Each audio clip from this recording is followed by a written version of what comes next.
another stage? I do. I do. Thank you. I do. And trust me, I'm continuing to crack the whip on that.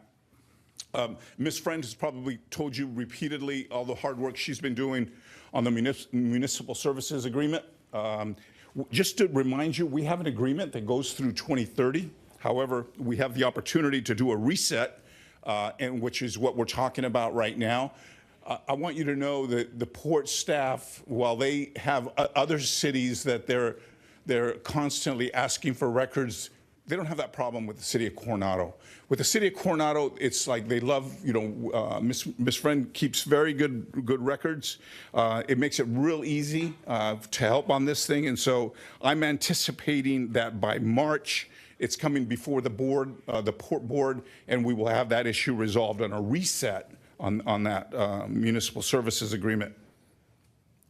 Let's talk about the ferry landing. I know you want to hear about that.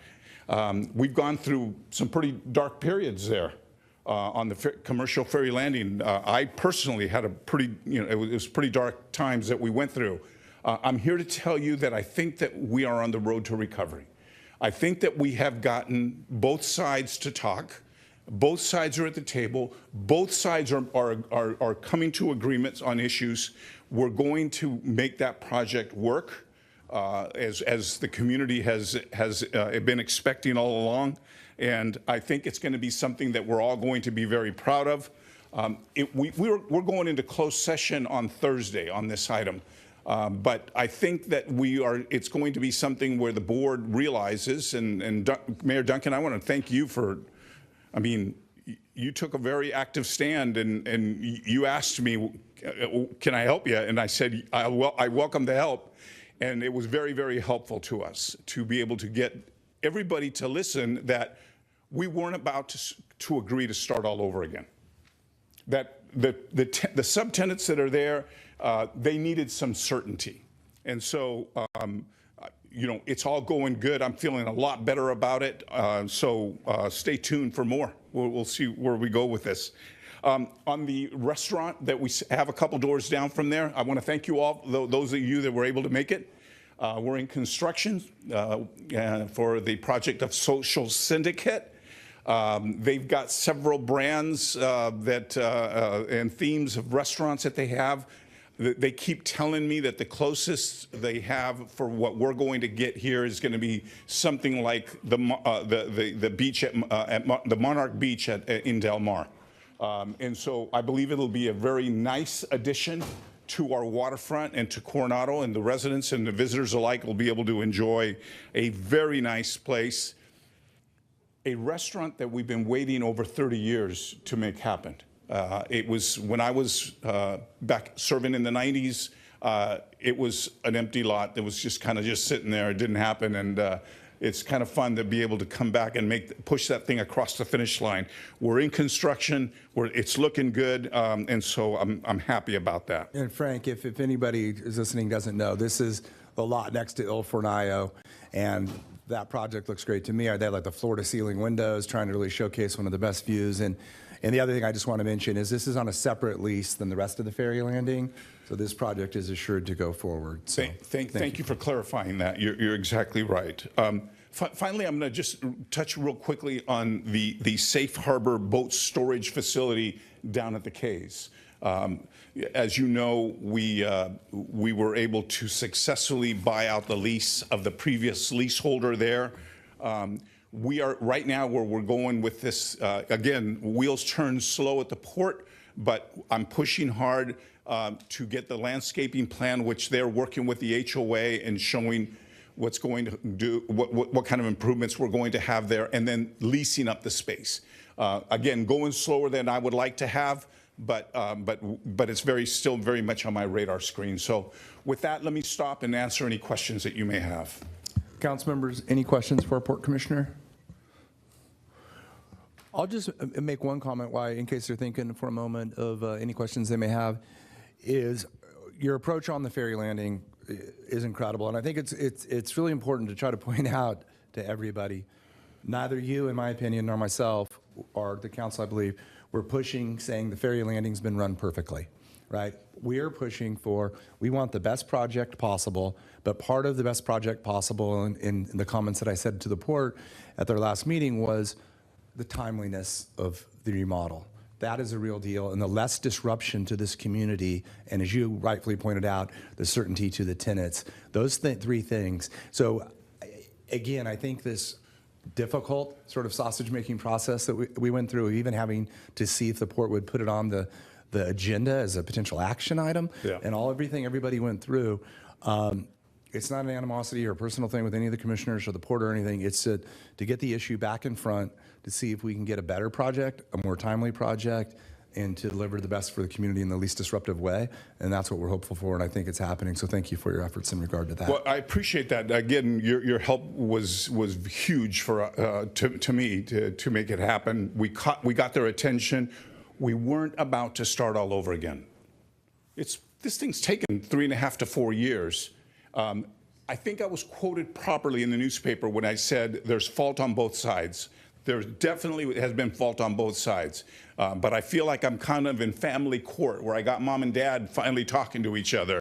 And I think that they're going to work it out. And the kids are going to be real happy about it because they're going to get term on their lease, on their subleases as well. So I think it's all good. We're not there yet, but we're going in the right direction.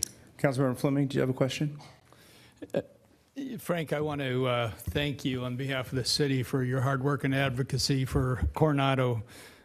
You do an awesome job representing us. And my question is, and I believe I had this information but don't recall it, the new restaurant that Social Syndicate is doing on the Bay side, what's the expected completion date of that? It's going to be 2027. They're going to be in construction the whole year long.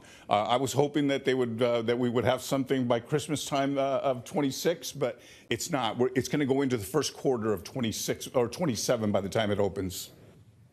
But it's going to be great. It's going to be great. Councilmember? We'll go to Councilmember Stewart and Councilmember Downey. Thank you. Again, thank you for all of your advocacy. You've been serving Coronado so very well, and we really appreciate it. Thank you. And I appreciate all your work with me on Tidelands as well. I had two questions. One was had to do with Grand Caribe. I understand we're doing the nature-based solutions, looking at some eco-concrete, but I also know that the Cays had some concerns about the dredging of some of their waterways. And I wanted to make sure that we do that kind of in conjunction so that we do the best job we can to keep that on the beach. I know there was some talk about that should be done at the same time, and that sand, since it came from the beach, should go back to that beach, and then the next step. But I just want to make sure that was in fact, and I have one other comment. No, you're exactly right, and that's on my radar screen as well. That's an issue. It's a safety issue, and so it's very much part of the final solution and the final project that we come out with there. And my second one is a personal favorite, the skimmer boat. I'm out there paddling, and there is a lot of debris in the bay, just incredible amount of debris. And I'm getting calls from the Cays on how much debris is out there. Is there any, I've never seen the skimmer boat here. I've only seen it out when I'm paddling out in the channel, going out toward the ocean that way. But I've never really seen it down here on Coronado Shores. Does the skimmer boat ever come this way? It does, and I want you to call me. Don't be shy. Let me know. I'll get the maintenance folks out there. I thought they were on it. I know it's a constant. I know that people are just irresponsible and throwing trash overboard and what have you. But let me know, and I'll get on it right away. Perfect. Thank you so much. And by the way, once another project that we were working on together was the liverboards over on Yes. by the Glorieta Bay or whatever? No, Tidelands. No, Tidelands. Tidelands Park. We've really done a great job there, and the tenant has been great. We're monitoring the water levels. It's all on. We're on top of it. It's I'm not going to tell you that there's no liveaboards that are there, but we are making it very, very difficult if somebody's breaking the law. Yeah, Greg's been great on that. San Diego Mooring. Yes, he has. I appreciate both of your work on that. I know that for the public we were getting readings of contaminated water right there at that beach at Tidelands and from the liverboards, and I think that's gone down quite a bit. So I appreciate both of your work on the issue. Anything further for our Port Commissioner? Mr. Mayor? Yes, ma'am. I forgot. Thank you, Councilmember Downey. Two questions.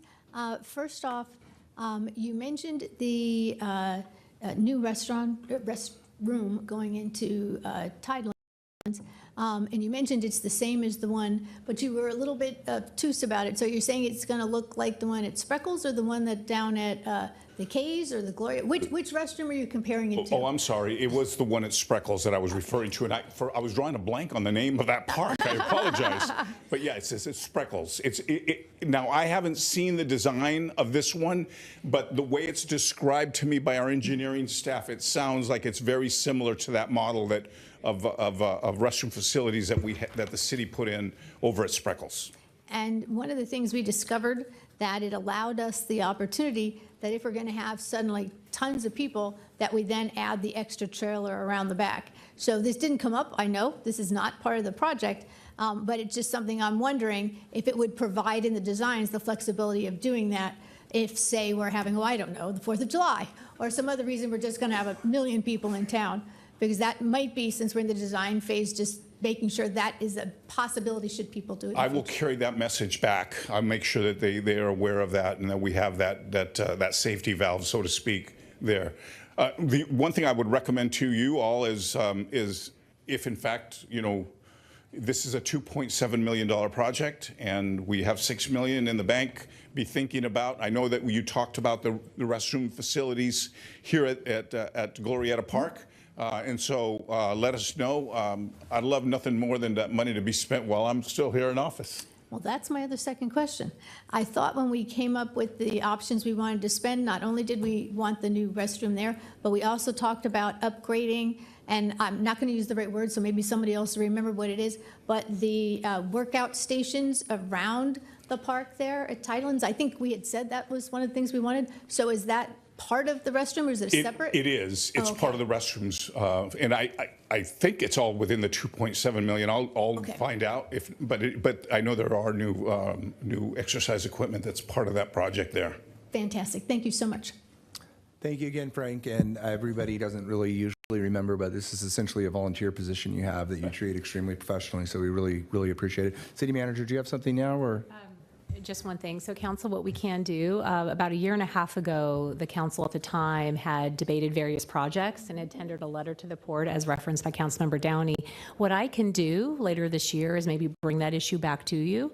So it gives you a chance to look at that and say, is this still the priority? Perfect. Then maybe we can reform a letter and send it back to the port. Does that work? Perfect. Okay, then we'll plan on doing that. Thank you. Thanks. Thank you, sir. Thank you. Have a great day. All right, thank you, everyone. We'll go on to item number 4 on our agenda, which is the consent calendar. I believe Councilmember Downey and I have spoken, and there's nothing in particular you want to remove or add to the consent calendar. It's a pretty lengthy consent calendar for the public to know. We spent a lot of time going over these items with the city manager and ourselves, but are there any other council members who have any comments or desire to move or add to the consent calendar? Councilmember? I just wanted to comment Please. that on 4F, the wastewater main replacement, and 4G Feast and Fairway outdoor heaters, it was really exciting to see they're both completed under budget. I thought that was really great, so thank you to that. I did not notice that, and I appreciate you pointing it out. The city manager may make a comment on 4F later, but for purposes now, I'll ask, are there any members of the public who would like to speak in regard to the consent calendar specifically? Okay, seeing none, let's go ahead and can I have a motion, please? Move approval? I second that. Thank you. Council, please vote. Motion carries, all voting aye. Thank you. We'll move on to item number 5. Item number 5 is our regular public comment, oral communications. Each person wishing to speak before the city council on matters not listed on the agenda, please come up to the podium to address the city council. Give your name and limit your comments to 3 minutes. And again, if you speak on any item at this point, if it comes up on the agenda later, you won't have a second chance. So you can either speak to the agenda item then or come up and speak on any item right now that's not on the agenda. Any members of the public wish to address council? Yes, sir.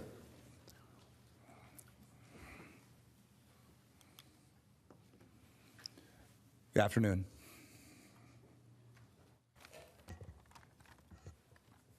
Which one? Okay. Good afternoon. I am Purita A. Javier, senior with existing medical condition and victim of ceramics kiln toxicity since 1984 from next door. We thrive live in fairs. We have two objectives, sirs, mayor, and council members. Number one, to share our lesson, our seniors and taxpayers that hazardous business ought not to and must now be located, constructed, and operated in a residential zone community. Community lang. Yan. Please continue.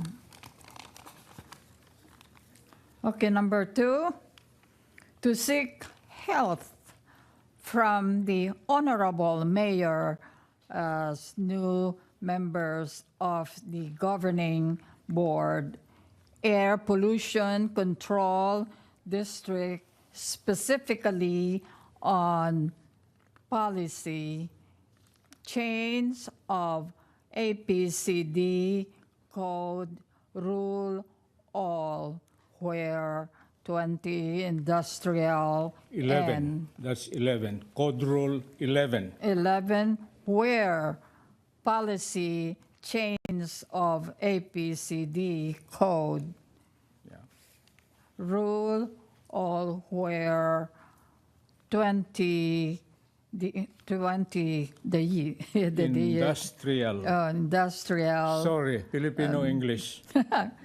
and manufacturing or Businesses. manufacture of Businesses. are exempt from permit.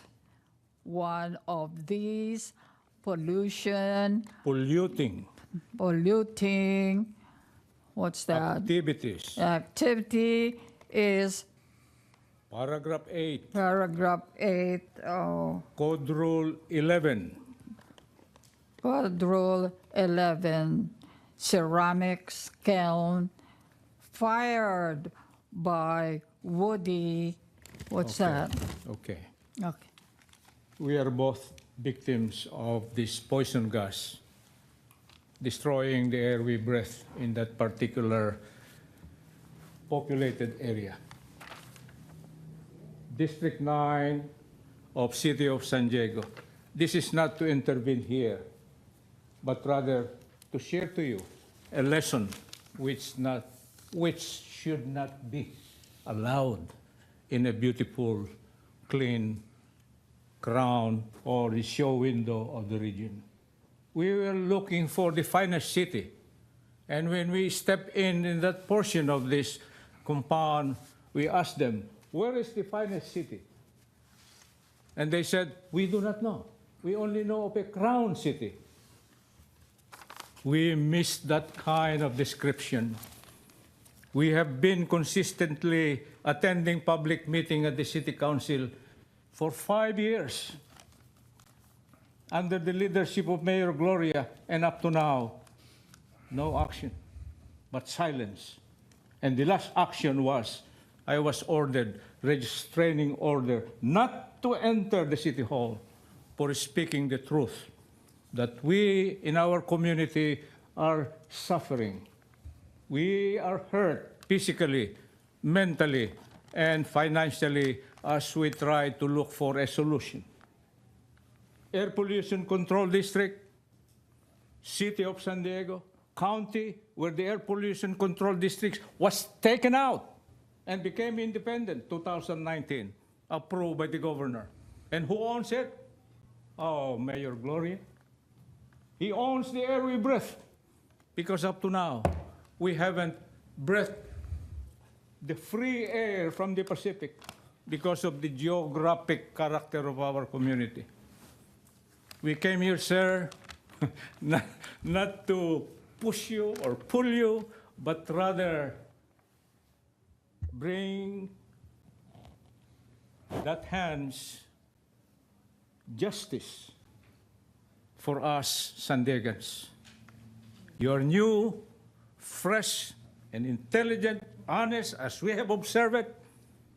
Please, sir, we beg, as we have been begging in Escondido, because we have Fitzgerald there. Santi, we have Madam Cobal, National City, which we captured the chair, and she's acting like a comedian from Hollywood. By God, help us. Thank you, sir. That's the truth. And I'm responsible for what I say. If you are threatened, sir, it's not our intention. I'm fine, Mr. Javier. I appreciate you Thank you. and Mrs. Javier's comments. Thank you. Next speaker, please come to the podium.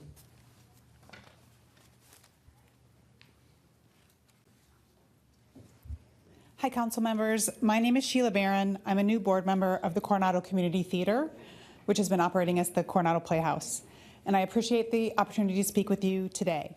First, I want to sincerely thank the city for its many years of support. We truly value our partnership and look forward to our meeting with Tim Farmer tomorrow. We also welcome individual conversations with any of you who would like to connect directly. I want to acknowledge up front that we have heard the city and understand the city's concerns. And we are here in a spirit of collaboration. Coronado can be proud to call the Playhouse its community theater. Across San Diego County, CPH is known as a beloved, intimate, community-driven venue with loyal patrons both from Coronado and around San Diego. Our audience rates us highly, our auditions are competitive, and our history supporting the arts and emerging performers runs deep. This year marks our 80th anniversary, making us the longest continuously operating community theater in San Diego County. Like many arts organizations, we were hit especially hard by COVID-19. For several years, our focus has simply been to keep the lights on. Several other community theaters have unfortunately not survived the period. We are grateful that the Coronado Playhouse still stands, and that is due in no small part to this community. CPH's roots in the community run deep. The original Playhouse structure was built in 1950 with funding from CPH members. When the city later removed the building to construct the current community center, the community rallied, and the city committed to ensuring Coronado Playhouse had a home in the new space. Right across the way. We have been operating there ever since as a community-built, community-supported institution. We also want to acknowledge the recent changes to our permit, which increased our monthly fee and significantly shifted our control and priority of the space. These changes reduced our planned 2026 season from 6 shows to 4, and an unavoidable loss of artistic output and revenue. Still, we have worked hard to adapt, and we are collaborating with the city to accommodate other arts groups because we truly believe Coronado benefits from a vibrant, interconnected arts ecosystem. We see ourselves not as competitors, but as partners, one part of a larger community arts family. Our goal is for all of us to thrive together. It's important to highlight that our board is entirely volunteer-run.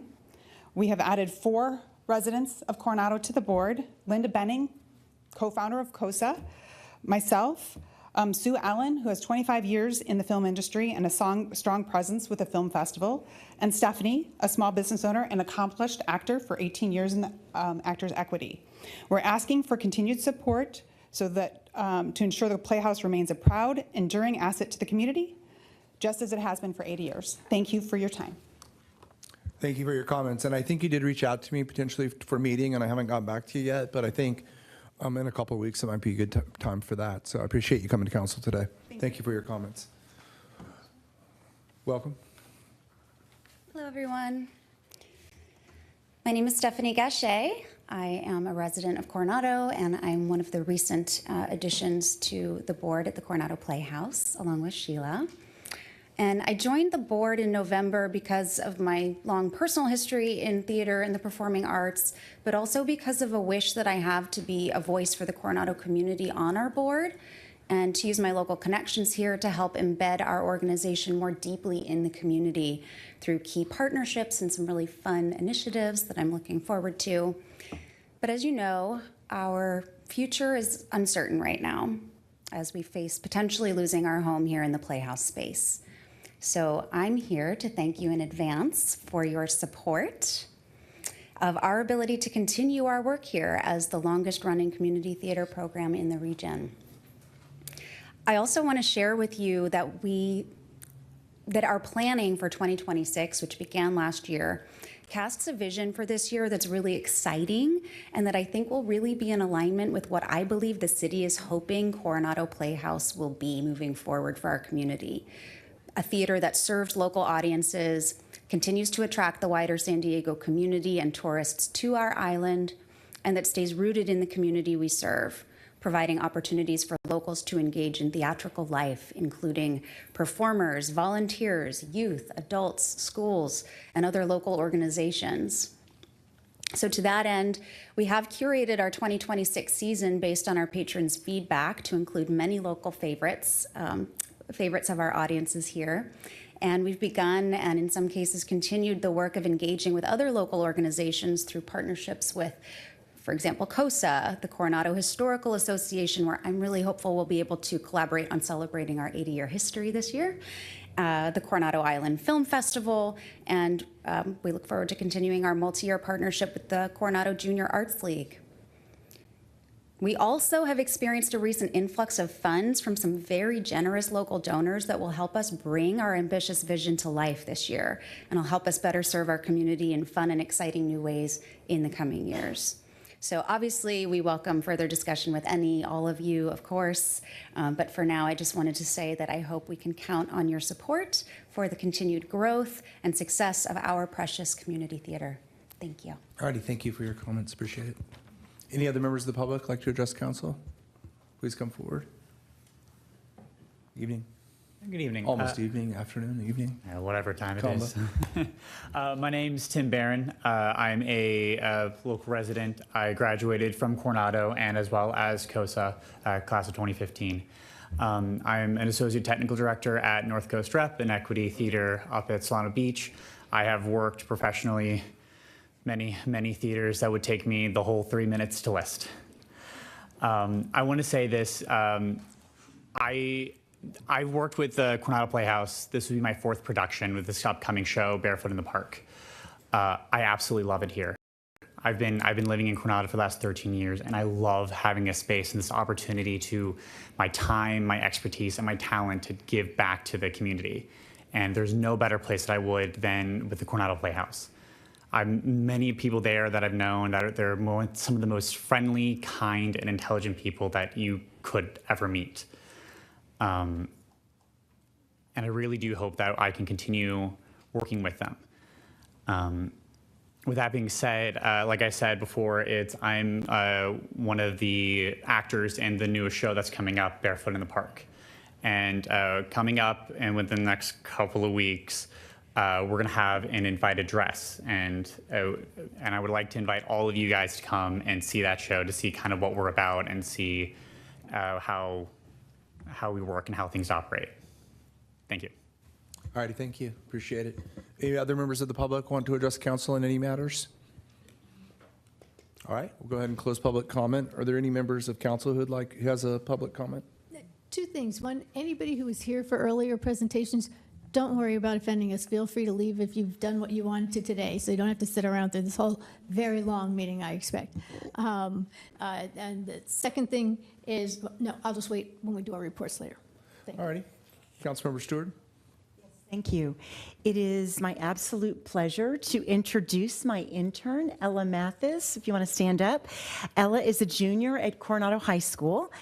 She's a Navy junior who moved here to Coronado this past fall from Virginia Beach, where she was both her school's outstanding science and outstanding math student of the year.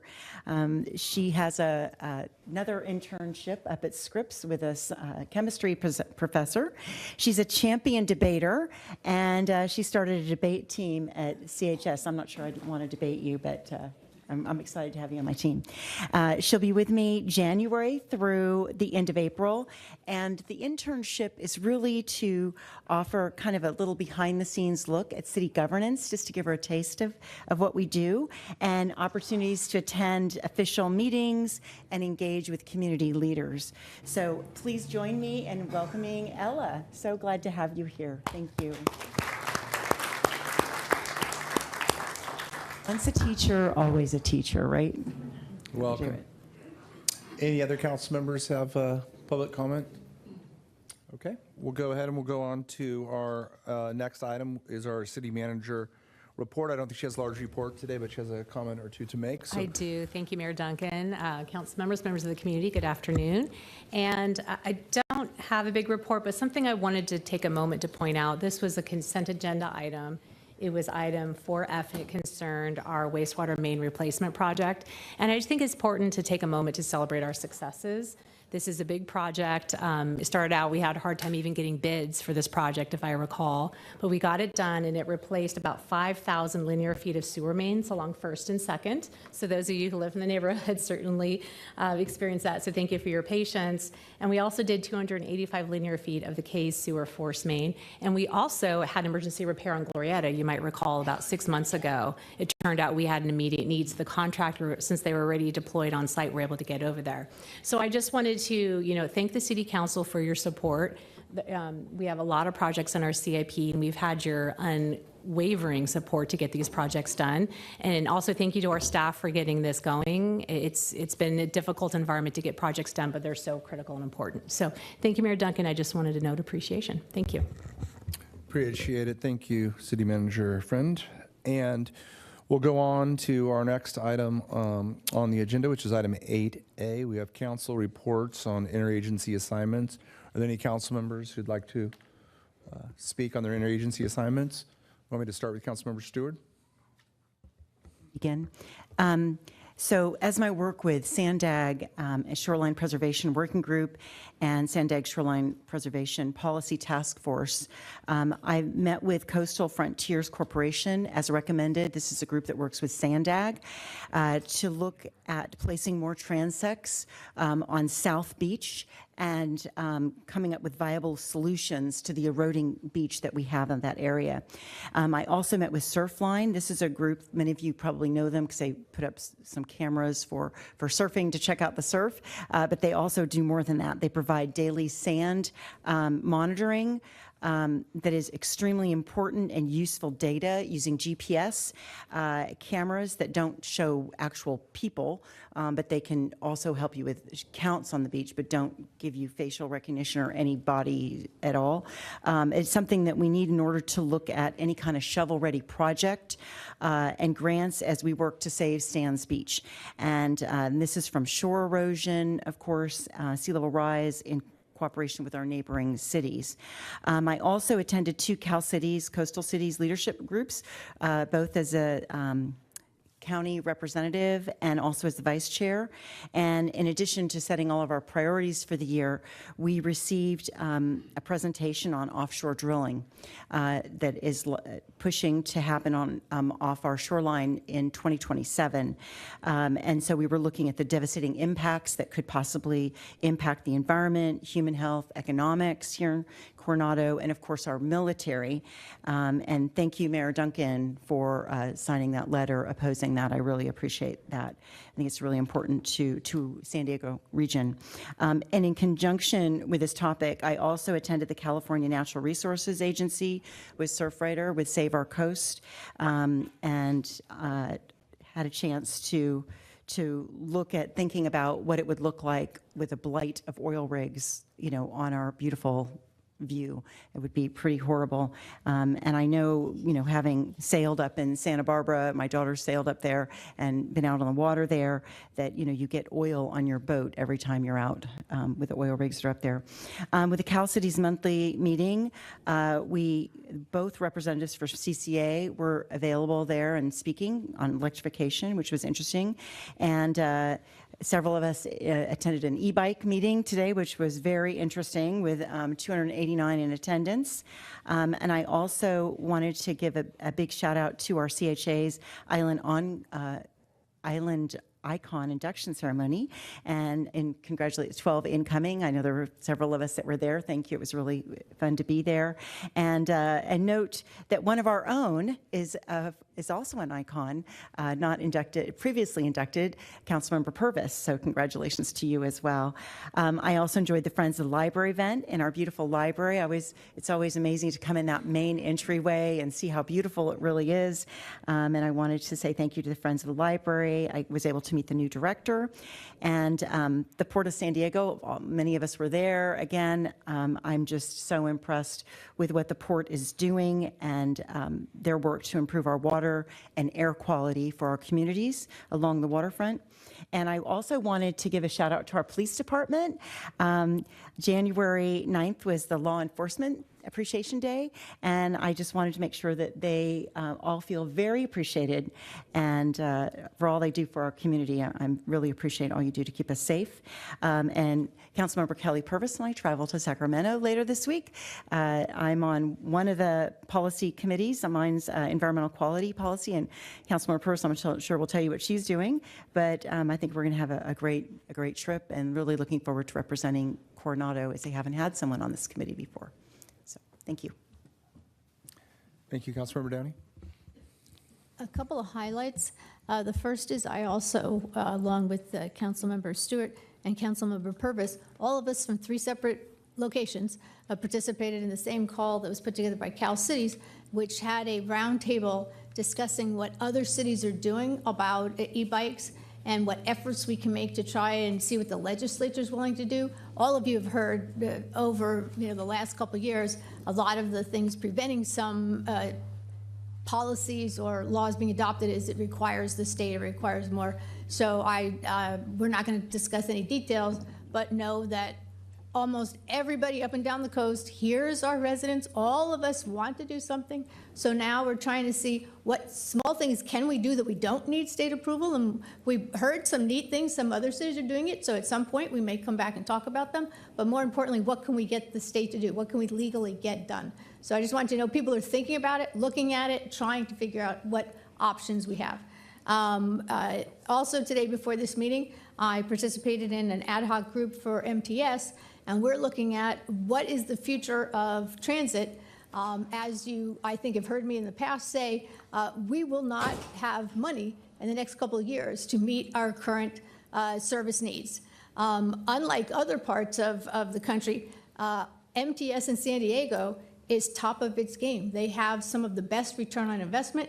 Their use of buses and trolleys increases every year, so which means the per capita cost goes down as more people use. So the only options that are available is they're going to have to cut somewhere else. They're going to have to do something if we don't find some revenue sources. So there's a committee set up from the MTS board, and I've been asked to be on it. I'm on it, looking at what we can do, how we can try and save money, what we can possibly do.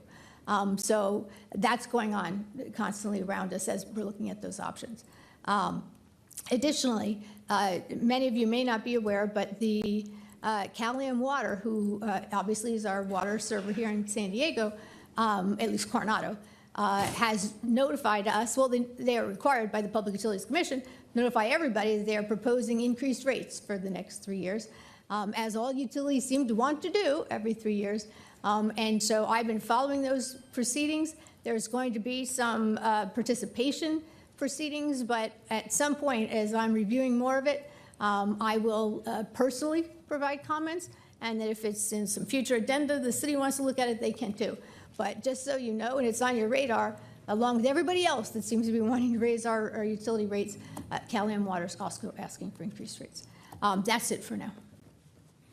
Thank you. I'll keep my report out fairly brief. So it's been busy once this year has started back up with multiple SANDAG meetings, multiple Air Pollution Control District Board meetings. I'll just make a couple brief comments on those. In regard to SANDAG, we continue what I believe is a massive structural reform of SANDAG, with all management having been replaced in the last 24 months. And last Friday was our first day meeting with our new general counsel, who I'm extremely excited to have on board. Two of the real things that we're looking at for this regional agency, which all cities have a member on the board of directors, and I'm Coronado's representative, as well as we also have an executive committee that met last week, is to ensure fair treatment of all cities, regardless of size, which is something very important in Coronado. And also one of the things we're looking at on Sandag, we've made very good progress, and I think it's also a theme with our city, and our city council is behind this type of concept, which is to look at the things that Sandag has out there as approved projects and try to see which ones can be expedited. And one thing which we recently decided on last Friday was to move certain money that's in certain projects that wasn't going to be spent for a long time to projects that are ready to have those projects completed. And you can imagine it's kind of a difficult dance because the other cities where that money is in their projects wants to ensure that if the money leaves, when their project is ready, the money is back there. So we structured it in that type of fashion. And I think we'll be getting a lot more regional projects done that the public will be able to see. And we have those same types of discussions on our end as well. So I'm excited about that and some of the things that are happening at Sandag, even though we also have lengthy closed sessions there, as we do here for various reasons, including potential litigation. I just want to make a couple brief comments, and then I'll wrap it up. In regard to the sewage issue, many of you may have heard there was a line break in Tijuana that contaminated the ocean and thus our beaches for the last week. I've spoken with the IBWC Commissioner, Chad McIntosh, and those repairs are completed, which many of you may have seen. So obviously the main point of the recent negotiations with the IBWC and the minute orders is to ensure infrastructure is fixed so those type of breaks don't continually happen. And there are a lot of complex things that have been set up, one of which is that money that goes for these projects will go to the North American Development Bank and be there until it's ready to be spent on these infrastructure projects.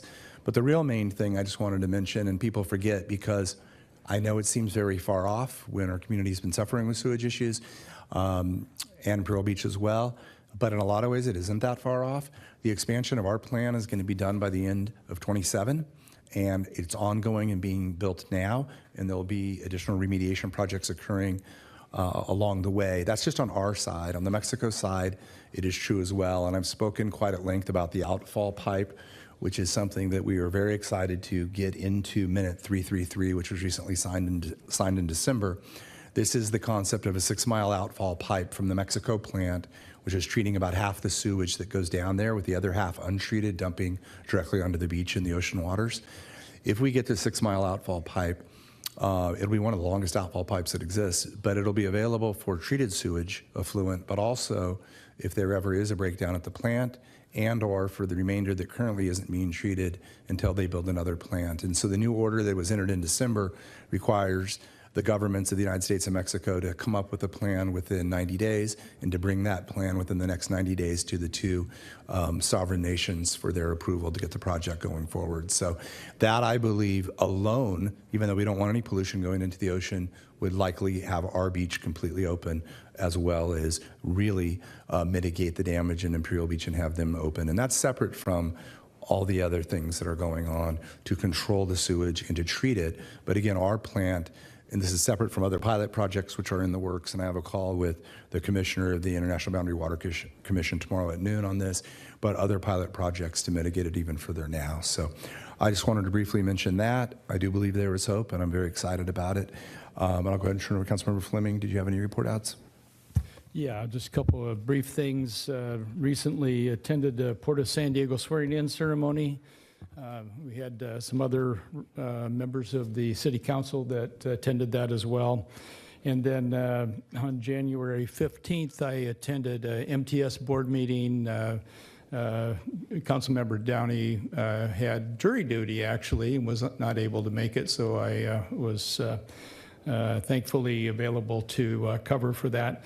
Some of you may have seen or may not have seen the board issues anti-Waymo resolution. This came out of MTS board meeting that I was participating in. And actually one of the articles mentioned me, and it was 12-1 vote. I was the one vote that voted against it. Just wanted to kind of explain some of the reason why I did. I'm not really necessarily for or against Waymo. There was one of the items that was included in this that I was in full support of, and that was to restore local control, letting the communities vote on whether autonomous vehicles may operate in their jurisdiction. I would have been fully in favor of that. What my concern was at during the discussion, it became obvious to me that outside union had quite a bit of influence in some members of the board, and as the presentation went, some things were shared as far as Waymo vehicles. That there's been report of Waymo vehicle stopping on railroad tracks, stopping in the middle of an intersection, and everything. It was really portrayed that Waymo vehicles there's real safety concerns with them.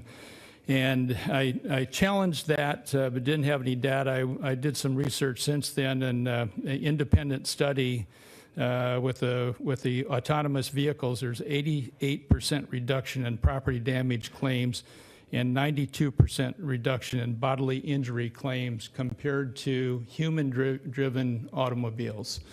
I know we get a lot more. I think the human tendency is that we get much more concerned about a computer operating a vehicle we're riding in, and we don't have control of it. But the reality, it's similar to flying compared to driving. It's ultimately much safer. And really, I was concerned because the taxi cab. United Taxi Workers San Diego were there to petition against it, and were really focused on keeping it out of the airport. They didn't want the competition of that. And when you talk about outside labor unions trying to influence things, I came from the electrical contracting industry. There was a member from the International Brotherhood of Electrical Workers that was there also to testify against it, basically in support of the taxi cab drivers, which I thought was terribly inappropriate. I was wondering, when was the last time anybody had heard of an autonomous vehicle raping or killing anybody? And when was the last time you were in a taxi cab or Lyft or Uber, where perhaps you were a little bit uncomfortable with the way the individual was driving the vehicle, that you felt a little bit at risk? And on these Waymo vehicles, I don't think that's probably too much of a problem. But that is my report. Thank you. Councilmember Purvis? Thank you. I did attend a succession planning meeting of the JPA wastewater. We are working on reviewing our executive director, who has announced that she is going to step down from that position. So we're working on writing up a position description and putting out a call for that position. So there's changes happening there. There was no JPA meeting in January. We will have one the first week in February. The SARA continues to be looked at by the member cities, and we're waiting for that to happen. As Amy mentioned, Councilmember Stewart mentioned, we're heading to Sacramento on Thursday and Friday. I was appointed to the Housing, Community, and Economic Development Policy Committee, and I'm very excited, and I can't believe I'm saying this. We're going to be looking at the next RENA round. So I'm very excited to learn about it and to see how we can help this city do better with our numbers in the years to come. Did attend the Cal Cities e-bike webinar, and e-bikes are really a concern for all of us sitting up here. I don't know if I've shared this before, but I actually was hit by 2 kids on an e-bike, and it was devastating. They weren't hurt, but a child was sent to the hospital with a concussion. One of them didn't have a helmet on. They were making a call or talking on a phone, and I think we have real problems, and we've talked about it, and there are real solutions that were talked about today. So I'm very proud that 3 of us in separate rooms, not discussing issues, watched it, along with one of our committee members for transportation. So that was today. I also attended the meeting on CCAs and met with Councilmember Downey to discuss the CCA subcommittee, and we hope to have a report to the council in February.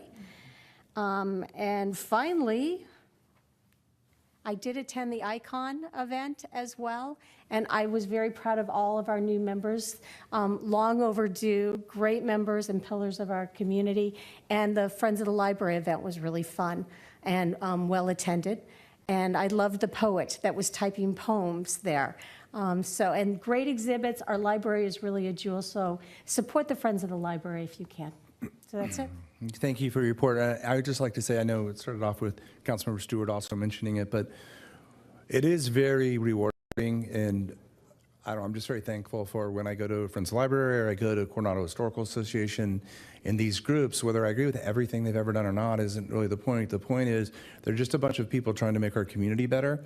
It's easy just to complain and say everything is bad and things are bad or whatever, but what's great is when you see there's so many people in this community, and you can name any group, optimist, Rotarian, whatever, that are always trying to do things to make it better and on a volunteer basis. And I thought both of those events, I really got that feeling, especially the Coronado Icons, because they had such a large group this time because they hadn't done it for a while. And I see Wayne and Nancy Strickland are icons as well from the past. I was at theirs a couple of years ago, and I see Navy League people and all these great volunteer people here that really make this place the wonderful community it is. So thank you all for mentioning that. Mr. Mayor, I Yes, ma'am. forgot one if I could. Please.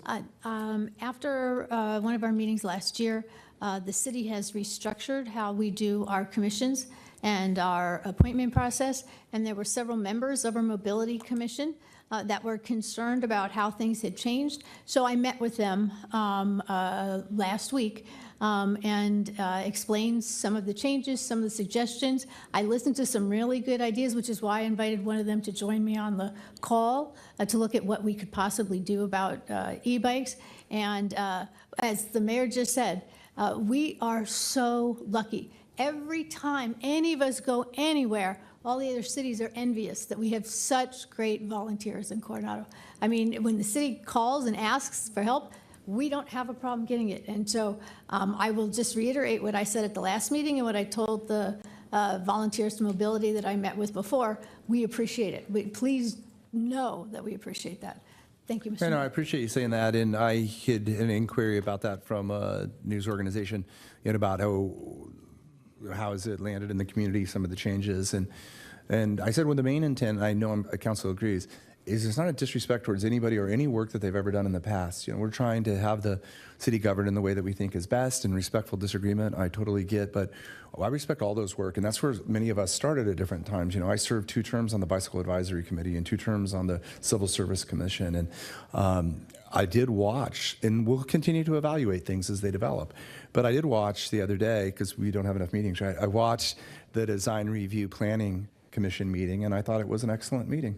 And I'm happy that those are combined now, and that those people with expertise in our city are on that commission. And I thought, I'm not going to get into it too much in case anything's ever appealed or something, but I thought the meeting ran very well and was very thoughtful and worked well, and I hope that's how things go in the future with our commissions. So thank you for mentioning that. All right, let's move on with our council agenda. We have next item 8B, which is provide direction on the Shores Median State Route 75 project additives 1 and 2, and authorize the city manager to award contracts and change orders for construction of the Shores Median Design SR 75 project and associated support services up to an amount of $2.776 million, and authorize an additional appropriation potentially from the Transnet Fund and up to another $181,000 from the general fund. This has been a long standing project, and I look forward to the presentation and moving it forward. Yes, sir, please proceed. This is our city engineer, Michael McCall, if I'm correct. Thank you, sir. Principal engineer. Principal engineer, thank you. Good evening, everyone. I hope you're having a great day. So I'm Mike McCall, Principal Engineer for City of Coronado. I'm here to give you an update on the SR 75 Shores Median Design Project, one of our capital improvement projects. So I put together a brief presentation here, and we're going to go over some items here. First part we're going to go over is the background, then we're going to go over some recommendations and some next steps. So I put this slide together here to show you the base sorry. Yeah, I have, because it's, okay. So can you hear me? Right? So this slide shows you the base project outline, which in red, which extends from Pomona Avenue all the way down to Avenida de las Arenas. And that's going to have landscape and irrigation enhancements and some street light upgrades in it. So the next slide, as part of the base project, there's going to be a crosswalk removal that we went over in the previous presentation that I had. So I just put this up here to remind you of that work is included in the base project. Next slide. I'm going to go over the additive projects for the projects number 1 and number 2.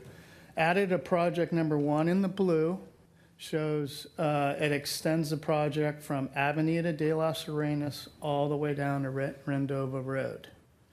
So I've created an additive number 2 widens the medium for additional landscape in front of the recreational area. And I'll show you a slide there that highlights that area. So additive project 2 is shown in the green. Okay.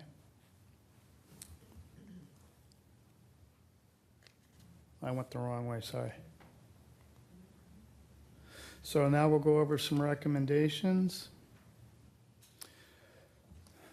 First recommendation is to find the project categorically exempt from CEQA. Second is to provide direction to staff on additive 1 and additive 2 for contract award. Next item is authorize the city manager to award a contract, approve task orders, change orders, and enter into any required agreements.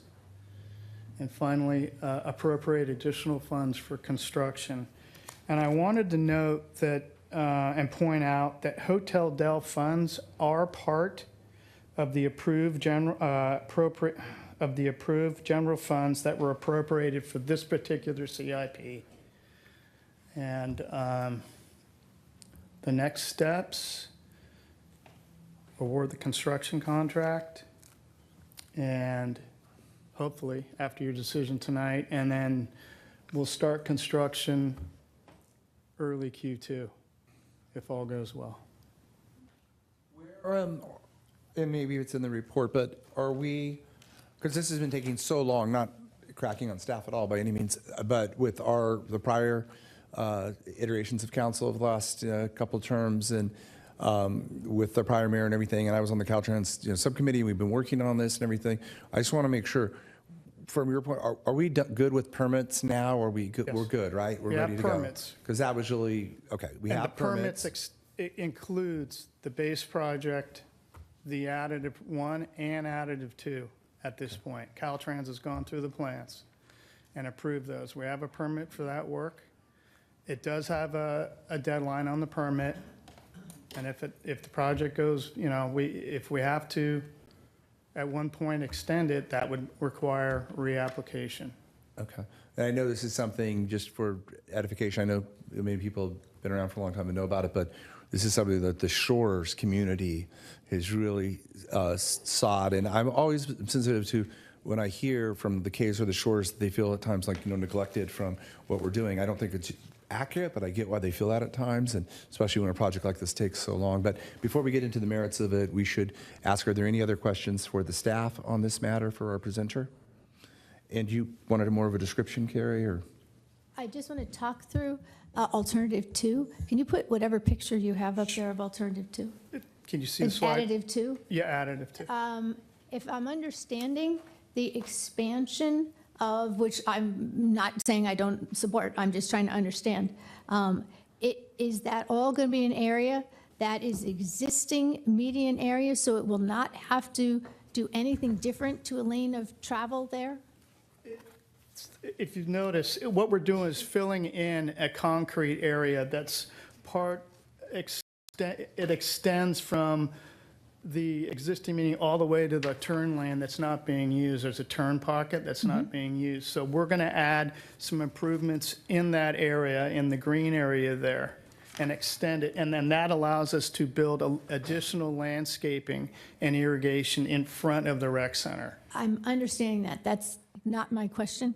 My question is, the area that is being widened to have more landscaping, again, I'm not saying I love. I'm just trying to figure out, is it going into area that was travel lanes for No. cars? No. Okay, that's all I wanted to verify. Thank you very much. Yeah, that's a good question. I appreciate it. Councilmember Fleming? I've got a question about the funds. You mentioned the Hotel Del funds. Could somebody enlighten me on that, and as well as enlighten me on it, tell me where it is in the spreadsheet I'm looking at? That was brought up later today as a question, and so we did a little research and found that they are being considered in the hotel funds are being considered as part of the general fund allocation for this project. And is John, did you have a comment on that, or? Yes.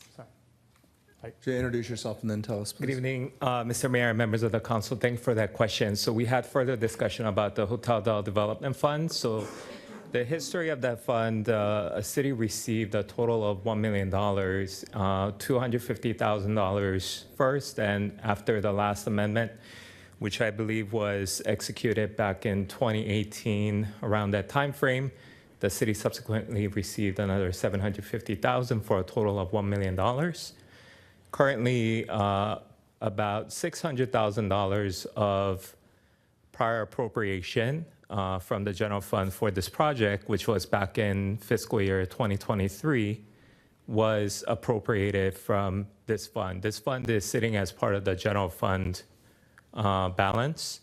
So the current balance after that last appropriation of the $600,000 is approximately about $200,000 of remaining funds from the Hotel Del Development Fund. So if today's agenda is approved with the recommended and proposed funding, then that would be reducing the Hotel Del Development Fund by the stated amount or the proposed amount from the general fund in about $181,000. So that would leave a little less than about $20,000 from the development fund balance. And John, can you tell us real quickly, if anybody's watching and doesn't know, why do we have a development from the Hotel Del? Why, how did that number happen? What is it from?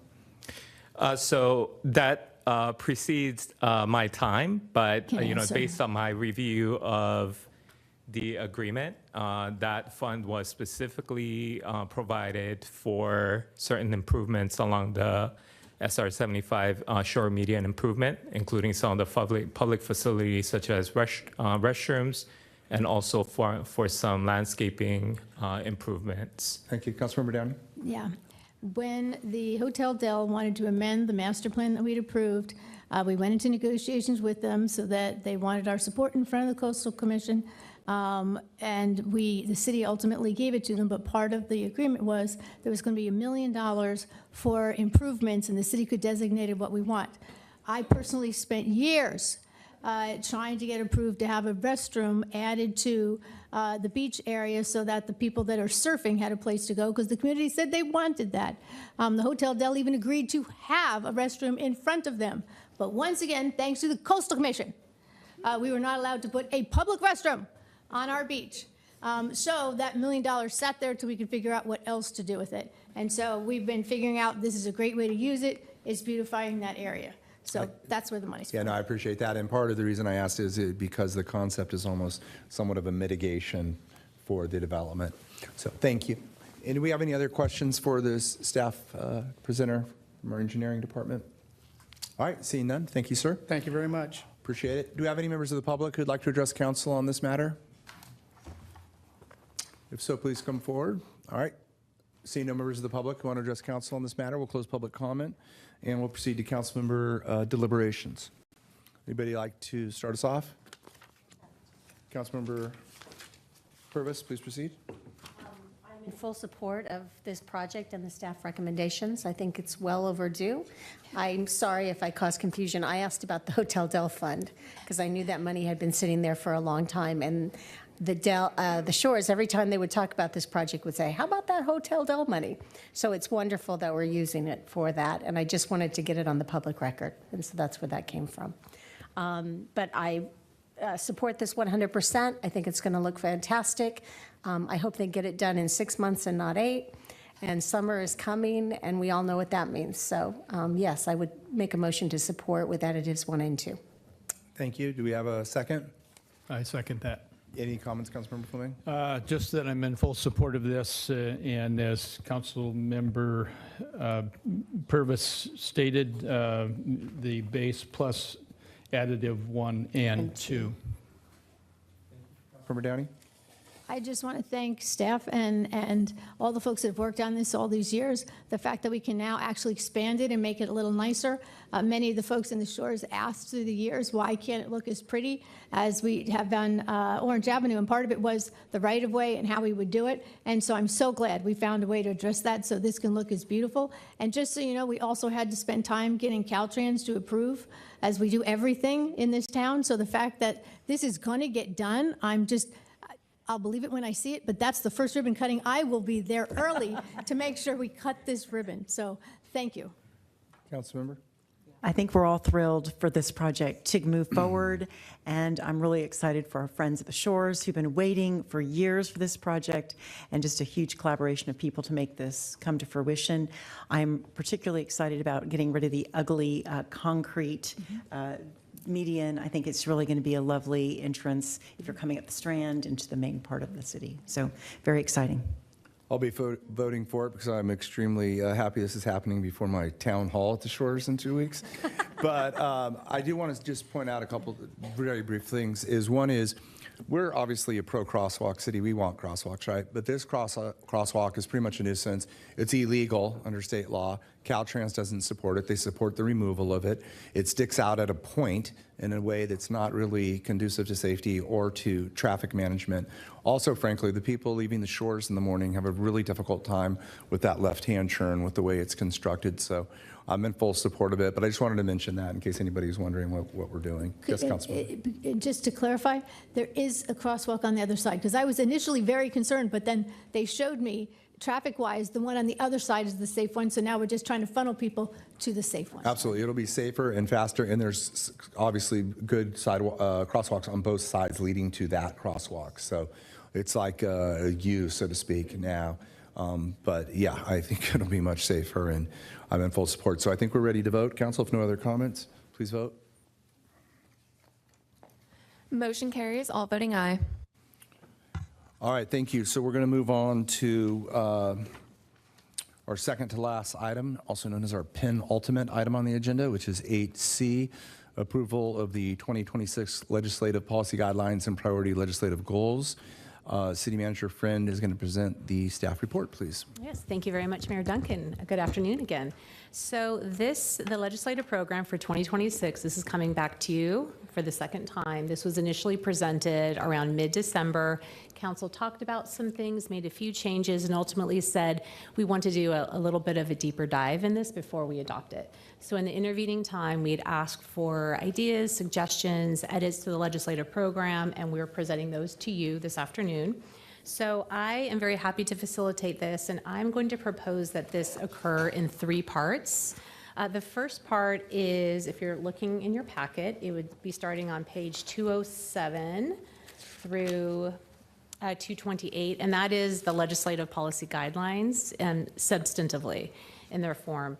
And in this, you will see some strikeouts, some changes, some new language, but a lot of these changes, many of them were proposed originally in December, and some might be more minor modifications, enhancements, some language shifting here and there, so smaller changes. And then the second part is there's a section where council members proposed wholesale additions or deletions, and I think that will be a more substantive discussion, so that's part 2. And then part 3 will be looking at your priorities. You had a cover sheet of about 3 different areas that were priority areas. We have some additional wordsmithing we want to recommend for you. So I will dive in. Okay, so on legislative program, I will go through quickly, efficiently, section by section. The first one, and this starts on page 211, has to do with local government finance. And in those couple of pages, many of the changes there are language I had suggested in December. Oh, thank you so much, Ms. Holian. Could I ask a question? Yes. Please. I'll be honest, one of the things that would have been really helpful if the changes were labeled by the requester, whether it had been you, a council member, or somebody else. So unfortunately, depending on what happens today, it may be a long night because it matters who made the request, because then I want background on why they were there. No, But I continue. appreciate that, Councilmember. Yeah. And City Manager and I did talk about that today, and I think we'll hopefully run it in a way that's transparent in regard to that. But I appreciate your question and concern. Okay, let's go ahead. Okay, thank you. So many of these were, the language is very duplicative and redundant, and so there's just a lot of combining. Nothing here is changing from what you're seeing and from December.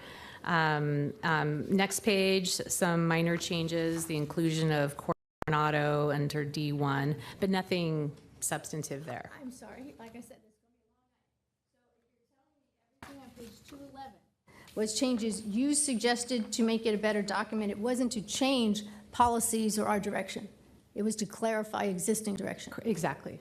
Yeah, and I may have to call on our deputy city manager, Ms. Violante. She's actually the one that helped marshal this, so if you want to know exactly who, if there's some minor changes in it. So I'm going to highlight, most of these that you will see is I had recommended for efficiency, and there's been a few changes. So the adding economies of Coronado or other, under page, if you flip the page there.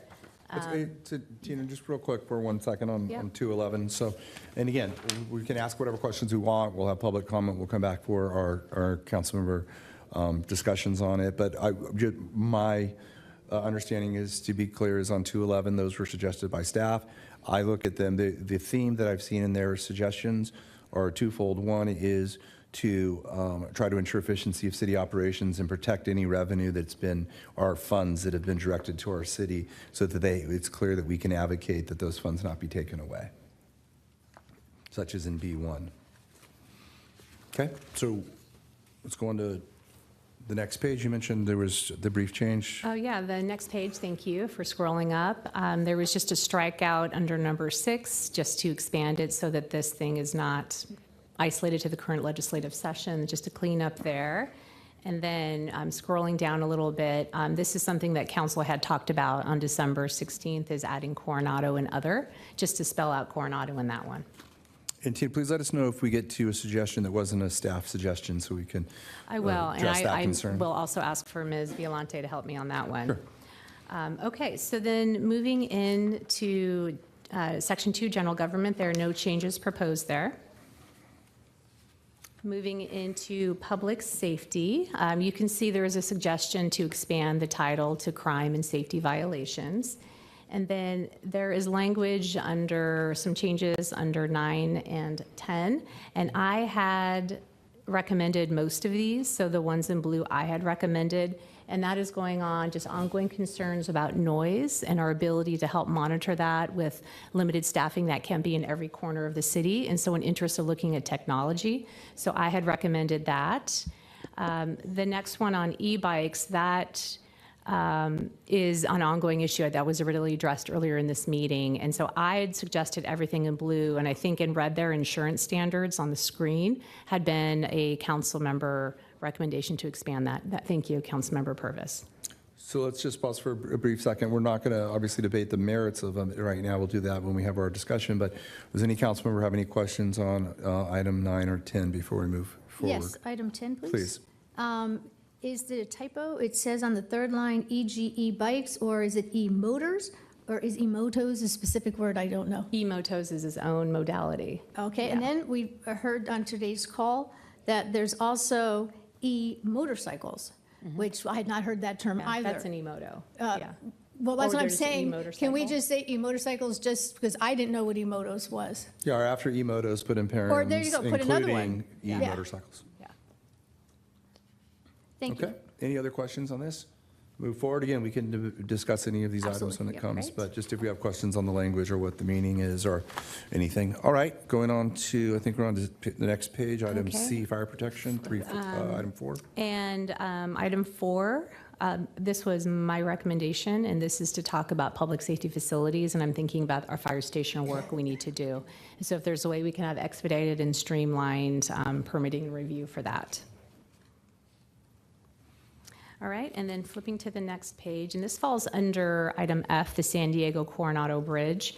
And Council had dabbled a little bit in this on December 16th, but I had made the bulk of them. And what I did is these were very geared toward the Suicide Prevention Barrier Project. And I wanted to generalize it to really cover more projects on the bridge. As we know, now the rehabilitation project is also being discussed. So I thought it made sense to broaden it. So that's why you'll see the stricken language around suicide prevention barriers. Okay. Yeah, so that was my intent there. And then there's been, the council had added foundation rehabilitation and banner protection system. It should be barrier, I think, not Thank banner. you.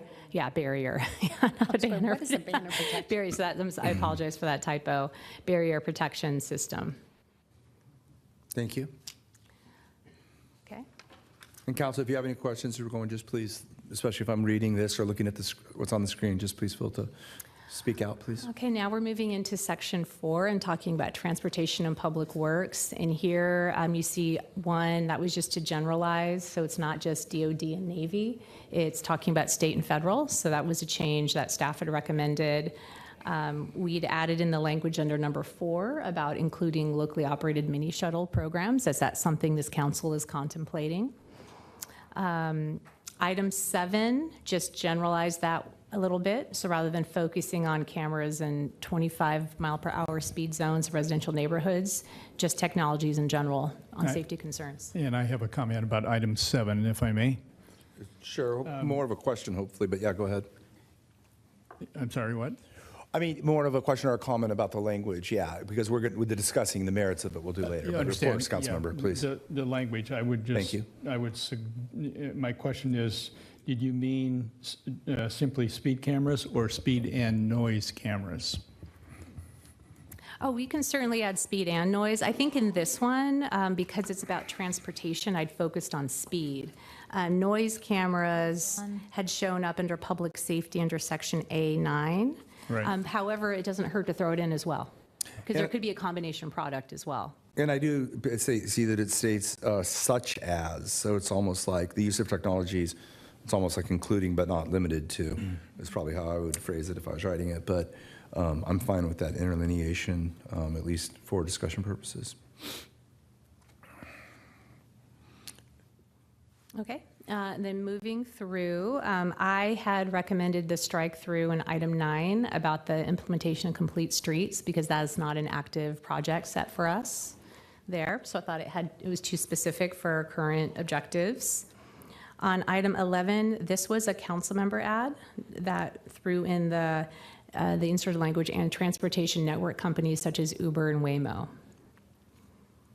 And I don't recall which council member had suggested that. Thank you. And I Councilmember believe Purvis. Waymo was W-A-Y-M-O, for the record. Apologies for the typo. Thank you. And can I just clarify for the record? Please. Coronado actually is one of the only cities that regulates our taxi cabs ourselves. We did not join. We had to go through that whole effort to become regulating. So I just want the public to understand that. So I guess I'm a little bit confused at the language.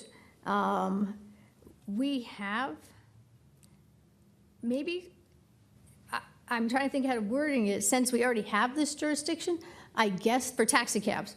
So I guess the question is, support legislation continuing to allow local, what I'm saying is we have it. Right now, we have the authority to do this. We did what we had to do legislatively to do it. So Councilmember Downey, how about we take out the word would and say support legislation that allows? Perfect, perfect.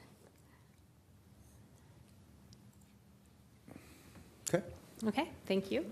And then number 13 on, number 13 on the next page, opposing legislation that automatically grants development rights based upon local, regional, or state transportation plans. And that was that's something I added. Yes. And this council talked about that there was a moment where we were watching Sandag's regional plan very closely. And thank you again, Councilmember Downey and Mayor Duncan. You were really wonderful advocates for Coronado at those board meetings to make sure that plan didn't have any language that could be misconstrued or used in some way.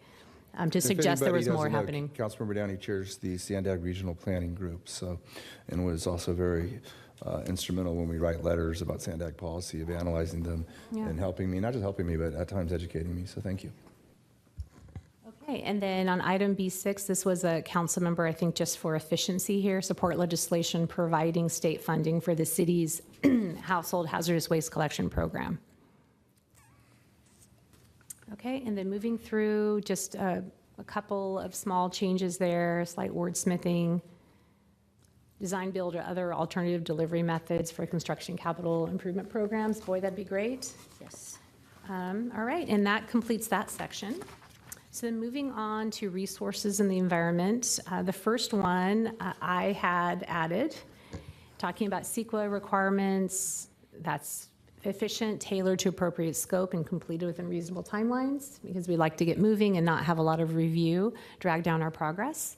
The next one has the strike on aerial fireworks displays. That was a council member strike, I think, just because it was an extraneous example that wasn't maybe completely on point for most things. The next one on offshore drilling, this was a council member recommendation, I think council member Stewart on this one, and this is on the offshore drilling to get rid of the second half of this sentence. So it's just a flat out opposition of legislation which includes any San Diego County coastal area in the sale lease program. All right, and then moving on, the waterfront under C1, I had added that additional language. And I had done that because this council has been speaking a lot and talking a lot about beach nourishment and our sand loss on our various beaches on the bay and on the ocean side. Item 2, just a minor change from a council member to add preserving the environment and access for the Coronado residents who are adjacent to the state beach. And then under the next page, under water, this was a council member add just to say a stable source of fresh water. Okay, and then under sewer drain, these are recommendations I had proposed. Item 3 is actually not a change, so that kind of went as a deletion and an addition again. Item 4 is substantive, is to talk about water quality testing and monitoring and beach closures, and that's been a large topic of conversation vis-a-vis the water pollution issue out of Tijuana. And what I'm recommending is that we just say that this testing be reasonable, scientifically established, and periodically reviewed for quality assurance. It's really important if we're being held to these standards that they are scientifically valid and looked at from time to time. I guess I'm not sure why we need to have the language that says any new or revised. I'm thinking, can't we just say support water requirements? Sure. I agree. Support Yeah, requirements. whatever, yeah. Great. Okay. And item 6 is also not a change.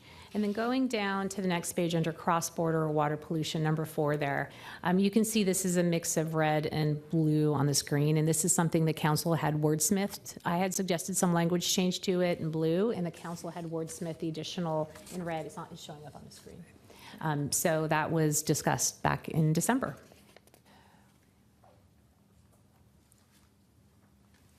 Okay, moving along.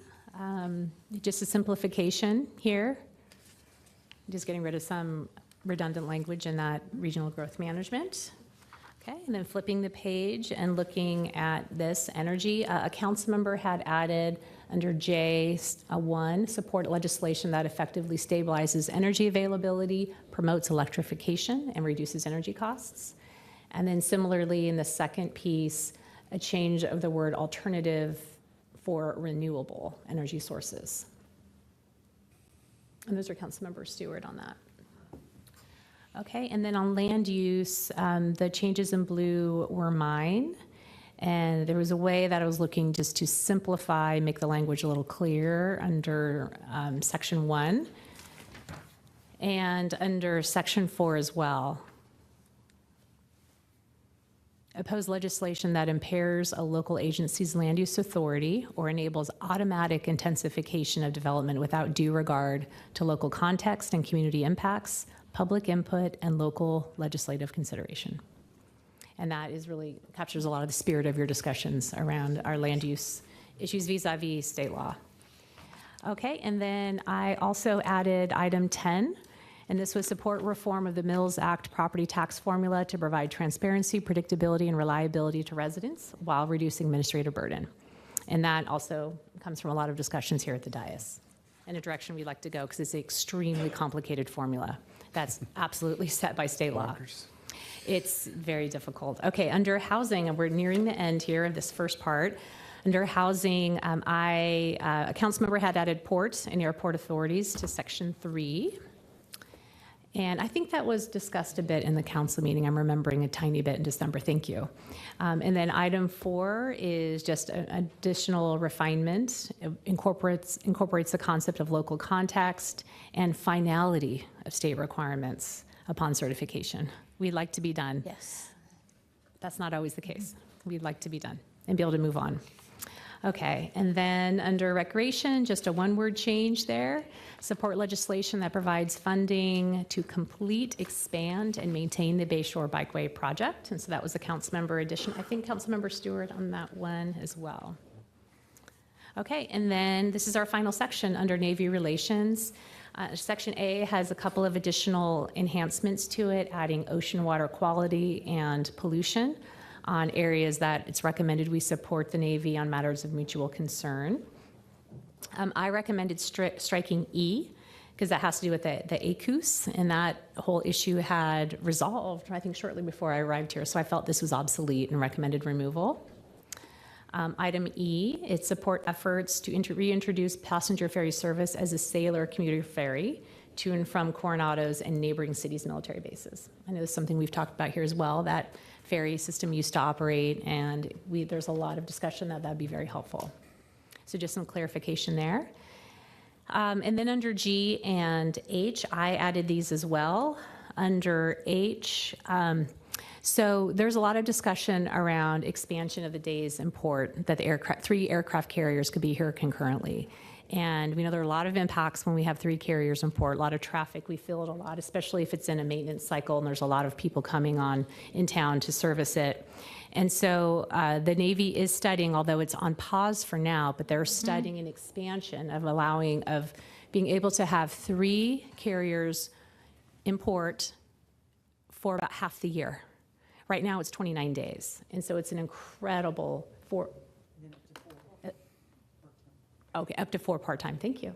And so this is something we're watching very, very carefully. Again, they've paused on it, but something that I think is so, so vital is that when they have to do mitigation measures for traffic, that they're not aspirational programs, that they're actual rubber hitting the road, accountable programs where they truly are reducing cars on the road. And so that my recommendation is to say pursue accountable offsetting transportation programs for any intensification of personnel or transportation of goods and supplies to service carriers. Because in the last round, they had a lot of aspirational programs. We will consider a program, we will do a program, but there was no targets, there was no accountability, like we must actually truly offset traffic. So I think that'd be important for us to aim for as that project is picked back up and advances.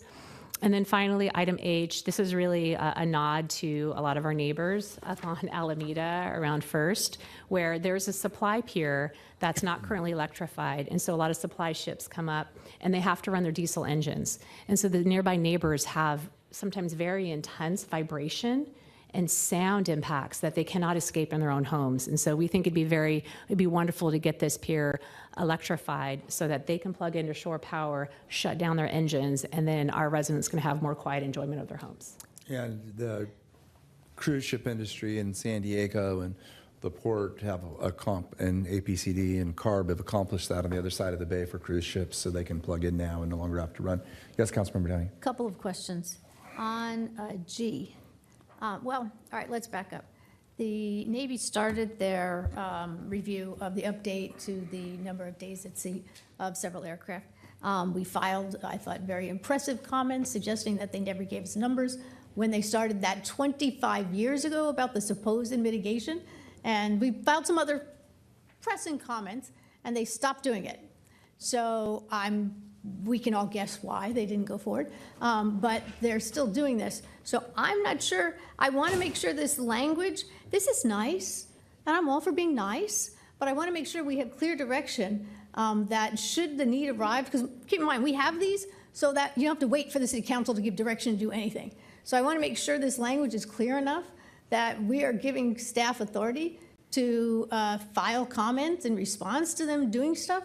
So I'm okay with this, but we'll get public comments and I'll think about it, but I want to find a way to make it very clear. We know what they're doing. We know this is out there. We want to be able to say the council, as our policy is directing, that we take overt actions to intervene and participate in ensuring that any analysis of adding more carriers in port at a time adequately addresses the impact on our community.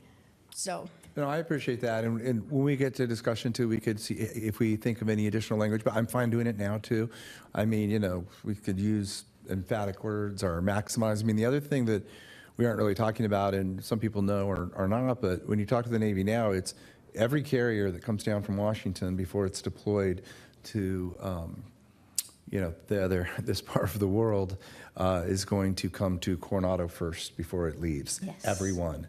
So when we say 4 or whatever, but it's every carrier is going to come here before it deploys across the world to like the South China Sea or the Middle East. So, which we have carriers that have left here now that are going over there right now. So it's a huge deal. Right, and I just want to make sure our language is very clear that whatever analysis is being done, we hold them to what NEPA requires and they analyze the impacts and that we make them show because they've been using the same EIS they keep trying to update without doing a new one for 30 plus years, that they've had 30 years. So what did it do? You said this mitigation. Have there been less cars? I think not, but okay, somebody can look at that. So I just want to make sure we are clear on what direction we're giving staff. Okay, I think we probably add some language to G. I also had one on a proposal on I, which I didn't make it in here, but it was just straightforward that our policy is to support new Navy housing on base for its sailors and employees. And that, you know, obviously means we'll advocate for that because we had, as you know, in our settlement on the last housing cycle 6, had to go to a lawsuit and a settlement agreement where we obtained credit for low-income housing on the amphibious base.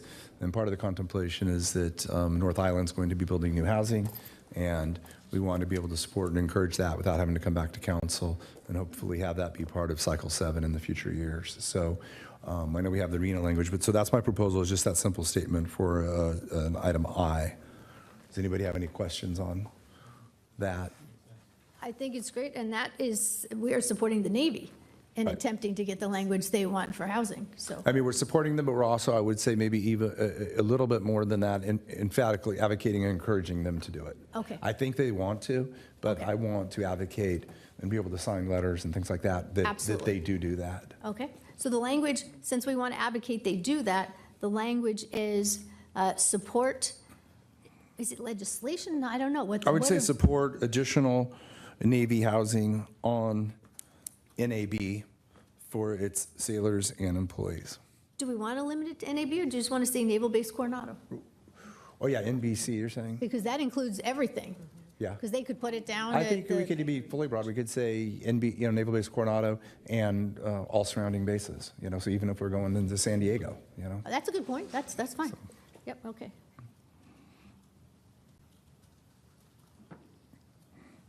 But I mean, really, yeah, for my purposes, it is, you're right, absolutely. We're focusing on NBC. I think it's okay to add, you know, an additional basis, but for our housing purposes and also just for traffic and everything else.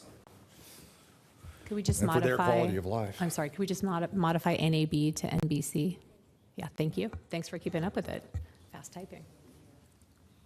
Okay, so with that, Mayor Duncan, that concludes the first part I was talking about, going over the comments and changes that either you'd seen before in December or some minor changes since then. So I don't know if you want me to move on to the second section now, or if you want to discuss this part. I'm happy to hear whatever council wants to do. I think we could probably, well, the only issue though would be public comment, which would be odd to do multiple public comments. Yes, it would. So unfortunately, I think we should probably go on. All right, thank you. Okay, so then we'll move into the second part. And this is where, when we were soliciting feedback from council members, we received some wholesale deletions or additions. And so we separated those out because we knew those would have discuss or would merit discussion with you. So thank you. Ms. Holing is going to put up also on the screen so you can see that. And I will note that this attachment 2 was amended since it was published in the agenda, and we had some of those that were withdrawn, that were taken off for consideration because we had always planned on doing an additional review later this year to queue it up for the 2027 legislative program, and so those were just taken off. So this is a shorter list than was originally proposed in the packet. But what I'll do here is, since council members did author these, I'm going to be turning over to them and asking them to weigh in on why some of the changes were proposed. Okay, so we'll start here. So the first one falls under the section of local government finance, and Councilmember Fleming had recommended the changes here to C and E. Councilmember Fleming, can you comment on the impetus for these changes? Yes. So starting with C, it was something that I didn't understand. I didn't understand why we were focused on this as a legislative guideline for the city. I guess to me it looked like it was out of place. If somebody can explain to me that it's something that makes sense for Coronado to be involved with, I struck it because I didn't see it as something that was directly related to the city, and I didn't know why we were even focused on that. Okay, so the first one, support legislation that would repeal FY 92, 93, and 93, 94 property tax shift from cities. So there's a revised one? Oh, that one's gone. Yeah. Sorry. Item number 10, support legislation. So we have that issue. I mean, we just had a proclamation on that issue. I was wondering if possibly, thank you for the update. I was thinking that it was possibly because it was already done, but yes. May I speak to Can we that? go ahead, Councilmember Fleming, to Councilmember Stewart for a minute? Yes. This is something, we celebrated Kathy Prout today as Kathy Prout Day, but it is unconscionable what happens to military spouses, and there's so much more work still to be done. If you're a Gold Star spouse, some of them, things have improved, but there's still a long way to go. That's the first part of that. But the second part is that the retirement pay. Their retirement is their benefit. And up until last year, the state of California was the only state in the entire union that did not provide state income tax relief in any way, shape, or form for veterans. So they recently this fall said that they would look at $20,000 that they would do tax-free. That equates to about $600 a year. That's it. And the bottom line is we've got, we're losing large amounts of veterans. We've lost Councilmember, half of our veterans. Let's hold off until we debate it, or until we Okay. get to councilmember discussion on it. So I Okay. appreciate what you're doing. Yeah. I'll appreciate your comments actually Okay. fully. But let's wait, because we're going to come back when we go. Okay. When we vote on if we want this or not. So I appreciate that. I don't know, Councilmember Fleming, if you have any other comment or if there's a question, but let's, as to the real meat of the issue, as long as we understand what's here and the person who drafted it, if they want to tell us anything else now, we'll go to discussion when we get to it. And you're still talking about item number 10? Yes. I would actually withdraw that based upon what I'm hearing. Okay, so we'll go ahead and strike that as a possibility. We do not need to discuss it further, and thank you for everybody's attention to that matter. Why it's going to stay. It will remain as is. Thank you. And we'll take a vote on it, but as of now, that's what's proposed. So we'll go to item E. Councilmember Fleming, do you have any comments on your reasoning behind suggesting striking this language? Yeah, I suggested striking that because I wasn't sure why the city of Coronado is actively supporting legislation without the Coronado Unified School District coming to us and requesting us to support legislation for certain things. Now, maybe they've requested that in the past, but that's something I'm not aware of. And so my feeling was that why would we proactively do that up to and until this Coronado Unified School District actually came to us and requested that support. Okay, I appreciate that. And we can debate it, but is there any history that anyone knows on this? Yes. Councilmember Downey? The way the federal impact to schools works, every city that has a military base and has people living on the military base, there is no property tax generated for that. So to make up for those property taxes that normally fund schools, the law says that, okay, then the federal government will make up for families that would have been paying taxes that would have paid for the school's share, the way property taxes usually work. So that's what the law is for. Yes, the school district assumes we support it. They absolutely have asked for it every year, and there's no reason we wouldn't.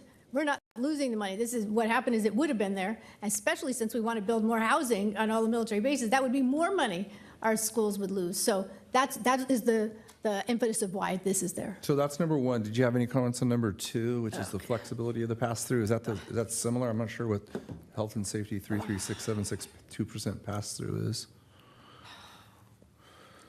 I'm confused if that was part of the redevelopment, the 2% pass-through. So that actually might be OBE, but I'm not 100% on that.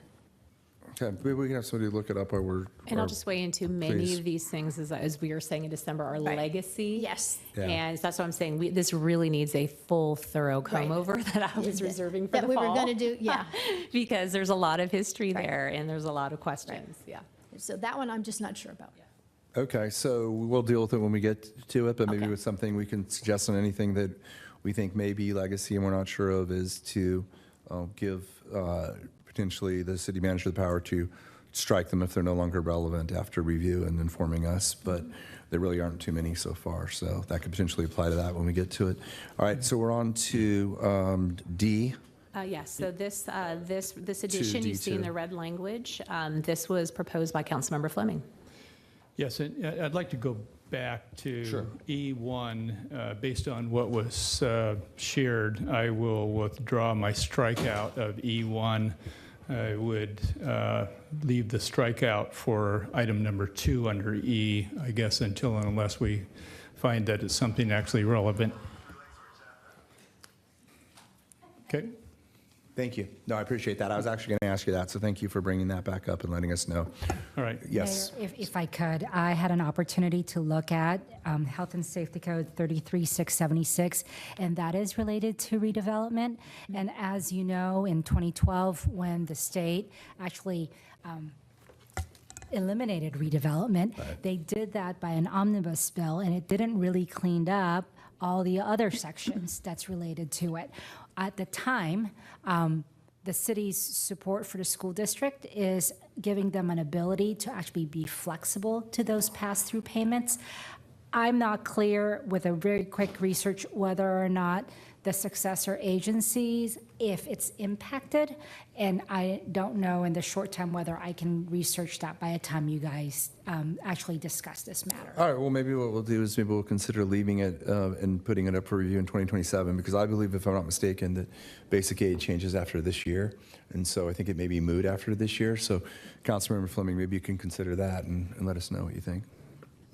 Yeah, absolutely. Are you ready to move on? Sure. I'm Okay. sorry, yeah, let's go to 2D2. D2, support legislation that would repeal or amend the sanctuary status of both State of California and County of San Diego to include efforts to modify or eliminate California SB 54 and related laws. This is really a intent.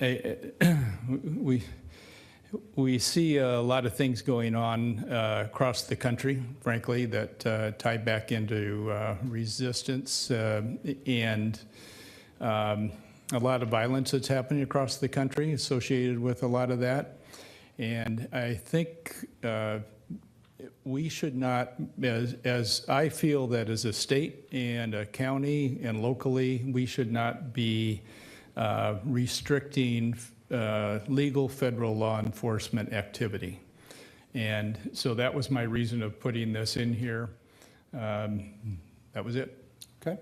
Any questions at this time? We'll go to discussion on the item when we get to it, please. Is this a good time to ask our city attorney for a definition of sanctuary cities? Sure.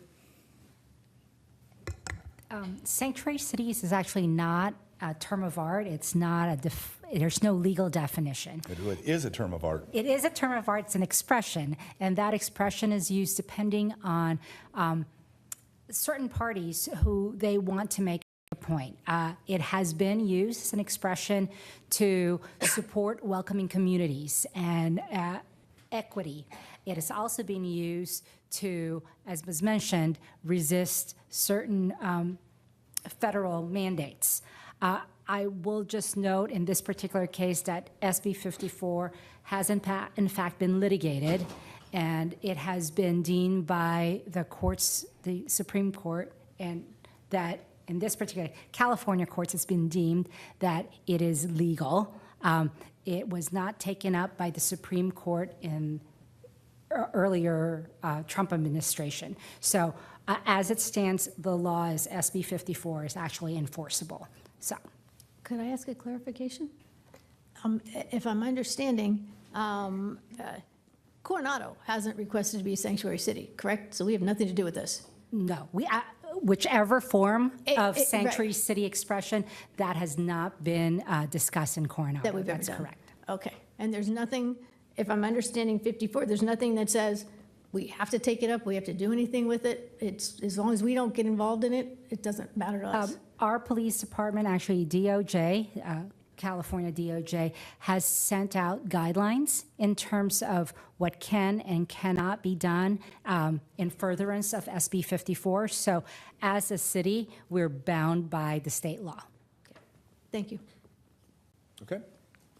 We'll go on to the next one. We'll finish Okay. these up, and then we'll have public And comment. the and public then we'll have safety were also recommended debate. Go ahead, by please. Councilmember Fleming. This has to do with crime and safety violations A2 and A3. Yes, and item number 2 states support legislation that would protect the public from the dangerous and improper use of weapons and enact necessary regulations to control their use. I'm all for public safety, but as I read that, I couldn't help but ask myself the question, what does this even mean? And we've got a lot of laws on the books to protect the general public from what I would consider to be dangerous and improper use of weapons and enact, and we've got regulations in place for that. And so that was my question is, what does it even mean? I just didn't feel like it was anything. It's very ambiguous. And what do we do with this? It seems like something that does not belong in our legislative guidelines. How about on number 3, Mark? Because I think I understand what you're saying on 2. What about on number 3? Oppose legislation which would weaken the authority of local law enforcement to control the issue of concealed weapon permits. Is that, you have the same comments on that, or? Well, my question there is why, how many violent crimes have been perpetrated by criminals who have been issued a concealed weapon permit? I think that's few and far between. Why are we concerned about influencing law enforcement efforts in controlling the issuance of concealed weapon permits? It's interesting because I read it, and again, we can debate it, but I'm just telling you because I want to make sure I understand what you're saying. Because I know different people have different visions and views, obviously, on concealed weapon permits, but I can't tell which way 3 is advocating, because it says oppose legislation which would weaken the authority of local law enforcement to control the issue of concealed weapon permits. So they want local law enforcement. I believe, and except for with obviously their officers, our local CPD does not issue CCWs. No, they do not. But I'm not sure what 3 means really, or I understand what the literal language means, but I'm not sure what the point of it is. But I'm not sure if you had any other questions or. No, I just, both of those items really left me scratching my head, and I felt like they really didn't belong in here. Yeah, I mean, I couldn't tell whether they want CPD to be able to issue CCWs, or they want our sheriff for the county, which does issue them, to continue to be able to issue them, and why. I wasn't sure how this language was drafted. But does anybody have a quick question now? We can debate it when we get to the discussion. Okay, thank you. Going on to the next one, please. Moving on then to medical care. This is item D2. It's up on the screen right now, relating to supporting legislation to regularly update the geographic price cost index for Medicare and Medicaid patients. And Councilmember Fleming had recommended this strike. Yes, so once again, I look at this, and maybe somebody can explain something to me that will make this make sense. But, my note that I wrote is, do we have any business getting involved with this? How does this affect or impact Coronado? All right, well, we can debate I'm it. wondering where it came from. Are there any comments or questions as to this matter? I don't have any memories of why that was in there. However, we do have our own community hospital, and one of the issues that all hospitals have is the Medicare reimbursement rates. And if you don't know, because our hospital has such quality service, a lot of folks that have nowhere else to go get brought to our emergency room from over the bridge other places, and so we have to treat them whether there's reimbursement or not. So we do have a dog in the fight in that we want our community hospital to be able to survive. So without having been there when this was drafted, I can see why we would have supported that. I can't see a downside, because this, to be honest, is what virtually anybody who wants to support local hospitals, and actually any medical reimbursement rate, we're not asking them to make things up. We're just asking them to peg it to this standard. So we can talk about the merits of it, but that's why it would have been relevant, because we have a local hospital, one of the few that have a community hospital left. Okay, so the geographic practice cost index, that's a real thing? Yes. It's current? Okay. Okay, then I will move to withdraw that strike. And when we do the comprehensive review of it, staff could also, I appreciate the withdrawal, I think it's appropriate, but could also let us know if this is inaccurate. Absolutely, and if it's really language or- affecting us. Like, I'd worked in other communities where this really affected them, but they were designated a rural community, even though they had very urban areas and high cost of living areas. So the physicians couldn't really make it work, and so that really impaired the ability of people to get care if you're a Medicaid or a Medicare patient. So yeah, but I think that's a great thing to follow up on, is how was our hospital affected? Is this an issue? So we'll I'd just like research to that. make a brief comment that I don't think the public is necessarily aware, because people might just think, well, these things sound good, nationwide or statewide, or, let's have all this stuff in there, let's bring more, it doesn't hurt. Part of the reason is what we're doing here also impacts our staff on what we are asking them to track and to help us advocate on. So if it's not really germane to Coronado, pretty closely, we don't really feel it's appropriate to have the staff have to work on it. Like with this one, I'm fine with it, but if you're like, hey, it's close, why don't you just leave it in there? Because if it's not appropriate to be in here, it should be out, because it's not appropriate for our staff to waste their time on something that's not really valid policy. So that's part of the reason we're spending so much time looking at it closely. Thank you. Okay, thank you, Mayor Duncan. All right, and the next one you see is under E, Homeland Security, number 3, and this was proposed by Councilmember Fleming. Yes, and it states support legislation requiring local and state law enforcement agencies to cooperate fully with federal law enforcement and Homeland Security agencies in the enforcement of laws and the protection of citizens of the United States. In my mind, this should not be anything that's debatable. It should be something that we could hopefully all agree to. Okay. Can I ask a question Please. again? I don't know if our police chief is here, but in the 30-plus years I've lived here, we have always worked with federal law enforcement. As a matter of fact, past police chiefs have worked with the FBI, have been Secret Service, you name it. We have always worked with federal law enforcement, and we work with the Navy every single day on security issues. So if we're going to go around the route that we only do things that affect Coronado directly, I'm not sure how this does. So I'm trying to figure out, do we need this because we aren't giving our own staff direction to work with the federal government? Or are we trying to tell the rest of the state how they should do it? I'm just trying to figure out why we're doing this. Is it something that we're trying to worry about ourselves, or we're trying to tell other levels of government what to do? So that's just my question for that. Well, there are several things through the legislative guidelines that focus outside of Coronado. And so I understand your question, but this would be focusing outside of Coronado within the state of California and our local jurisdiction. Okay, thank you for that clarification. Okay, All next right, item, please. thank you. The next one is under Section 4, Transportation and Public Works, subsection A, Transportation.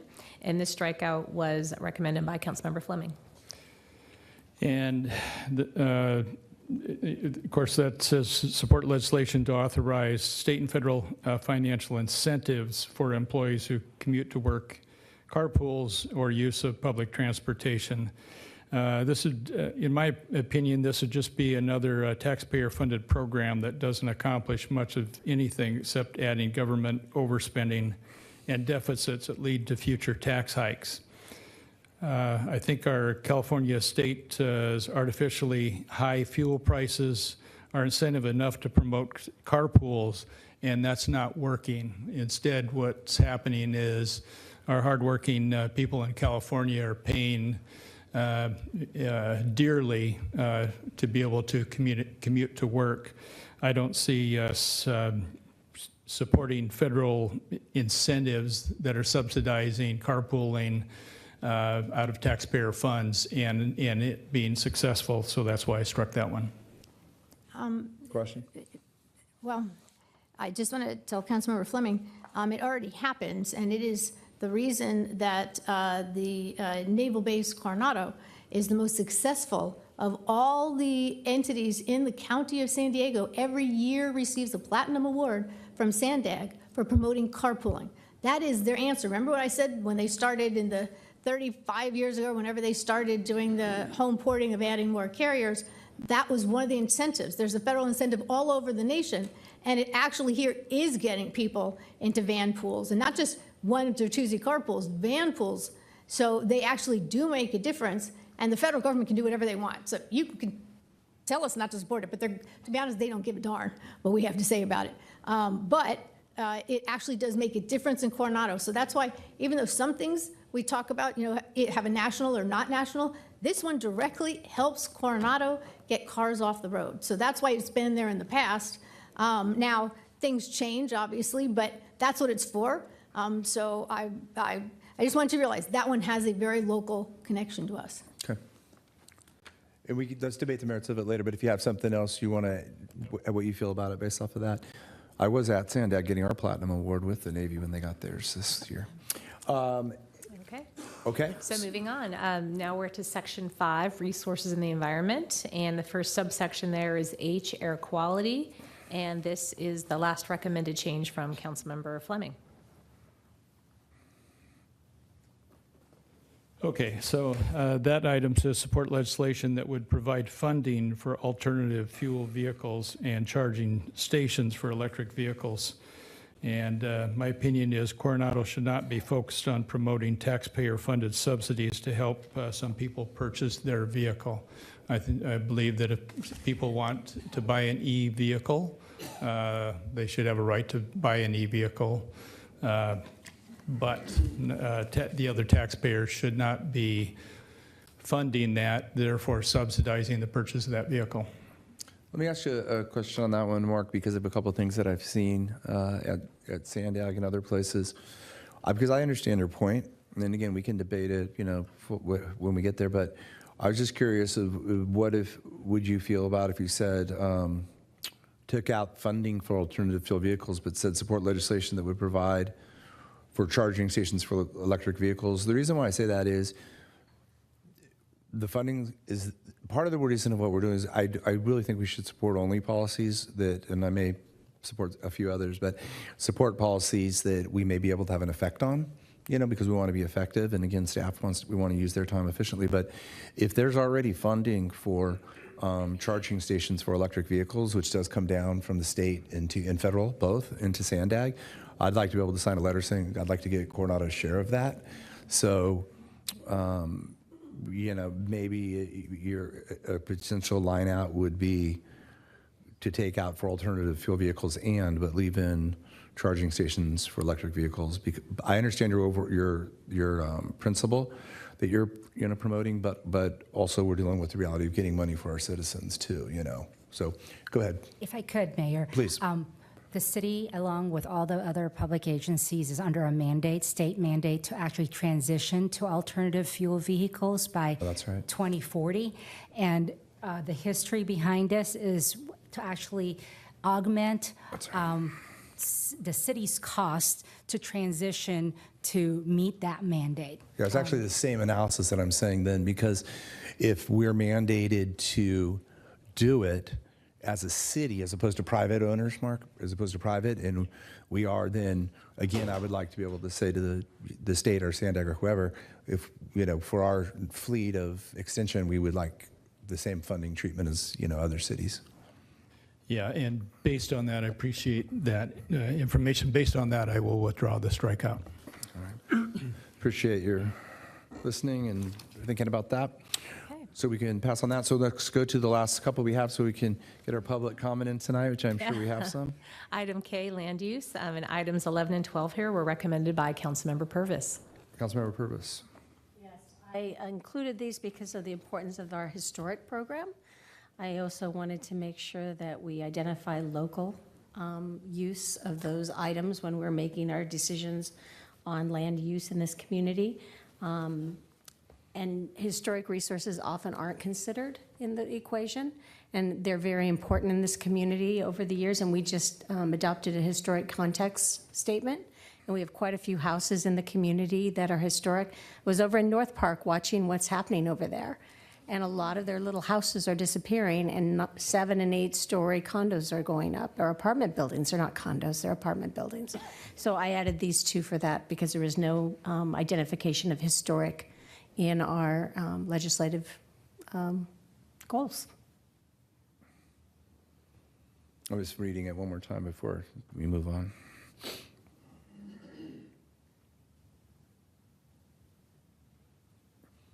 Okay. Any questions for Councilmember Purvis? And we could potentially even discuss if we want to change the language at all or make it a little more, broader potentially, but I appreciate it. And then the last one, City Manager. The final one, item 8, City-Navy relations, number 1 there, or number I think, comes from Councilmember Stewart. Thank you. This really was looking at all of the events that, for example, NASCAR coming in, even just the impacts from filming this last week were significant on city streets and on residents. So I think it's really important that we work collaboratively with the Navy on all things, and certainly with events that really impact our neighbors. I think to a certain extent we have that, and we have our Naval Coordinating Complexes group, which I believe you both serve on, and we have a meeting Monday. I have no technical issues with it or anything. Does it, Councilmember? Well, I agree completely with what Councilmember Stewart just stated. My question is this really a legislative policy? Does it fit in this document? That was my question.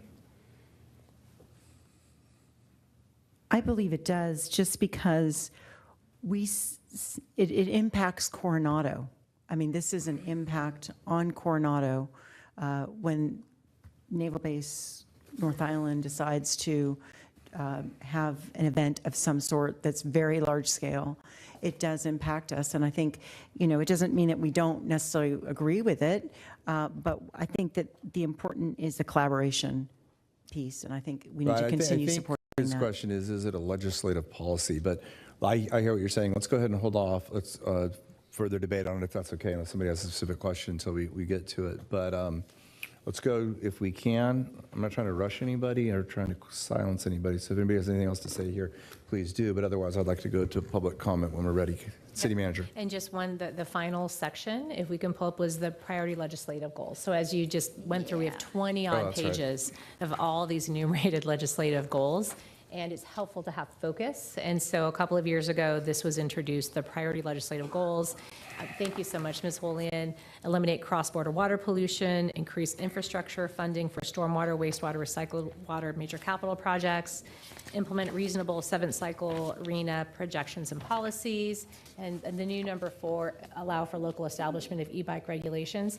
And the council had weighed in on this and made some changes. We looked at it, we made some further wordsmithing just to condense some of the language. So you can see under number 1, that bullet, just support funding and legislation. Seemed to be a simple change. And if you could scroll down, please, to the bottom. Then this second bullet, this was an extensive council discussion and wordsmithing at the dais. And when, a couple weeks later, we took a look at it, and well, we think that we can pair some of this language so it retains the essence of what you're saying, but just reduces some of the verbiage.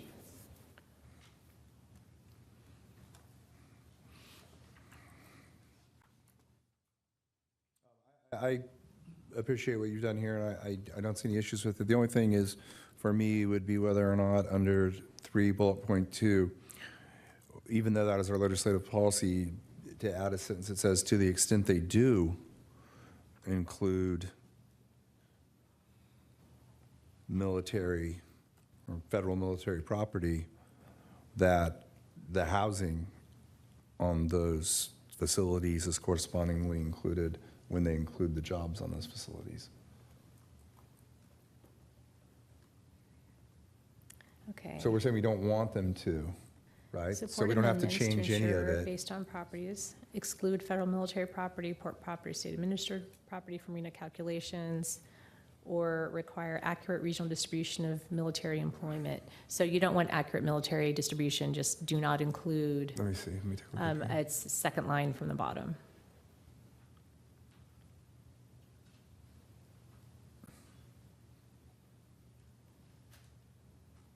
Yeah, so I would, for me, again, it's a separate one, just to the extent, federal military property, port property, and state administrated property is included, to ensure that all housing on those. Go ahead, please. Okay. Can we have the I'm third sorry. bullet for that? Am I on? Yeah, I'm not sure. Okay, perfect. I just want to say, I think we're addressing your issue at the end here, and I apologize, it is very messy. Sure. But at the very end, it says, and provide full credit for housing units located on military installations within city jurisdictions. It's at the very end there. I believe that might be addressing, and for the record, I'm Allison, the deputy city manager, but I believe that Thank you. that's So what you're addressing. saying is that that would be what we're requesting, whether or not they include those properties, which I could go with, because I think we should get credit for that housing regardless. I believe that's what you're asking, but if it doesn't meet your need, obviously, we're very I open can't to quite change. hear you, I'm sorry. I said, I believe it's addressing your concern, but if it's not, we're obviously very open to changing the language. I just believed it was addressing your concern, which is saying that we should provide full credit for housing units located on the military installations within city jurisdictions. I guess I think it was a little bit strange is it's a conjunctive. It says accurately, you have to require accurately regional distribution of military, whatever, of military. Strike out of. Okay. Okay. I apologize. Thank I should have you. put a clean version in.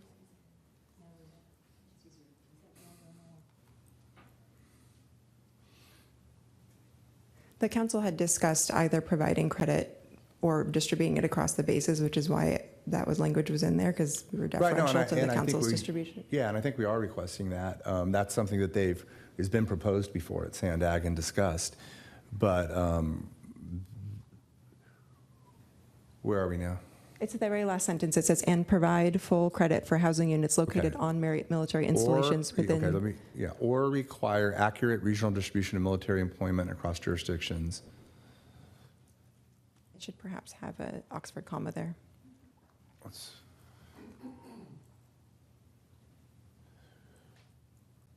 Okay, I think, so what I would say is at the end where it says city boundaries there at the end, I would add a comma and say regardless of whether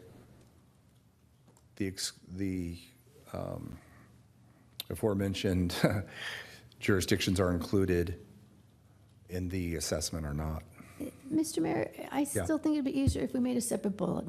You say exclude federal military property, blah, blah, blah, and then after, from the RENA calculations, period. New bullet. If they are not excluded, require accurate regional distribution of military employment across jurisdictions, period. and then make another bullet that says, if they don't provide full credit for housing uses, because it's a conjunctive. First, we'd rather just didn't count them at all, and then if they won't do that, then distribute them across all the region. If they won't do that, then at least give us credit for all the military housing. And it wouldn't be just us. Any city that has military housing, Oceanside, anybody, Carlsbad. So I think it should be separate bullets because it's an either or, whichever the state does or doesn't do.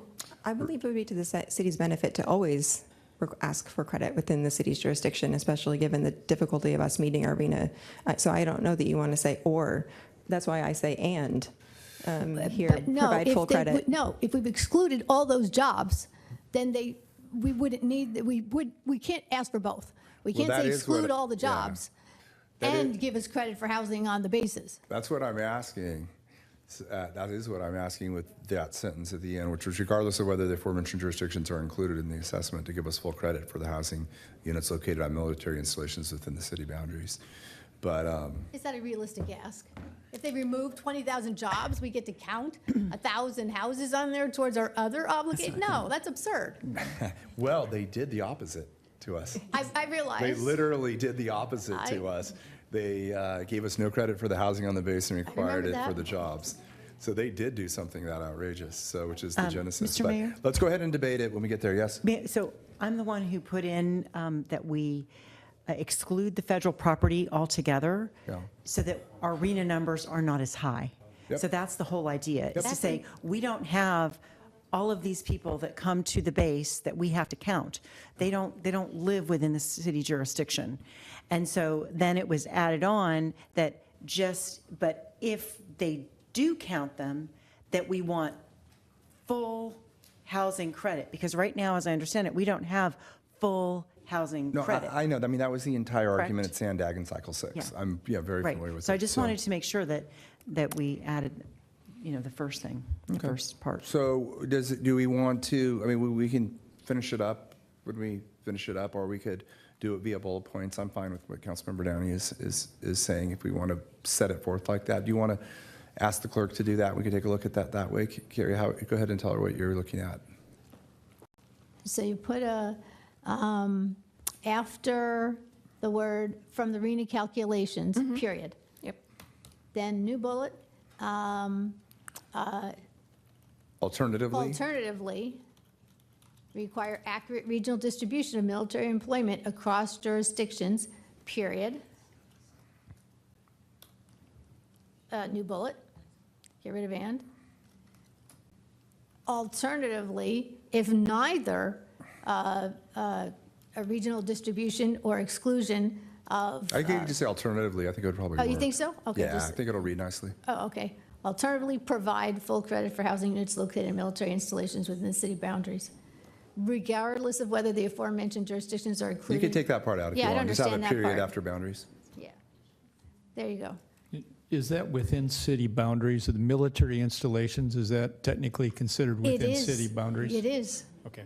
It's weird. It's very weird. Okay. But it is. And they, of course, whether there was a time where some of the military base was considered part of the city of San Diego, but regardless, when the Sandag acting on behalf of HCD did the allocation, they counted it as part of our city. So I'm good with the language. Are we good? And we can finish it up when we get there. Anything else on this matter? All right, I think I'm officially allowed, city attorney, city manager, and council, to go to public comment. Are there any members of the public who would like to address any of the items we've discussed on our legislative policy guidelines and priority legislative goals? Please come forward and address council. You have 3 minutes. Good evening, officially evening.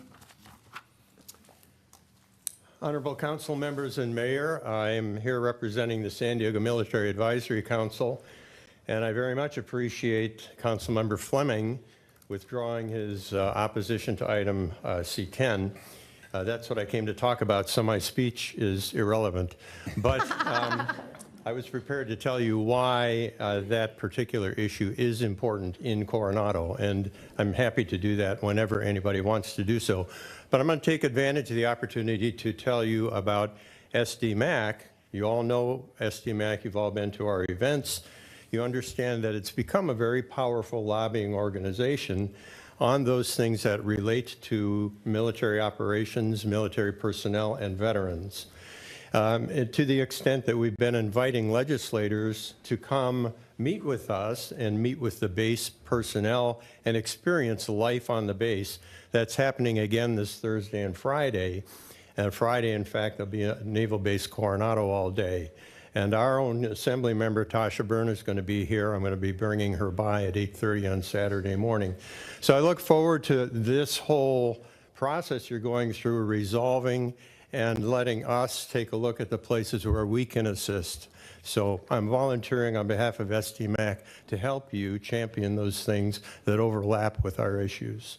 Thank you for your community service, former Councilmember Woody, and all your other roles as well. And I would just add that if you have things that you see that we might want to ponder for our 2027 guidelines, please bring them to our attention. Thank you. Yes, sir. Good evening. Yes, Jim Beskoff. Yes, sir. Also a Minnesota native. There's a lot going on there right now. I'm concerned about pre-approving two of the parts of this. Under the general government, the D, on sanctuary cities, I think, and I'll say the other one too, in public safety, number E, or letter E, cooperation with government. I think these are very important things. I think they should have been publicly debated, not put in the back and buried. I fairly could find it, somebody, and I'd been through the agenda. A little closer on the microphone. I'm sorry, I have damaged that's vocal what I was cords saying. from surgery, so. Take your time. Anyway, I just think those things are important. And kind of historically, when I was a young lieutenant, I was a riot patrol platoon leader for Washington, D.C. during the 67 riots. And I kind of know what the things that go on between the cities and the organization, and people have knowledge about rights and what you can do to people and what you can't do to people and what weapons you can use and things like that. And I don't think we really looked at those things, and I'm really, really concerned about it. The sanctuary city thing, I think should be debated out in public. I really think it's important. These stuff that's been on television in Minneapolis, it's more like a police state than looking for immigrants. It's really bad. And I feel, we've talked to people there in small towns that have had their towns inundated, towns of less than 2,000 people. And I just am very, very concerned about those two things. I think pre-approving them on the policy without strong comment is a mistake. And I thank you for your time. Thank you for your time. Okay. Next speaker, please.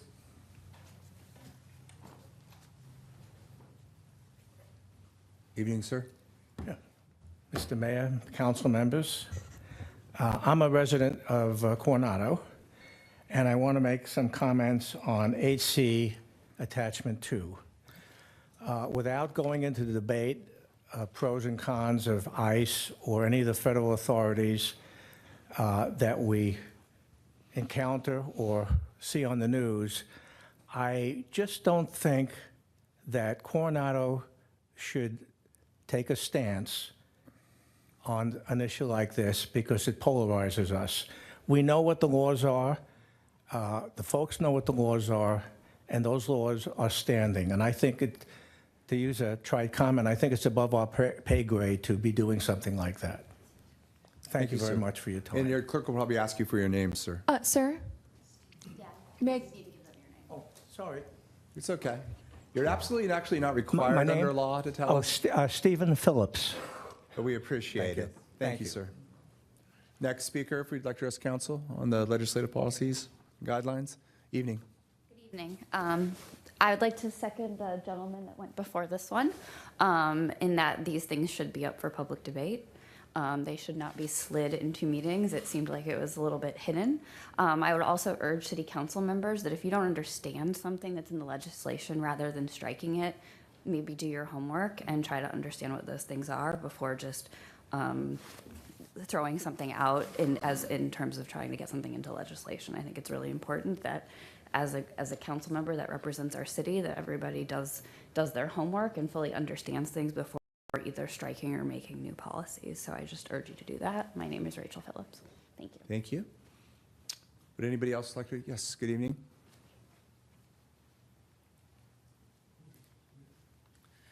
Good evening, Mayor, Council, City Manager, and staff. My name is Carolyn Rogerson, and I am a resident of Coronado. And if I were a criminal, I would want to go to a sanctuary city and a sanctuary state, because there I would be protected. I am in favor of local law enforcement and all legal entities cooperating with federal and homeland security agencies. Unfortunately, California legislature has designated California a sanctuary state. I support local law enforcement in cooperating with Immigration Customs Enforcement and U.S. Border Patrol in removing criminals of all types from our area. ICE enforces over 400 laws. If American citizens are caught engaging in sex trafficking, drug distribution, and/or committing other crimes, they will rightfully be detained. Failure to comply is against all law enforcement rules. If you physically block or use your vehicle to harass, block law enforcement vehicles, interfere with arrests, you are breaking the law and are subject to arrest. I fail to understand why supposedly decent people want to prevent child rapists, sex trafficking deviants, drug sellers from being arrested, incarcerated, and deported. Any anti-ICE and Border Patrol local law enforcement actions are essentially condoning crimes and coddling violent criminals at the expense of innocent children and others, especially in the immigrant community. So I think we are blessed with our location. We are blessed with a fabulous law enforcement.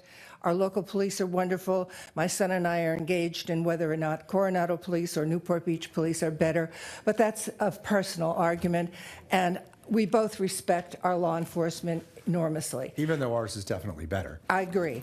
And I feel that it is incumbent upon all of us to explain to our children that you respect the laws, you respect the local police, you respect the federal police. It is one thing to stand on the side and protest. It is another thing to try and physically block or vocally interfere with a law enforcement activity as it is taking place. This is not what we want to teach our children. This is promoting anarchy. So I am greatly in favor of declaring the fact that Coronado is not a sanctuary city. Thank you very much for listening. Okay. Any other members of the public want to address council at this time?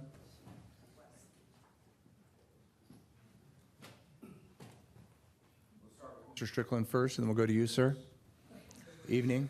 Good evening. Wayne Strickland, Coronado resident. And for full disclosure, my father was Los Angeles Police Department. My brother was Los Angeles Police Department. And I was fire department here. But the thing is, I totally support law enforcement. And immigration control and enforcement is law enforcement. I think there's a protest like every Friday morning. They're standing at 3rd and Orange, and everybody has a right to protest, but it kind of looks like they don't support immigration control and enforcement. And crushing ICE signs is not something that I think anybody should support, but that's their option. And I think that we should show that we do support all law enforcement, including immigration control and enforcement. And I think it's a strong message that we show that we are not a sanctuary city. There are, I believe, there's possibly things that are going to come down on sanctuary cities that are going to be defunded for certain things. And I think that if we show that we are not supporting sanctuary cities and not, against ICE or any of that kind of stuff, I think that it'll show that we're a much better city and we won't lose any funding, and it shows that we support law enforcement. Thank you very much. All right, sir. Next speaker, please.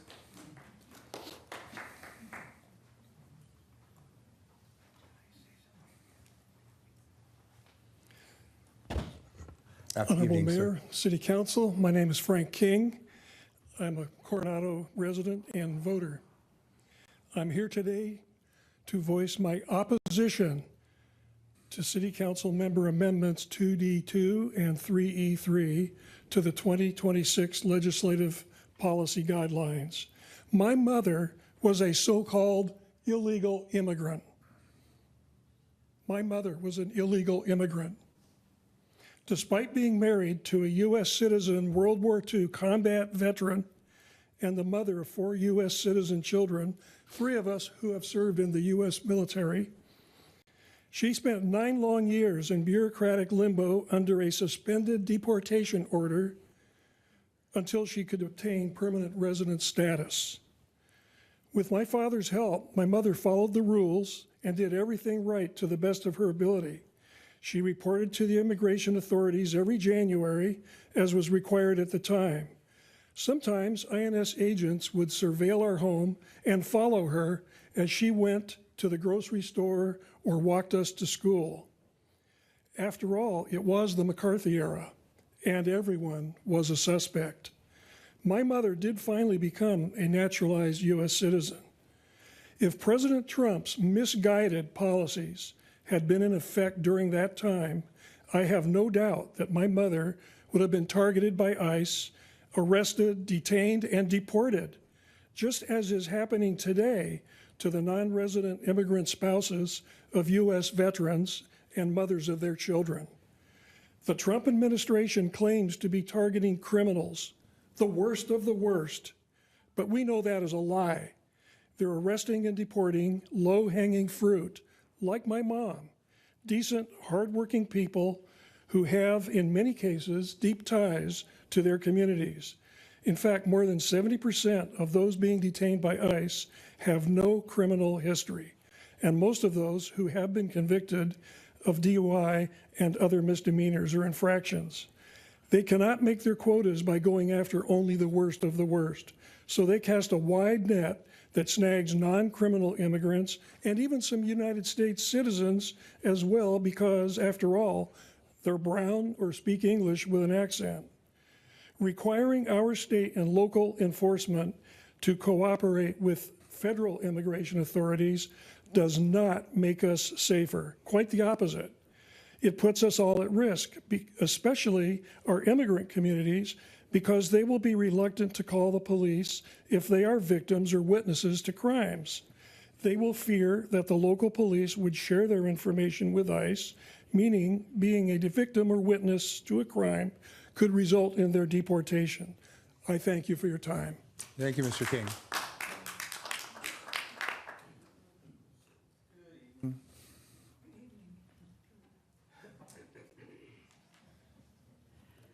Good evening, Hi.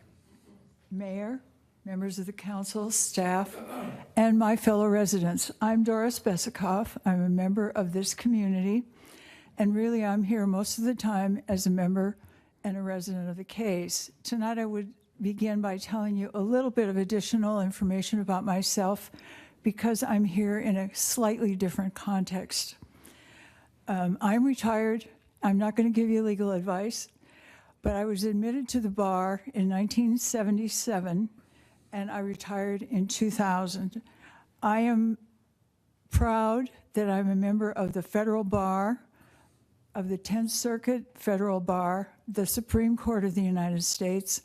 I'm a board certified, although inactive, federal civil litigator, and the focus of my practice, and the reason I get emotional when I come here and talk to you about the Constitution sometimes, is that I have represented individual people, veterans, military women, victims of various kinds of discrimination, and the only thing that I had to hold up for these people when I went to court was the rule of law and the respect for the different branches and the different varieties of authority we have within our legal system, and also the strength of our system that says you can't take the part you like and use it to impose your singular point of view. We are all here. We all have something to say. And as members of a government body, you have taken an oath to do good governance. That means you govern. It means you stay within your roles, within your appointed authorities. And I'm talking to you, of course, about tonight the two Councilman Fleming's provisions, the one about the police and the one about the sanctuary cities. And I'm really here because of my training, because that gives you the strength with which you look at things. And what we're going to look at when we look at these two provisions as residents and as members who govern is, number one, do you have the power to do it? I don't think you do. You don't have jurisdiction to do a lot of the things that are contemplated by those two provisions. And one of the reasons is the detail in them. And your policy should be to follow the existing laws. With respect to the sanctuary cities, I don't think you can legislate. You can have a policy, but you also represent all the people in this community. And how can you have a policy for some and against others? With respect to the police operate even more strictly than you within the legal authority that they're given, I do believe.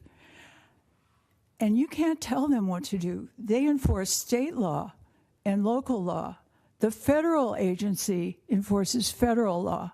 And that's where you get into trouble with something called ultra vires, which means outside your authority, outside your jurisdiction. So you're about 30 seconds over, so I do want to be Okay. courteous and give everybody time to finish what they're Okay, saying. I'll try and finish So- quickly. Yeah, that's what I'm saying. Take 15 seconds and please. Okay, and then, your detail is getting you in trouble. Policies should be general.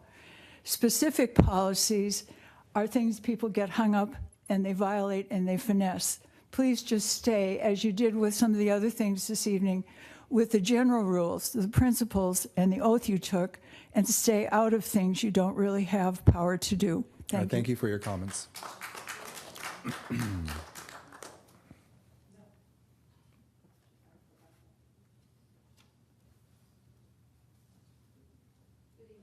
Good evening. Council.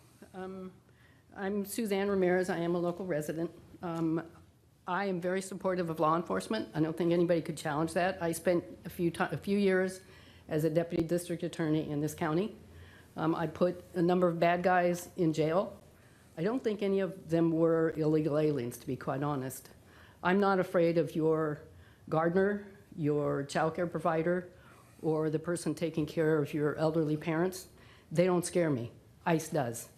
Being a friendly white woman is no longer a protection against the brutes that have become Trump's Gestapo. I'm very troubled by your suggestions, Councilman Fleming. I think if it were up to me, I would say, let's strike those two provisions. I don't think they have any place in the city of Coronado, and they're incredibly divisive. That's all I have to say. Thank you. All right, thank you. Any other members of the public wish to address council tonight? Okay, and I appreciate, yes, sir, please come up, Mr. Fleming. And I just want to say, I do appreciate, I know when there's, strong issues with, varying opinions, that we let the speaker speak and finish without interruption, regardless of how we may feel about what they're saying. So thank you for that. Yes, sir, good Tom evening. Fleming, resident of 40 years in Coronado, and I hate to see this, these disagreements. Let me say this one thing is, we do have laws. The current law says we can't cross the border illegally or whatever. Wonderful people have come here. We have wonderful friends from north and south. But we have laws. And the good thing is we can change those laws, but we have to do it legally. So we have to get the law changed, but until we get that done, I think we have to abide by the law. The law says we have to not allow people to come in and become citizens without due process. We have to abide by the law. Thank you very much. All righty, sir, thank you. Are there any other members of the community who'd like to address council before we close public comment on this matter tonight? All right, seeing none, we'll go ahead and close public comment. We're going to go to council member discussion, but I am going to take a 5-minute break. And I'm sorry, I know there's people who'd like to probably go home and but want to stay and see our debate on the matters, but I think we do need a 5-minute break, so I'm going to go ahead and take that, and we will be back at approximately 6:50. Thank you.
that's right.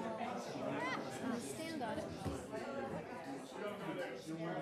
Perfect. Put this here. That'd be great. Can you push my chair? Start back up in 1 minute, everyone. So please get ready.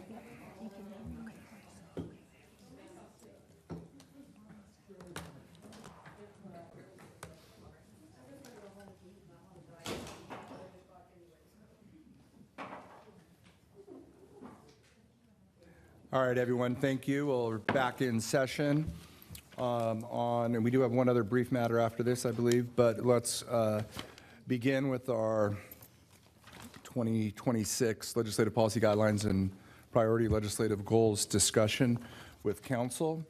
I think we can go to, on our binders here, starting with, is it page 211? Sound right? And I'm not going to try to rush. I felt we went through these first pages fairly closely, but I do want to give an opportunity, and we'll just do it page by page. So we'll start again on page 11. I do not have any comments on page 211. Does any council member have any comments or questions? And if you need time, just raise your hand like this, and then I'll pause until you put it down. Okay, we'll go on to page 212. 212, only on item 6, has a very brief strikeout, and then at the bottom under D, added Coronado and other, so I don't have any questions or comments on those two changes. You're seeing none, we'll go to the next page. We had no changes. Same with the next page. So we're on to page 215, which is under number 3, public safety.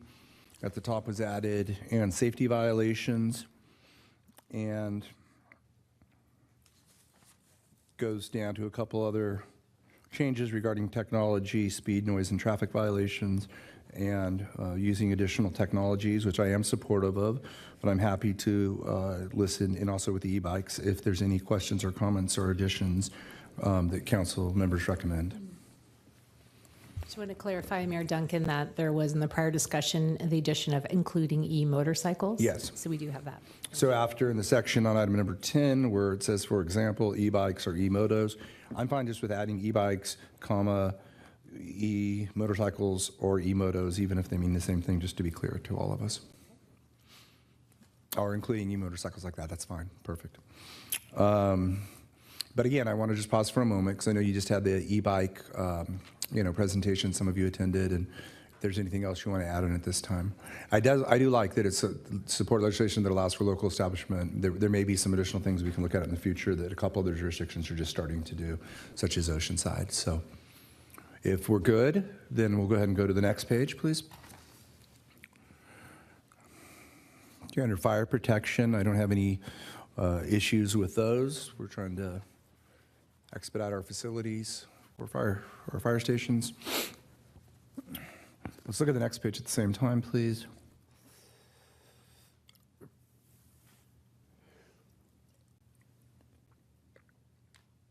Okay, so I'm good with these, and I notice at the top of page 10 or page 217, we have the adding of the foundation rehabilitation, which obviously is under review for our bridge now and moving forward. Seeing no questions at this time, moving forward. Under the section of 4, Transportation and Public Works, let's please take a moment to review that. Councilmember Fleming, did you have something? I do on item 7. Okay, item 7. Okay, I don't see anything probably that anybody has on 1 or 4, so let's go ahead and go to item number 7. We can go back if necessary. What's your comments on item number 7? Kind of ties into my comment when we went through this section before. I would like to add speed and noise cameras to that section. And again, as I said back when we talked about it, it's a use of technology such as, I would say, I'm fine adding noise. I mean, those are almost 4 examples. I don't know if any other council members object to that, but I'm fine with it. That's fine. All right, we have consensus, so we can move forward off of 7. Any other questions or comments on the page? We have 9, 11, 13. Obviously, we didn't really talk about it, but it deals with SB 78 type legislation as well to a certain extent in my mind, so I am supportive of it. Going down to number 6 under B, okay, I'm good with that. On D1 or 2, does anybody have any questions? I do not. Okay. Move on, we're getting to item number 5, resources and environment.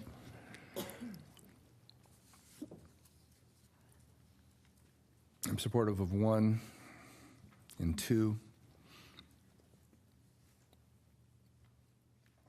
On B1, I prefer to leave the language as is. The reason for that is that there are, and even though I was slightly defensive in my mind of the one comment that we should do our homework and make sure we're prepared, I mean, obviously that is true, but I do think we do that. But I would say on a couple of these items, it's a good point. That's why I previously suggested maybe we table a couple things. But on this particular one, my point is that I do think the caveats that we have there until, or we could change that to unless, environmental protection has been assured and the need for this resource has been demonstrated. That's a super high bar. And I don't think most people in the county of San Diego or elsewhere realize that just last month, the state of California passed and Governor Newsom signed the approval for 2,000 new oil drilling wells in the San Joaquin Valley. And that is something that I haven't fully studied and know exactly why. I mean, I understand what they said why. It was to keep our gas prices low.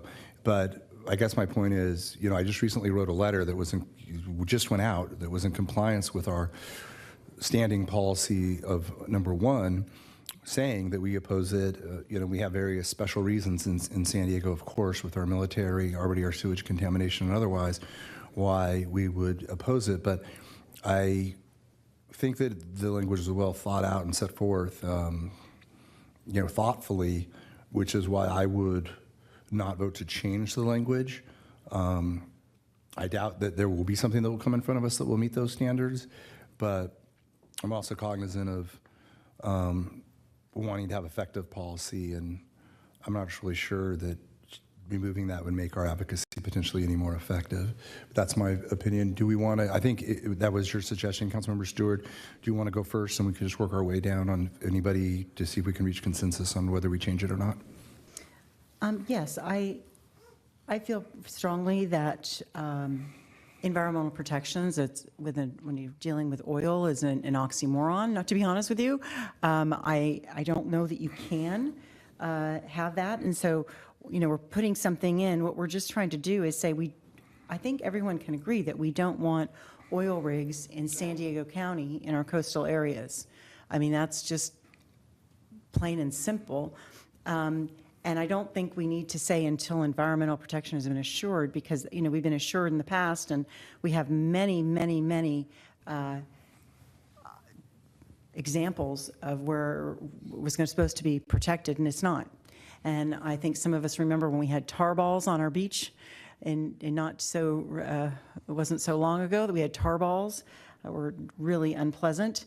And, you know, in terms of for this need for this resource has been demonstrated. I don't see that we have the need.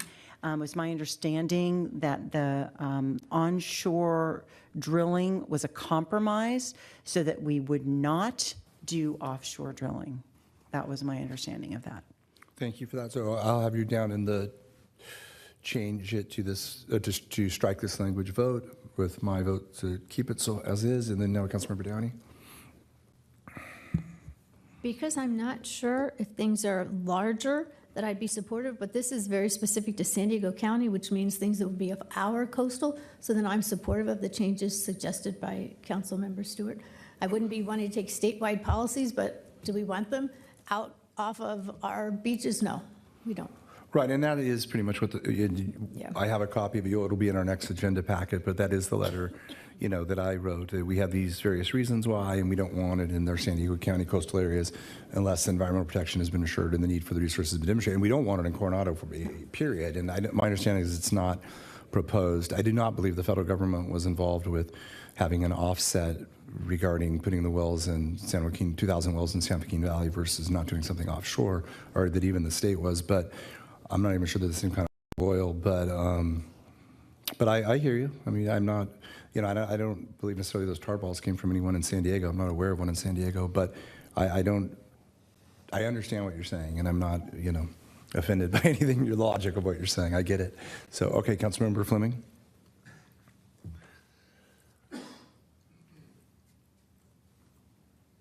I'm okay with the revision to it as it is reflected in our document. So you're saying strike it?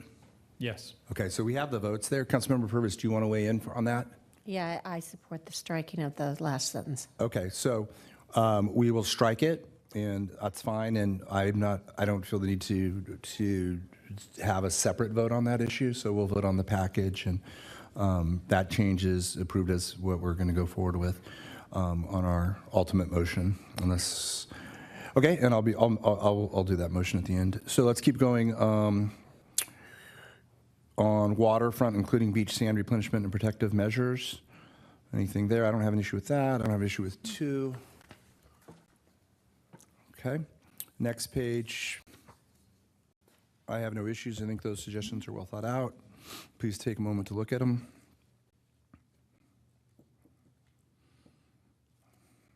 And on E4, we made the change, so I'm happy with that. Didn't we? Yes, supporting, so.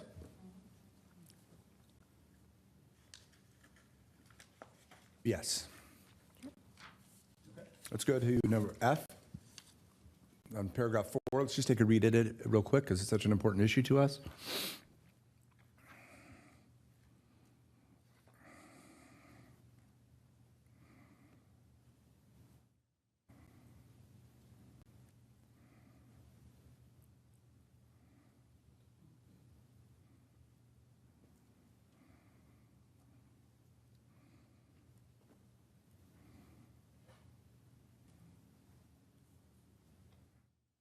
Okay, I'm good with it. Number 4 is set forth, because considering 1, 2, and 3 above it cover the other issues I have. I have a comment on that. Please. This is upscaling of treatment infrastructure. I wonder about also upscaling of sewer and stormwater infrastructure. Yeah, absolutely. That is in minute 3 through 3, and I think we could. It says we do say completion of all agreed upon projects, including any necessary related infrastructure. But we could, if there's a couple words we want to add, like it needs to be. It's the management of their sewage even before treatment, right? It's the sewage management infrastructure. But what were you thinking, Councilmember? Yeah, I guess we could add the management to it. 333 calls out a lot of different things, including what we've already kind of reiterated here. But I'm just thinking at the end of that sentence, after appropriate upscaling of treatment infrastructure, we could perhaps put a comma and including. How about this? Can I give you a quick interruption? Yeah. How about appropriate upscaling of all sewage infrastructure, including but not limited to treatment of the sewage? I'd be fine with that.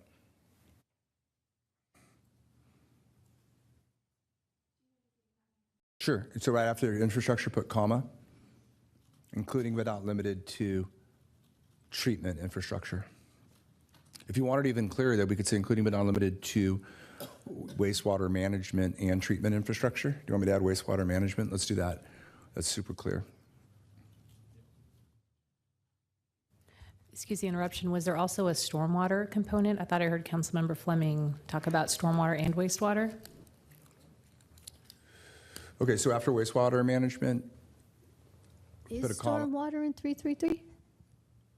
They're not that, I'm sorry. So, well, 333, what it has in it, and it was added, it was a third prong of something that I was thinking, but I didn't really advocate for it really hard, but it made it in to my surprise. One and the first 2 things did.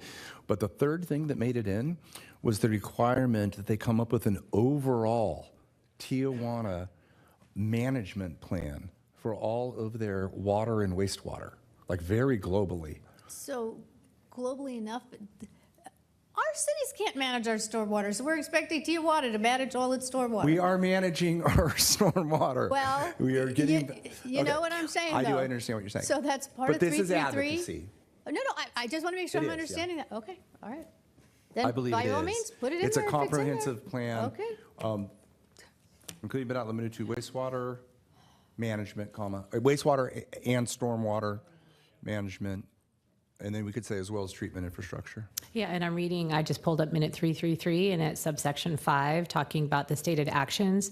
Develop and encourage consistent implementation of best practices and guidelines for stormwater management and construction runoff control to reduce inflow rates and downstream deposition of trash and sediment. I appreciate So it it. is in there. And frankly, we could do it whether it's in 333 or not, but that is a big deal. And also, frankly, for the advocacy with the county and state, I often point out that, people say, oh, we're going to go, advocate for the state to solve the sewage problem. That's not going to happen. But what the state could potentially do is some mitigation funding, especially to the county and some as well to the city of San Diego. So are we good with how 4 is written at this point? Absolutely. Okay, let's move forward. Okay, I'm good with where we are here.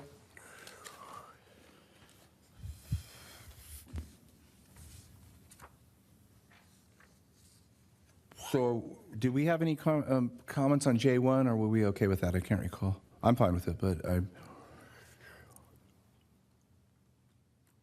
I could say, I do understand we're not going to, necessarily support every single electrification thing in the entire world. We have our own electrification infrastructure issues in the state, but the way I read this is, certainly for things like we were also talking about in the other policy about generators and where it's appropriate. I want to be able to issue support letters for legislation that does stabilizes energy availability, and reduces energy costs.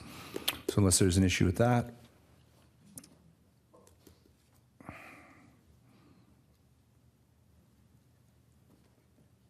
I'm very supportive of the land use ones, including whoever suggested, if it was the staff that added the one at the end about Mills Act. Property tax formula to provide transparency, predictability, and reliability to residents. That would be huge.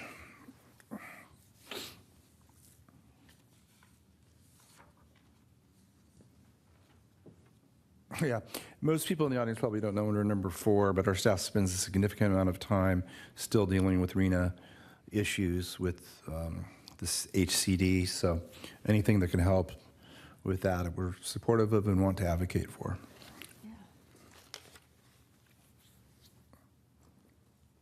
Okay. 2 is pretty much happening at Sandag, but to be able to advocate for it is what I do on behalf of the city, and I'm supportive.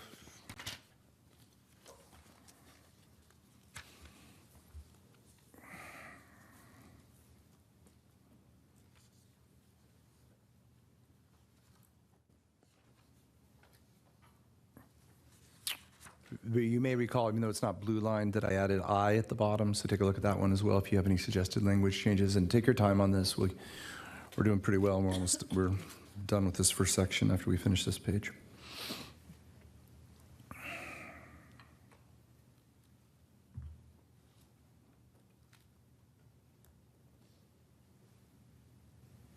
Good?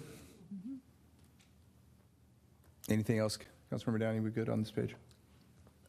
We are. If you go to the one we added about on H, how we clarified that we want shore power, I think we have the authority anyway, but the issue we're having right now with the upgrade of the electrical system going to the carrier piers, I think that what this says would allow us to keep doing what we're already doing, trying to work with the city, but do you think we need any more direction if we need to get, I'm not sure what we would do in terms of legislation, but I want to make sure we have the authority. I think we do already. Yeah, and Councilmember Downey, you earlier you were saying that G could maybe be a little bit, have more bite to it. Right. And so I just wanted to recall that, because right now it has language, but you're like, is this really have enough strength? Right. And you would discuss that, so maybe some additional language there. Yeah, so let me look at it again. Okay. And just in general, as a comment for me on this down the road, if we look at it for next year, I would generally take out the word legislation on everything. and just say support enabling and funding, because we're talking about advocacy. Well, it is legislative guidelines, so I understand that, so that's sort of in there already. But anyways, because we write advocacy letters, we'll join with other mayors or with Sandag, et cetera. So I think, or the League of Cities, and, it may be legislation, it may be policy, so it may be pressure on the Navy and et cetera. But okay, are we good? All right, so that is the end of that entire section. And I think we have locked it in. We'll probably have a unanimous vote when we move forward on that.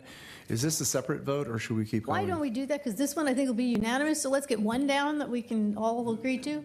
That's good with me. So, yeah, and that's fine. So, in regard to, how do we want to describe this? I will move that we approve Phase 1 of the suggested changes to our legislative policy guidelines as outlined in the agenda and edited in today's council meeting. And so I would just add a friendly suggestion that as set forth with our changes in sections 1 through 8. Yes. Second.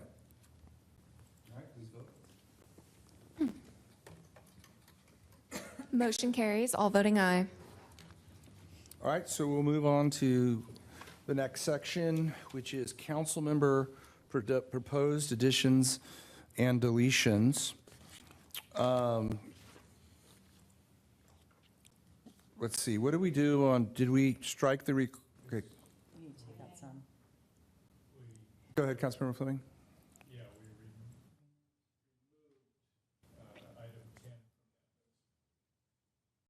And I noted that we've removed or withdrawn the strike from the first 3 there, all of them in Section 1, Local Government Finance. And in particular, Council said, well, with E2, to make sure when we do the deeper dive later this year to really understand that health and safety code. So yeah, so those were already removed from consideration. Right, so, okay, perfect. That's what I thought. Well, Thank you for. All right, what Yes, page Councilmember. are we on? I'm a little bit confused now. So we're on page 229, which reads at the top, councilmember proposed additions yeah, and I moved it deletions. over, I'm sorry. Because we had other. Yeah, I know we had a couple We different have versions. several at of one them, point. which is, here's my question. Our agenda item is page 229, and then, of course, we had council members. So how are we doing this? Because we want to approve initially changes select, well, Let's look. how do we start? Where are we starting? With the stuff that the staff had recommended, or? I'm just starting it, so it's called, it's attachment 2, but I was gonna start, and we could look at the screen if you think that's better, because Okay. that's what I'm going off of, because there was a couple different changes, so and that's what the public is seeing, and so with the start on the screen, which is the top of 229, it's councilmember proposed additions and deletions. The first thing was, there originally had been a proposal under I, local government finance, for C, E, in those subsections, and that's been withdrawn for now. We're going to subsequently look at E2 down the road. Okay. So those will stay in full force and effect in our policy. So we could go to, unless somebody disagrees and wants to talk about it, we can go to General Government Section 2, which has a suggestion by Councilmember Fleming, which is what I'm sure we want to talk about. So since Councilmember Fleming kind of described it before, do we want to start with Councilmember Stewart on now, or is that okay with you, or would you prefer to have somebody else start? I can start. I'm happy to start.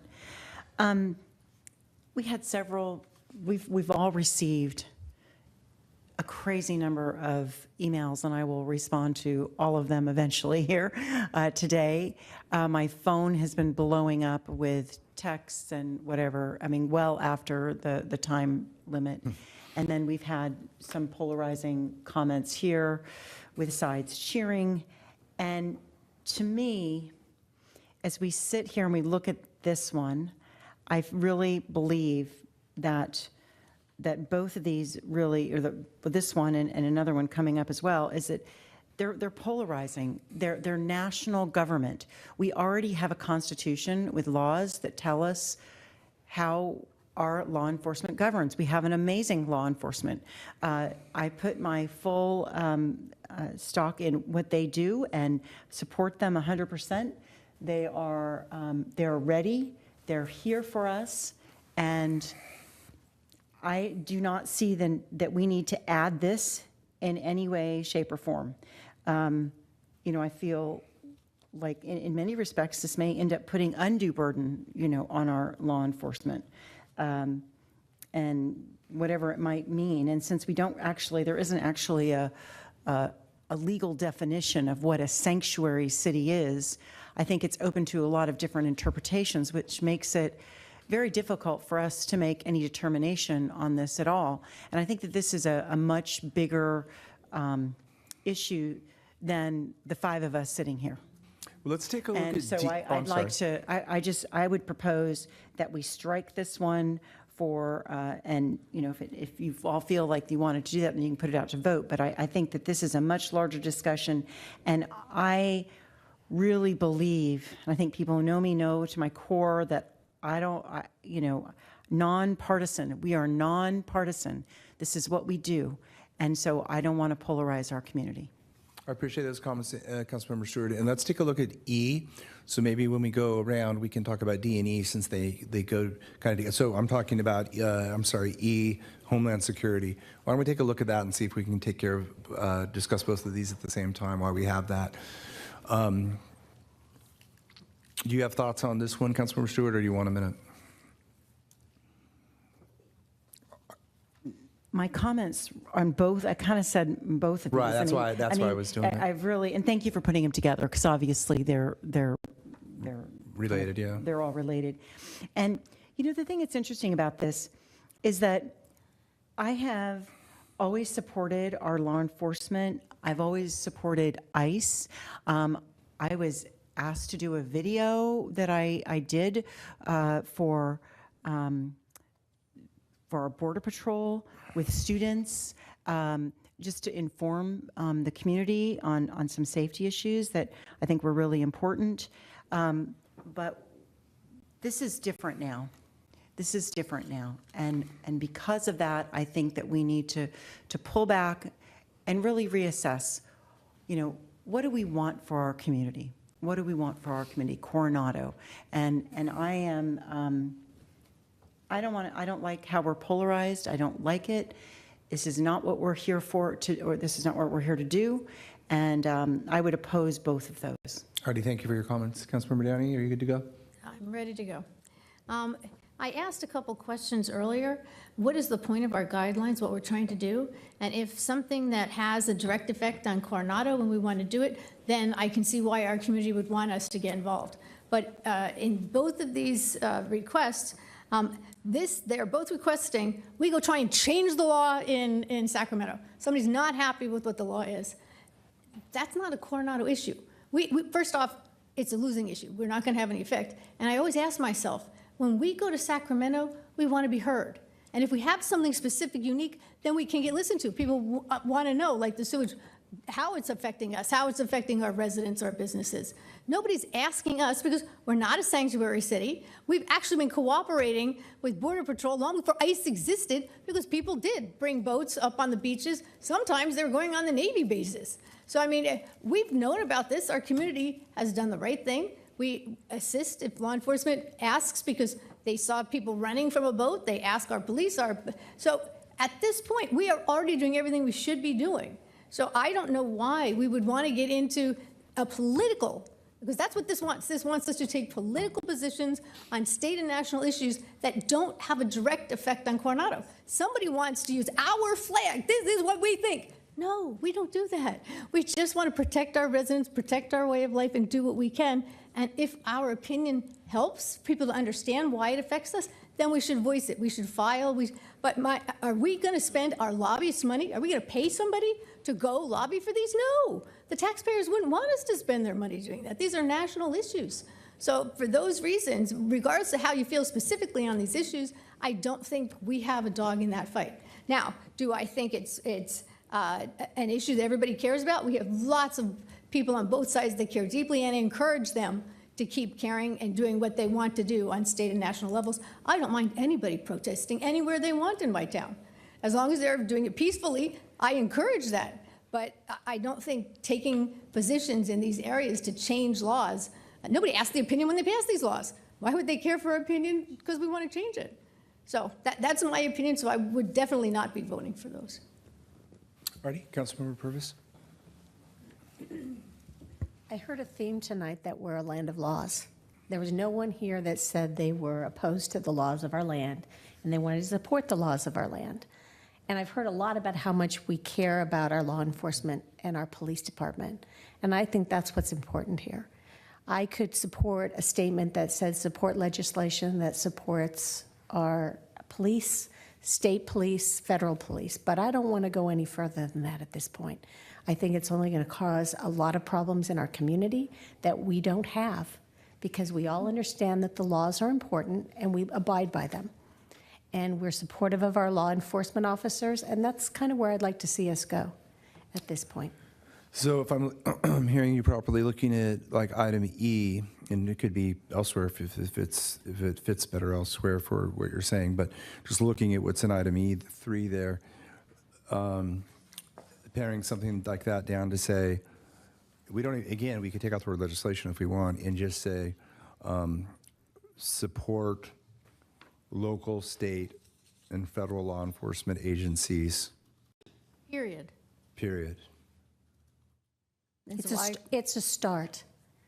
And we are looking at our legislative policy guidelines, and I think Councilmember Downey made a very good point. The state is not going to listen to us. They're just not. And to spend our dollars on that, I would rather spend our legislative policy dollars and advocacy on the things that we are 100% in agreement in this community. And that's the laws count, and we support our law enforcement agencies. And that includes the federal ones. I didn't hear that overall that we have that much divide. I think we do support our federal and our state and our local. And I'd like to just make that statement from the dais. And I think most of us, or all of us, potentially all of us, have stated that when we ran for office in Coronado repeatedly. Yeah, I'm sorry, Mayor Duncan, I just wanted to point out that I went back to page 215, public safety number 3, in the first that we already approved. And I feel like we've got 12 different items here that all talk about support for public safety. Right. So I'm not sure that anything else is necessary. Let's take a read.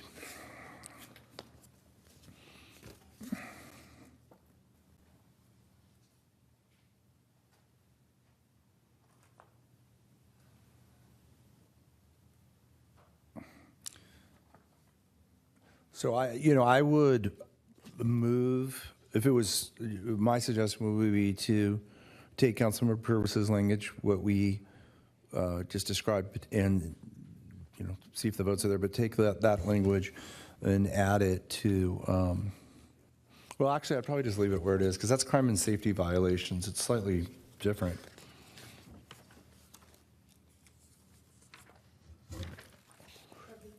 The general government topic, both of those are either under state or Homeland Security. So I think to say we support local, state, and federal law enforcement kind of covers those 3 areas.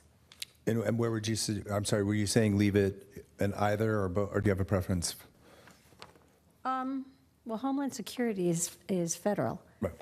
And state officers is under state. Why don't we combine it and just say state and federal relations? Or local, state, and federal law enforcement. Where are you looking at that says that? Page 229. Okay. Park the one about the state on D on page 229, and then for federal, it's on page 230. That's right, because we're looking over at the suggestions. I see. Okay. Well, listen, I'm sorry, before we go further on it, maybe, Mark, did you want to weigh in again? Well, it doesn't appear as if I've got the votes for this, so no, there's nothing more I need to weigh in on. Okay, I'm supportive of what Councilmember Purvis has set forth. Again, I think it's actually honestly what we feel, without trying to insert ourselves too far into the active issue, as Amy was describing on a, or Councilmember Downey was also describing on a controversial, potentially federal issue. I mean, I have my personal feelings, but that's not really what I'm here to, supposed to be advocating for as mayor. I'm here for the best governance of Coronado, and I think our statement of support for law enforcement is sufficient for what I believe my role is here. I'm just confused. So are you suggesting the comment that Councilmember Purvis said should go under E3, or we're just not going to do it at all? Do you want to answer, Councilmember Purvis? I would actually put it under, I would make D a different topic and call it state and federal law enforcement relations. But we left D as medical care. On page 229, general government. To be honest, no, because we have so many versions of this, I'm back and forth. Right, I So- actually think you may have said 221 earlier, so yeah, 229, yeah. Yeah, page It's on 229. Okay, so you're going to add that under, Under general government, D states state and local government relations. okay. And I'd rather put local, state, and federal law enforcement relations. Or you could leave it as government relations, I just like, have that be yeah, number I two. like both, because we want to work better with, Yeah. on all issues with the state. And then, and what Kelly's also proposing, I believe, is to strike that number 2 as written, right? And then add in the substitute language that she set forth, which is, Support legislation supporting local, state, and federal law enforcement agencies. do you want to keep legislation in? That's the one I You suggested. can take that out. Okay. Support local, state, and federal law enforcement agencies. And what, again, to Councilmember Downey's comment, what are we really looking to do? We're looking to not bring back to council if there's something we believe that would be good for Coronado in regards that we would like to advocate on these issues for funding. You know, really for funding usually. It could be a separate law, and if it's controversial, we will bring it back. I mean, we always try to do that. And if we ever do issue a letter that I hear comments on, we try to be very careful about addressing those concerns. And I think we work really well together.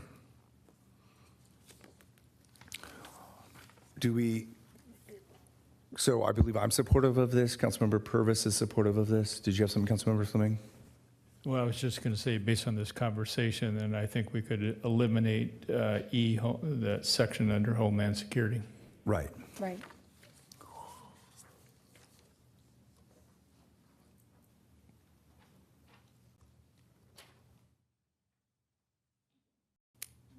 I'm sorry, Councilmember Fleming, was that your proposed addition or language that already existed in the guidelines? He's just saying not add 3, right? Yeah, I apologize, not add 3, yep.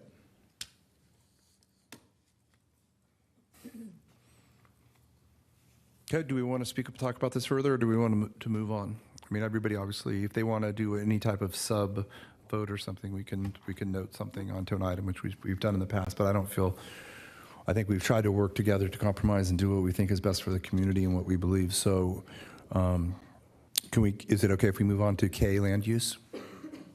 Thank you. Can we go on to that, Kelsey, please? Councilmember, I'm sorry, City Manager? I'm sorry, Mayor Duncan. I think that there was a public safety crime and safety violations that were still outstanding there. At the top of the screen, there's A2 and A3. Thank you. Correct. We can talk about it as much as we want. I'm happy to hear what any council members think. I would strike 3. It's really strange. I can't tell if that's pro. I said the same thing. I don't understand what it's, I just don't understand if it's pro. I mean, I know some people are pro people having CCWs and other people don't want anybody to have a CCW. I'm not sure which one this is actually supporting. I think some people who don't want CCWs support the state doing it, and some people who want CCWs prefer it to stay with local. But there's also so much law on it right now, published appellate court law, that I'm like, I don't really know what it wants. Mayor, if it would help the discussion, I believe at the time this was added was when the law was still unsettled. Right. Given those recent court rulings, it may not be as relevant now as it was, several years ago. And then on 2, I think that's covered by the policies we've just discussed, meaning if the police come to us, and I will be coming back to council on not a weapon issue, but on a sale of a substance in Coronado that I believe is dangerous, and so I'll bring that to council in a policy too. That's not a weapon, but a substance. But anyways, for the next council meeting. But for this one again, I think this is somewhat vague and redundant. But if somebody has another opinion, I'm more than happy to keep an open mind and listen. I mean, if we have weapons that are being illegally used, they're clearly illegal. Like, I'm not like, I guess what I'm saying is give me a hypothetical example, and I'm happy to entertain it. I'm a huge proponent of gun control, Mm-hmm. but I don't think this helps. I'm not sure what this does. And again, it's beyond our control. That is regulated by the state and now the federal government, under the Constitution. So I don't know why. If it's not getting at gun control, I don't know what it's getting to. So maybe strike it for now. And then if we can come up with a reason or something we want to put in there, I'd be certainly open to putting something back if we could identify whatever Likewise. that is. I mean, does anybody have any other ideas what it was about? Okay, so I would support striking that then. Fine.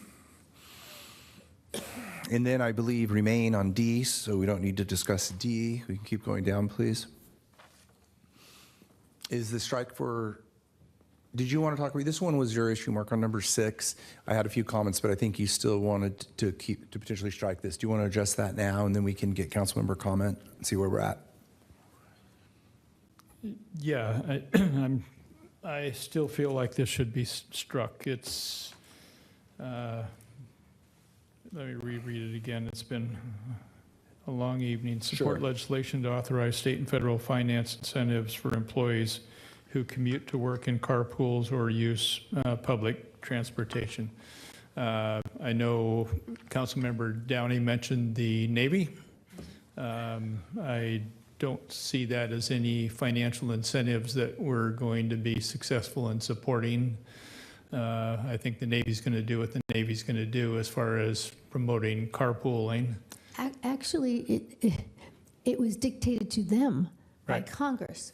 So they do, and they like it. The employees like it. The civilian employees use it all the time. So since we keep talking about, do we want to leave the word support legislation and just say support state and federal financial incentives? Because remember, the reason they have to do this is because they're required under state law, under CEQA, and under federal law, under NEPA. So this basically says if you, state and feds, you pass laws to make the military find alternative, and employers in general, then support it with money. So it's one of those, if there's a law passed, you have to do this, then this just says you can support it with money to help make that happen for employers. I mean, we use them. Here the city employees can use incentive money. So, and a lot of the van pools at Sandag that are funded by some of this is administered locally to help get people out of single occupancy vehicles. It's working, it's being done. So we don't have to get new ones, it exists. So I mean, we don't need new legislation, it exists, but I would say support. We could say support seeking funding for alternative fuel vehicles and charging stations. And, so if there is funding out there that's available, we could seek it on behalf of Coronado to get our share for our community. Wait a minute, you're down to H3, we're still on A6. Oh, that's right, for the incentives on the committee. I would say support state and federal financial incentives, or continue to support. I mean, Okay, did you have some response, Mark, and then we'll go to other council members and I'll weigh in and see if we can get So a... is this, so I guess to the comments that were made earlier regarding some of the other items, and are we going to spend city lobbying dollars on this? Is this something that we're going to go spend city lobbying dollars to pursue? which is why I agreed we should take out the word legislation. I think if the money is threatened and the Navy says, could we send a letter in support? Sure.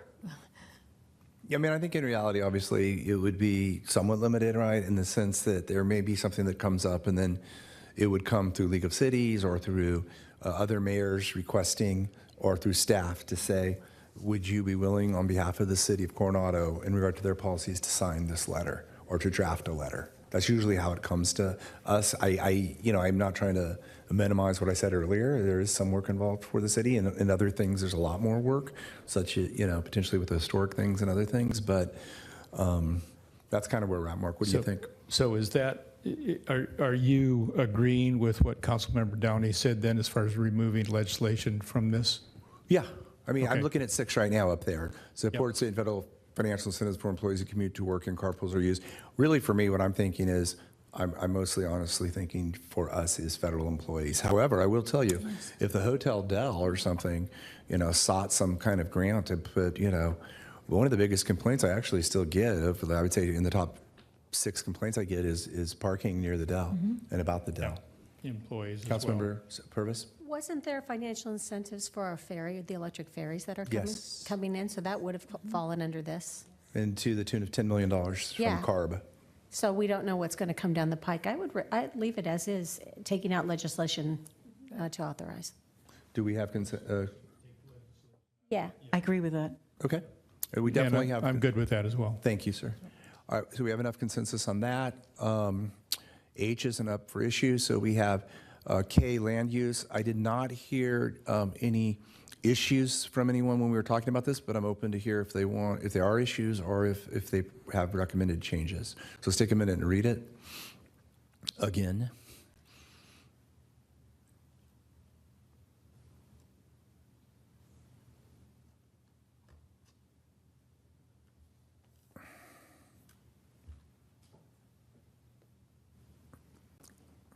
I like 12, but as legitimate planning considerations is kind of vague. It speaks as if it's a term of art. I'm not aware that it's a term of art or a legal term at all. Which one? 12. I like the concept, don't get me wrong. I think the concept's great, but it says support housing legislation that recognize historic resources as legitimate planning considerations. So legitimate is my concern, maybe appropriate. Yeah. I can live with Or appropriate. valid. How about valid? Or Yeah. valid, that's I like fine, valid too. because Valid better. Yeah, valid what is we're- fine. I'm sorry, Yeah. Councilmember. Go ahead. Yeah. Because what we're doing, which we're not saying, we could add a little bit more if we want, but what I believe we're saying or seeking, and I think the majority of the community agrees with it, not all, of course, is potentially if housing zoning changes on the local level are taken away from us, that we want to say if you're taking them away, we are advocating that you at least leave this with us. I agree, yeah. So as valid planning considerations, let's see, preserves, in conjunction with 11, says preserves municipal authority to identify, designate, and regulate. So yeah, so I'm good with these. In conjunction, they say what I want it to say. Thank you for suggesting these. Yes, Councilmember thank you very Purvis. much. I really like these. You earned extra bonus points with Susan Keith. Thank you. So let's look at number city Navy relations. Assuming, are you good, Councilmember Fleming? Yes. Work collaboratively with NASNY. We could also say NBC if you want, instead of NASNY. It needs to say NBC. Everywhere you have NASNY or the amphib base, everything needs to be naval-based Coronado. So I'm good with that, and most people, realize that NBC covers all the jurisdictions that come under the command of Naval Base Coronado, including NASNY and the amphib base, et cetera. Okay, do we have more, or is this it? Good? Wow, okay. And then we have, do we want to vote on this or do the other thing quickly and do one more vote? Or do you want to do two? So we have the priority legislative goals to look at after this. Yeah, this quickly. Let's go ahead. We'll do one vote, which will be a motion will be made to include the changes as set forth that we just did, as well as let's take a look at 2026 priority legislative goals. We are almost done, and then we'll have one quick matter and be done before 8 o'clock. All right, eliminate cross, okay, I'm good here. Yes. Two matters, okay, we'll do that. So I may trail one. Let's see, for wastewater treatment, good. We went over, let's go under number 3 and take a closer look.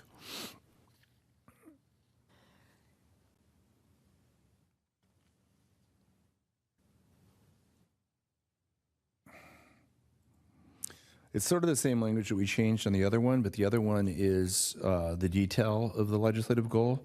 So we could change it here again if we like, or we could leave it. I think either would work.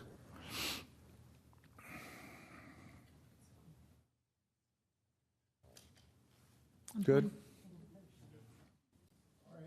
I'll go ahead and make a motion that we'll approve the changes as set forth in regard to the council member proposed additions and deletions to our policy, as well as approve the 2026 priority legislative goals as set forth as well with the strikes and additions.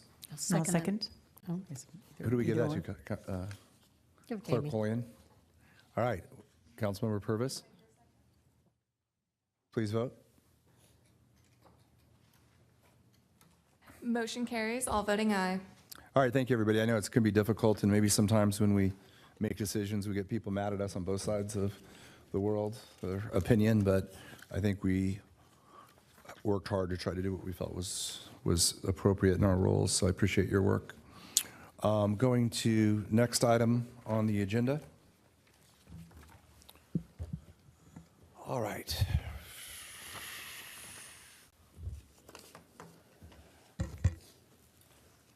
Give me one more second, please. Page 234. All right, we have 8D and 8E left. So the first one is 8D, selection of the mayor pro tem. As Councilmember Downey said on page 234, consider the selection of one council member to serve as mayor pro tem for a one-year term pursuant to our code. As mayor, I'm happy to make a nomination now, or if anybody would prefer to make any comments before we do that. Okay. So hearing no comments. So I believe when we did the original appointment of Councilmember Downey as the mayor pro tem, there was some discussion of whether we should be a two-year term or a one-year term. I was opposed, and I appreciate I had the support, I believe, of either all or most of the council of keeping the municipal code the way it was. And I have my reasons for that. I did not believe, especially at the start of my term or really any point of my term, that the powers of the mayor should be limited from what they traditionally have been in the city of Coronado. But it wasn't to try to do something strange or not forward or transparent.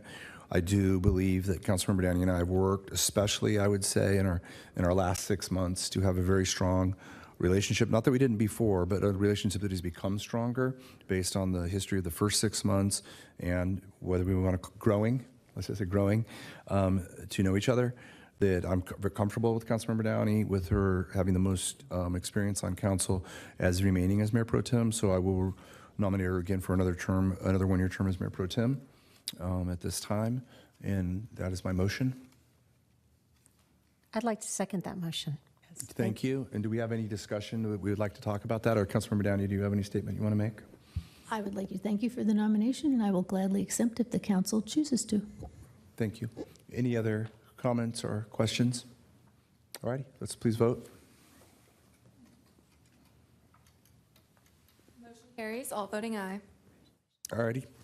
Thank you. Thank you, Councilmember Downey, for your service. Thank you all. Let's move to item 8E, or last item, which is the motion for renewed deliberation on administrative policy to reduce off-street parking requirements for counter-oriented eating and drinking establishments. It's a Policy 9 request from Councilmember Fleming contained on page 235 of our agenda. Councilmember Fleming, do you want to give us an introduction to the topic? Yes, thank you. So this topic, actually, Councilmember Downey was involved with this topic back in 2018, was on City Council. 2017, and we'll talk about that after you're done. Okay, all right. This Policy 9 request is associated with an administrative procedure that was developed and approved by the City Council on March 5th of 2019. None of those council members are currently here. And the idea behind it was that the landscape of commercial businesses within the city were changing, as well as the what the residents and visitors were looking for. Residents and visitors were looking for more of an experience, and we were seeing situations where there were many retail businesses that were struggling to survive, and the retail businesses were wanting to add certain food and/or beverage services to their business. And actually, the council policy at the time was written up, the guideline that was written up by staff was written to include a grab-and-go type food. Ultimately, that didn't pass the council's vote on that, and that got pulled back out of it. So we have several empty storefronts in Coronado. That's been continuing to happen. We've seen many of those storefronts. Some of them have been restaurants, some of them have been retail businesses. I know the council, I watched the videos on the council discussion back then. It was quite a lengthy discussion. And there was a real desire by the council to not see Coronado turn into a town that was just full of restaurant after restaurant after restaurant. And they wanted to see a nice mix of restaurant and retail businesses, which I certainly understand, and I think at the time, they certainly had the best interests of the city in mind. I think we've continued over that last 7 years, I think we've continued to see a change in the marketplace and how people are shopping and where they're shopping. And I think because of that, it's become more and more difficult for retail businesses in Coronado to be viable. You think back when we had a retail business here that focused on office supplies and, bookstore, and we could go on and on down the list. The people are buying this stuff online now.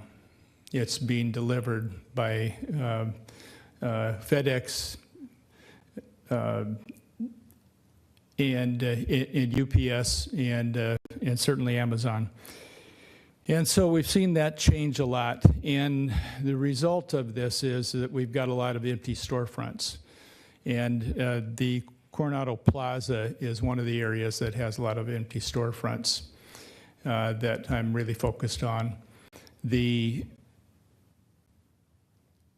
My proposal here is, and I'm going to pass it out in a minute, is that we revise that policy, that guideline that was created for staff to include grab-and-go businesses, grab-and-go food and beverage businesses in that consideration. And the consideration that was made for the retail shops was that they could add a food and beverage component to the business and not be considered as a restaurant, and therefore not have the parking requirements addressed to the business. But grab-and-go type businesses were not included in that. And I believe that if we treated the grab-and-go type businesses as retail businesses, that would help to fill some of these storefronts and bring more business back to Coronado. You think about a business like a coffee shop or a yogurt shop, or you could go down the line, maybe a quick taco shop that's making tacos, that most of it's going. When I look at these businesses, these grab-and-go type businesses on the island, and I compare them to the full restaurants like Little Frenchy or the Henry, and you could go on and on down the list. The parking requirements for these businesses is much diminished. Most people are walking in, they're showing up with their bikes. If they drive there and find a place to park, they're generally parked for a much shorter period of time versus a full restaurant where you go in and you're going to sit down and you're going to spend an hour and a half or a couple of hours having a meal. That's when we really start eating up parking spaces. And so that is the reason for this. I will pass out revised copy of this. So while we're doing that, just a reminder is we know that this is the sort of presentation on the topic. We'll go to public comment and then come back to debate the item before us unless somebody has and it's fine if you do, a question for Mark in regard to what he's proposing. Yes. You want to do that now, Councilmember? Yes. Please. You were correct, Councilmember. I'm sorry, it was 2018 I participated. So two things. First, I want to thank Kelsia because, Mark, I'm kind of confused about this whole entire thing. We'll talk about it later. But in 2019, it was passed after I left the council, but there was a reason, and we'll talk about, well, no, we can talk about it whenever you want, but it was at the request of a former former Coronado resident, Richard Bailey, was promoting a specific business and issues. So the question is there something specific in your policy? Is it just generally the fact that the plaza doesn't have enough, is it lots of open fronts, or is there a specific business you're concerned about that can't meet? I'm trying to figure out what we're doing here. It's specifically regarding the Coronado Plaza. Okay. And, but I do believe that this would apply to other storefronts in Coronado as well. Thank you, that's what I was Yes. trying to clarify. Okay. Any other council member questions at this time? All right, let's go ahead and go to public comment. Are there any members of the public who would wish to address council on this matter? Please come forward. Good evening. Nice to see you.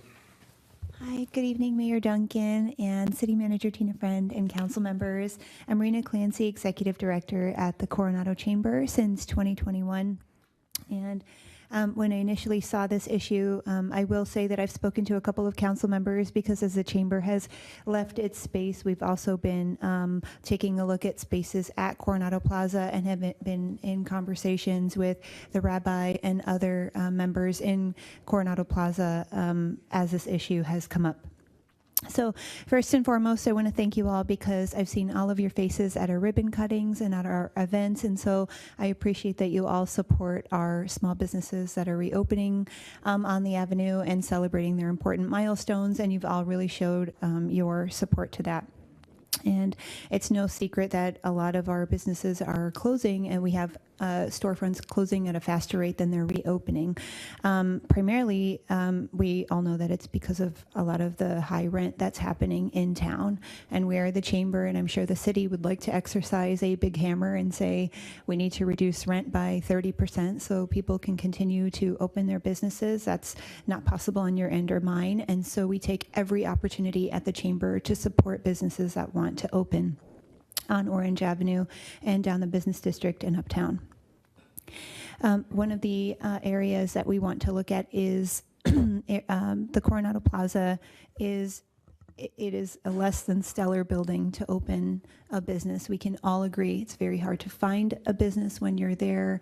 It's not an attractive space. The chamber has looked at office space there, and we've talked to the tenants that have moved out of there. So when there is an opportunity to make a change to fill those spaces, it's so close to the Hotel Del, it's in our downtown. The chamber would like to create an opportunity to support any way that we would be able to get someone and not leave it empty, because we all can see spaces that have stayed empty for years and no one is entering those spaces, and they're not interested in investing in Coronado to bring business vitality into those. That's a really important area of our downtown to remain as empty and as just, I guess, subpar than we all expect.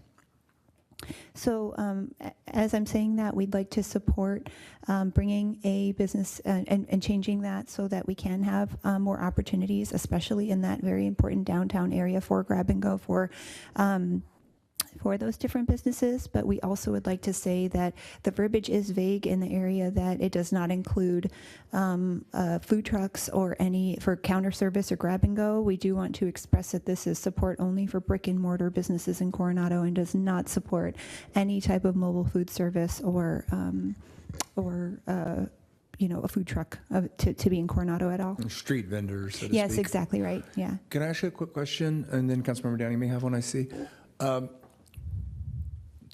I hear different things. I personally don't have very much experience with the parking lot there, the underground parking lot.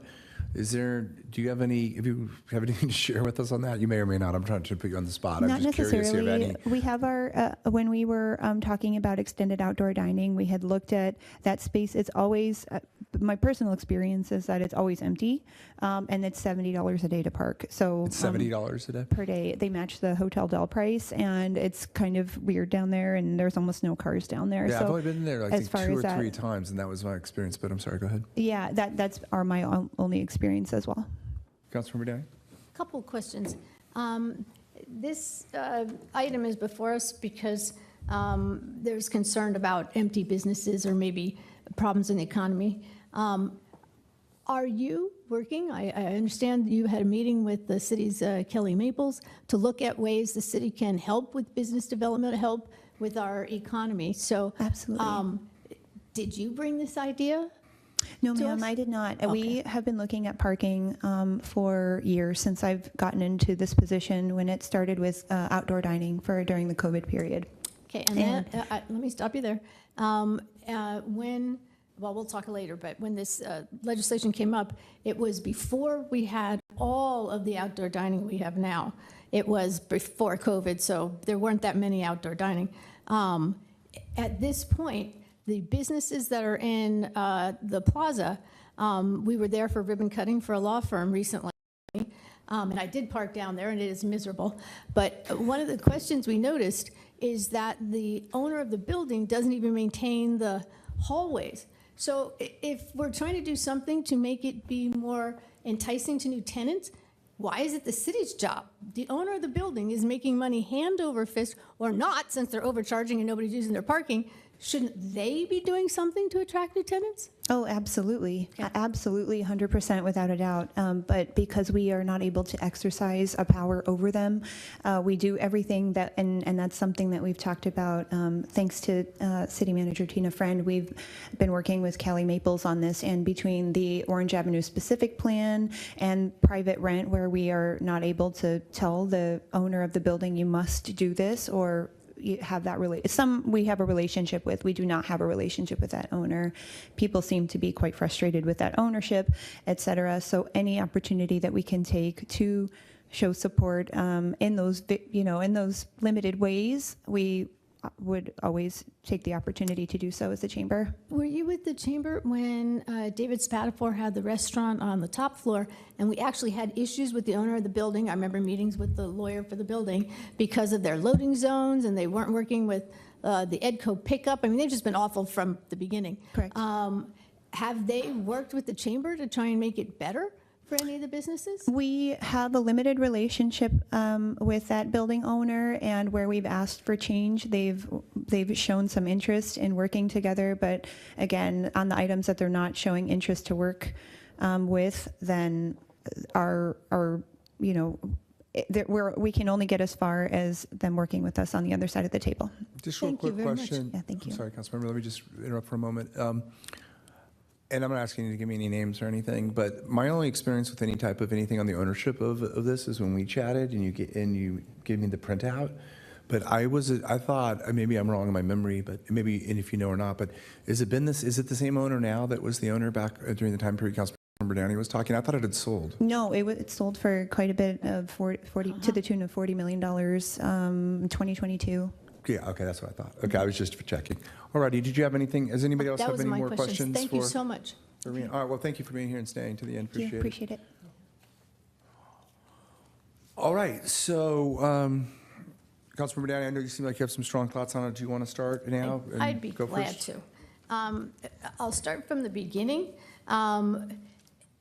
Whenever everybody wants us to relook at parking, one of the issues is they want us to relook at the Orange Avenue specific plan. We can't do that. We've been down this road a million times. If we open up the Orange Avenue specific plan, we're opening up our local coastal plan, and we're opening up our local permit authority. And if we have to go to the coastal commission to get it approved, it would be horrendous. They would relook at everything. So from that point of view, I wouldn't want to do anything that goes down that route. So that's point number one. Point number two, and the reason my exchange with the chamber director was because all of this is because greedy landlords refused to do what they should be doing. We were told up until it was sold, they didn't have money. They couldn't do all these things. So for years, these people have been just awful to work with. They treat their renters worse and the city worse. The city was saying, wait a minute, you're violating, it was illegal, all the stuff they were doing. And Mr. Spatafort's right, it wasn't him. It was the owner of the building doing everything. So I'll be honest, to reward them by helping them get businesses that don't need parking, what basically it would turn into is a food court. I don't want a food court in there. Nobody does. Because one of the things the Orange Avenue Specific Plan, and generally all of our efforts to help the businesses, is to keep the business community that we like. The idea of we want people to be able to not only go to restaurants, but we also want them to do retail, and we want them walking around the town. So although in some ways people need an alternative to a $150 lunch at the Dell, I get that, but there's other restaurants to do that. We do not need a food court for grab and go. So I personally, I think having to look at our coastal plan is an issue for me, and the Orange Avenue Specific Plan. But if you go back to the issue of why this happened last time, it was because there was a business, the Yogurt Express. They, unfortunately, they had 2 parking spaces. They had a permit that everything was fine because they were grab and go, and but they were food, and so they had to have a parking space for employee. If you remember, those were the rules. And we can put up the chart. I brought it with me if people need to see what the rules are. But and then because the owner of the building decided to do something, they were going to lose the parking spaces. So there was concern they weren't going to be able to operate because that was happening. I, at that time, wasn't convinced we needed to do this in order to fix that problem. So it came up, Richard Bailey brought it up to us as a council. It was turned down the first time. Then it came back. We provided some direction for staff to look at ways we could maybe address that kind of situation. I couldn't find those as the problem. Rich Coronado pointed out that we had given direction at a meeting. I watched that entire meeting twice. Nowhere in there could I find direction we gave. I couldn't, there's no staff reports online, there's no agenda, so I don't know what direction was given back months before. Then it finally came up at my last official meeting in 2018 before I left, the last time I left. So that was December 2nd, 2018. So the March meeting referred to what was directed at the December 2nd meeting. December 2nd meeting, I voted against it because they were attempting to find ways. At that time, Mike Donovan wasn't supportive either. Both of us thought this was dumb, and they didn't have a third vote because Mr. Benzian was sick. He had a couple of meetings in a row he was sick. So they needed to figure out how to get a vote, just given history that people don't want to know. So what they wound up doing was kind of manufacturing some solution that would get Mike Donovan involved. And so that's why it had to come back in March, long after I left. Because he said he was willing to look at it, he wanted a few things, so what wound up coming back is what happened in March. Now, the question is, they did everything in March to help a lot of people that asked for it. Then during COVID, we gave everybody the right to put chairs wherever the heck they wanted it. So we've already done so much to help people. So this next step, in my humble opinion, is going too far. The whole point of having a downtown that's walkable is that we want people to have something to do other than restaurants. And I'll be honest, we don't have the Hotel Del here. We don't have any of the folks that have, we don't have CTID here to talk about. When people come, they come to walk around, enjoy walking in Coronado. If it's nothing, once you've eaten, you're not gonna want to walk around and look at other restaurants. The nice thing is, many of our restaurants have wonderful stores next to them. So I love going to, I go to La Mer when I'm eating next to them. Or when I'm going to Tartines, I love to go to C'est La Vie. That's what we wanted. That was the point of the Orange Avenue Specific Plan.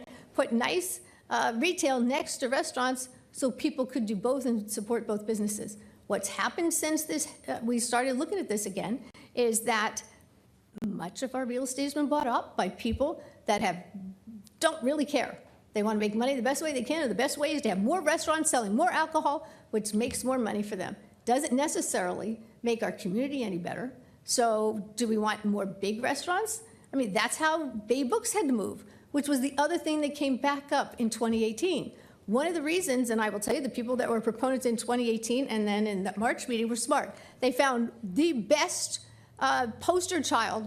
Everybody wanted Bay Books to work, We were ticked off at the owners that were kicking them out to make the huge Henrys, which nobody wanted, to be honest, in the beginning. So they came and said, oh, we have to do this to protect Bay Books so they could keep their coffee cart. Actually, we didn't. That fit into the rule. We could have had their coffee cart back then, but people wanted to protect a much beloved business. So that's why I asked who you were trying to protect so we could figure out, is there something we need to look at to figure that out? And if it's not, then what are we doing here? So if there's a need that the chamber, the business community thinks we should, but we're putting the cart before the horse. If the question is, how do we help the downtown? How do we look at what we could do to make it easier? I don't think jumping to getting rid of parking requirements is the first step. I think you go back and say, if we recognize it's an issue, what else can we do? And there's several things that have come up. One of them is permitting, the time and the cost. I mean, how many times did restaurants come back and tell us the amount we had to go to get the sign in the front of our place took forever? And you know, I sympathize with that. That's kind of crazy. So maybe there's other things we can do. The chamber has started a program. They want to become the representatives for any new business. So the new business doesn't come here and waste everybody's time at permitting and stuff. The chamber can help them and be an advocate, say, okay, here's the timeline, you take this one to this desk, this one to this desk, here's what you do. That might help. So I just think we should be looking at what is the problem we're trying to solve, which is to help more businesses, and then what is the best way to do it. I'm not saying we don't do anything. I'm saying let's figure out the best solution to do it. Thank you. I appreciate your comments, and I know this is a policy 9, but we certainly could potentially continue the matter to, I think it's technical enough to try to get answers to whether or not, depending on this, what we receive this evening, would cause us, Orange Avenue specific plan, or certainly more even, or I mean, I guess I'll say equally, but definitely the issue of the LCP and whether or not that's accurate or not. I know your concern's accurate, but whether or not something like this, I would say I am, well, first of all, I never thought that it could be a food court. I would love it to be a food court. Right? I want some Indian food and some Chinese food and some, but anyways, I never thought about that because that actually could draw some people, but which might be a different concern. But for me, what I envision it is whether or not, you know, if you have a, you know, pick one of our, you know, retail establishments that maybe has, you know, 6 people or 10 or 12 people or more, you know, if it's like Emerald City or something, you know, you have a lot of people in there, and if they don't have to provide parking, but if it really is, and I'm not really the biggest fan of the term grab and go, but if it is a to-go place that, you know, is going to have less than that in there, is it really valid and the right thing to do to require them to have parking? So that I think is a valid question. I'm open certainly to that. I do think that the Coronado Plaza is, and I know we're talking about policy for the whole city, so not just Coronado Plaza, but Coronado Plaza to me is severely underutilized, and I think that depending on what we're talking about, right? And I see these limitations you've put in here, Mark, but we should take a look at it. I'd have to. I mean, I don't understand in my mind what 500 feet is, but how big? You know, would there be restrictions? Is it going to be like, you know, 6 tables in there, or 1 or 2 tables, or what? You know, what are we really looking at? You know, but you know, is that the size of night and day, and what are we really talking about? But for me, though, that area is fully underutilized. And we have a huge group of people that are on foot at the Dell. I prefer that they stay on foot. So if they want to get something to eat, they want to walk across the street and do it. Now, I mean, you look at what's there. We have like a couple massage parlors. We do have the one restaurant, Psycho, which it seems to me most people walk to. I know not everybody has full mobility. We have a lot of elderly in town, et cetera. It's not Psycho. I'm Psycho's sorry. over on Thank Orange. you for telling me the name again. My Yummy family, Sushi. Yummy. Which Thank is you. I know wonderful, it's and it's Psycho. lasted all this time, and it didn't need any ridiculous help, so. Yeah, you can tell me which way which one I go to, but my family goes to Yummy as well. So, anyways, I wouldn't call it ridiculous help necessarily, and it isn't so much. And if I'm not, correct me if I'm wrong, but I thought we went over the ownership. So you're saying don't reward those people? They already sold it and got their money, right? Is it the current owners? It's the current owners. So they paid all this money and again are just raking in and doing nothing. So I'm not sure why they're not doing anything. So why do we now give them something? I mean, this is For giving me, them I'm making something. my decision based on the community, right? Not giving some people something. I don't know them. I don't even know their name. So, and I don't know if they're wrongdoers or good doers, or if they're making a large amount of money or not whatsoever. I don't have any of that information. Go ahead, please. Thank you. As you probably know, and for the new members of the City Council, there's a council policy that precludes us staff from doing more than an hour on any given item without council authorization. Right. This is the first time that we heard that there's a specific property that's actually involved, and it may be relevant to the discussion, the fact that this particular property is within the airport land use, and its uses are specifically limited. So there are other factors that come into play, and they cannot increase the intensity and the density under the airport land use plan.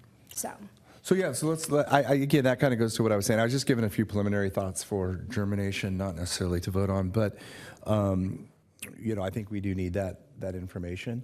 And I'd be supportive of continuing this we could afford it to be an agenda item to discuss with full information, and maybe it'll take 2 hearings. I would like to know, as somebody's pointed out earlier, we should be fully informed when we're making decisions. I don't feel I'm totally fully informed on it.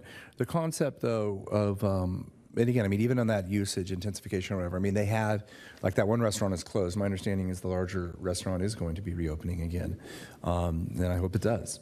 And I know, yes, it'll have some impact on the community, but I'm not for, you talk, for instance, on the inside, yeah, they should spend money to make the inside better for offices and stuff. If they had a vibrant usage of the street frontage, maybe maybe tenants would want to come there and they would do it.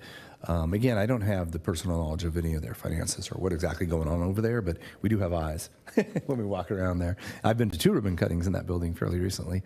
So I guess that would be my desire, but I don't want to cut anybody off who hasn't spoken. So I know we have Kelly hasn't spoken, and then if Mark, if you have anything else to add. Councilmember Purvis?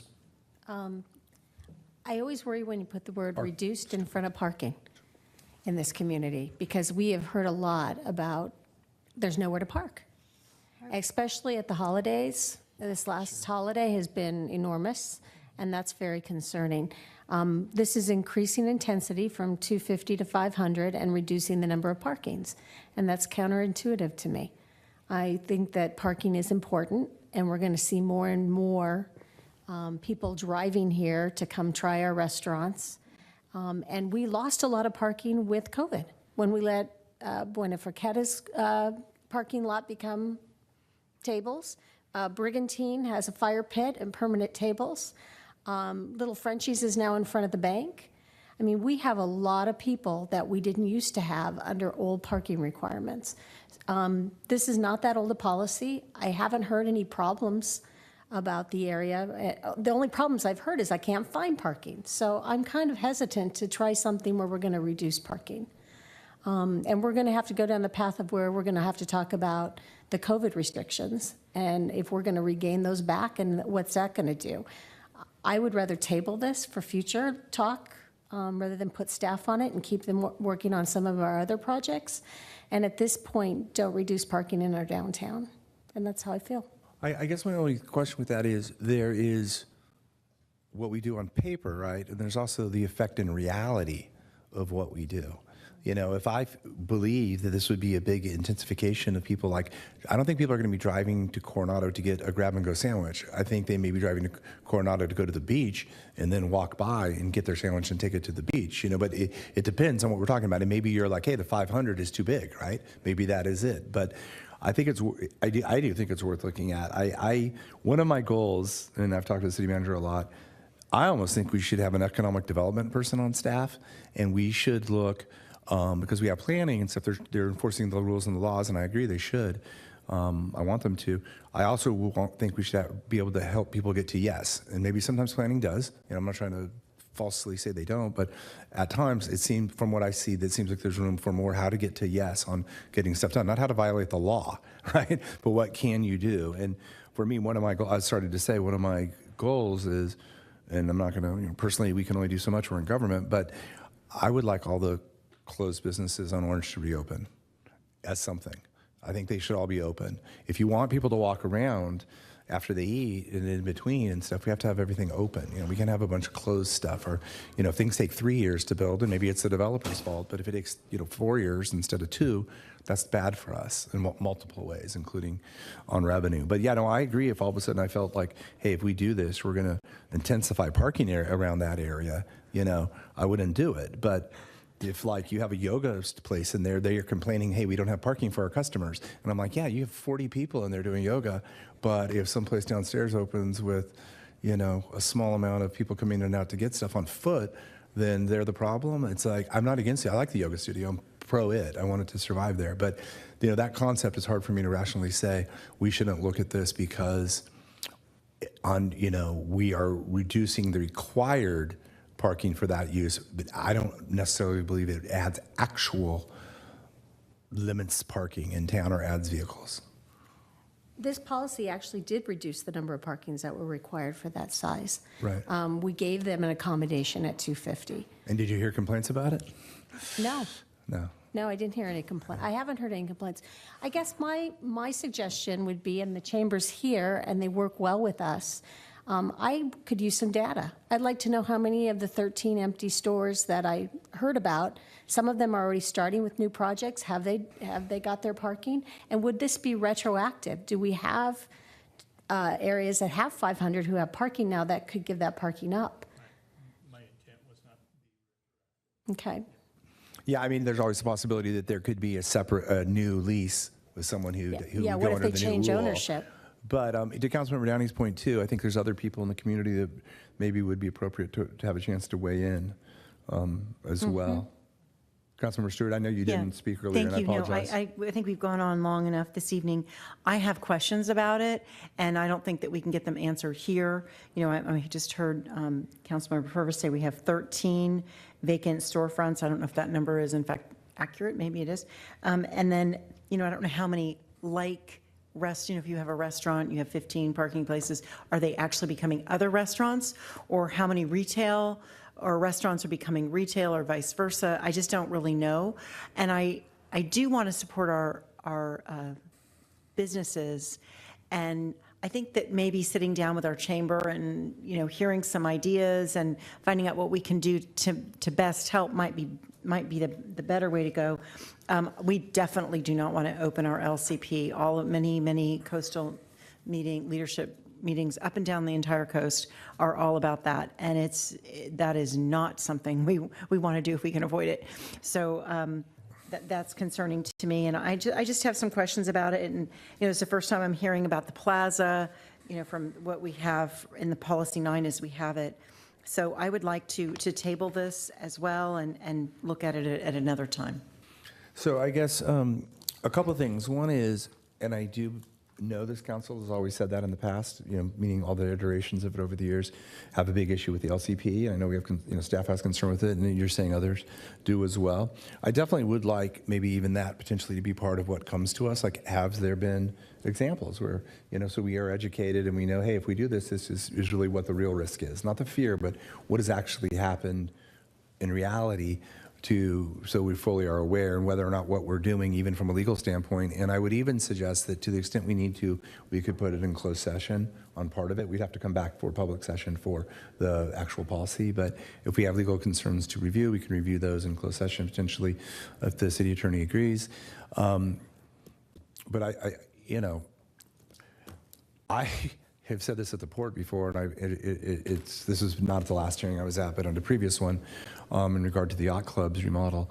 I'm really proud of Coronado's access. We have more access in the volume of our city than any city in Southern California by far that I'm aware of. We also have no paid parking required. Soon as you cross the amphib base, you immediately have public access to the bay. Immediately. Across the street, there's parking from at the shores that's public and free. All of our street parking along Ocean is free, maybe even to the detriment of what some residents would vote for if they can make it restricted. But we, all along, all of Coronado, I mean, if it's not military, almost all of it. I mean, yes, the golf course is public, so it's open to the public, actually still. Not all for walking the whole time, unless you're walking and playing golf, but it is a public course. I'm very proud of I don't know what they would order us to open. Now there's other issues they could do to us, Don. Don't get me wrong. I'm not trying to. That's just rhetorical for now. But I think it's worth looking at. I guess my question, when you say table it, my concern would be: are you saying like let's table it indefinitely or something, and have another policy 9 to get it back again, or could we have it come back in a non-emergency fashion that doesn't overly burden staff, but have it come back to us as a council for consideration when staff is ready to do that? I think that would be best. I would support that. Councilmember? One of my recommendations is to do it when we have to look at the other parking issues in town with the COVID restrictions. I mean, if we've lost those parking spots, those are gone if we decide. I mean, I don't know what's going to happen there, and I don't know what the state's going to ask us to do. There's a lot of uncertainty about parking in our downtown. I'm not. Do you have any idea what number Councilmember Purvis is talking about? Yes, and I'm going to look to Mr. Coronado to help us out here a little bit. Yes, so there was a state law that extended the ability to have restaurants encroach dining areas into parking. And last I heard, I think that expires this fall. Well, that's Mr. all Coronado. fine, but I'm asking how many parking spots does Yeah. Coronado have that are impacted by that law that would change? The number of spots, good evening, City Council, Mr. Mayor. The number of spots, I really can't recite off the top of my head. I think there's like 3 businesses that utilize them in parking lots that have been dedicated for their businesses. Of course, we do have other areas that are like sidewalks and public spaces. In response to what City Manager Friend was remarking on, the law was intended to expire, I believe, July 1st, 2026. I think that has now been extended indefinitely. So I don't think there is a sunset date, but the city Did the city attorney have a comment on that? Actually, that is AB 592. That extends it. It allows jurisdictions to actually come up with their own outdoor dining program if you don't want to fall under the general state law that extends those outdoor dining relaxation, for a lack of a better word, relaxing parking for those businesses that were impacted by the COVID pandemic. So, but I want to be clear, though, that to my understanding, and if I'm wrong, that's absolutely fine. I want to be educated. But so it is parking for restaurants if they're like where the Brigantine, et cetera. Of course, I understand. But I'm not aware of loss of any street parking in Coronado under this situation that would come. You're right. Yeah, okay. I just want to make sure I wasn't. You're right. Go ahead, Councilmember Purvis, do you have something What to I add? was referring to is the number of the intensity used in the tables in front of other restaurants.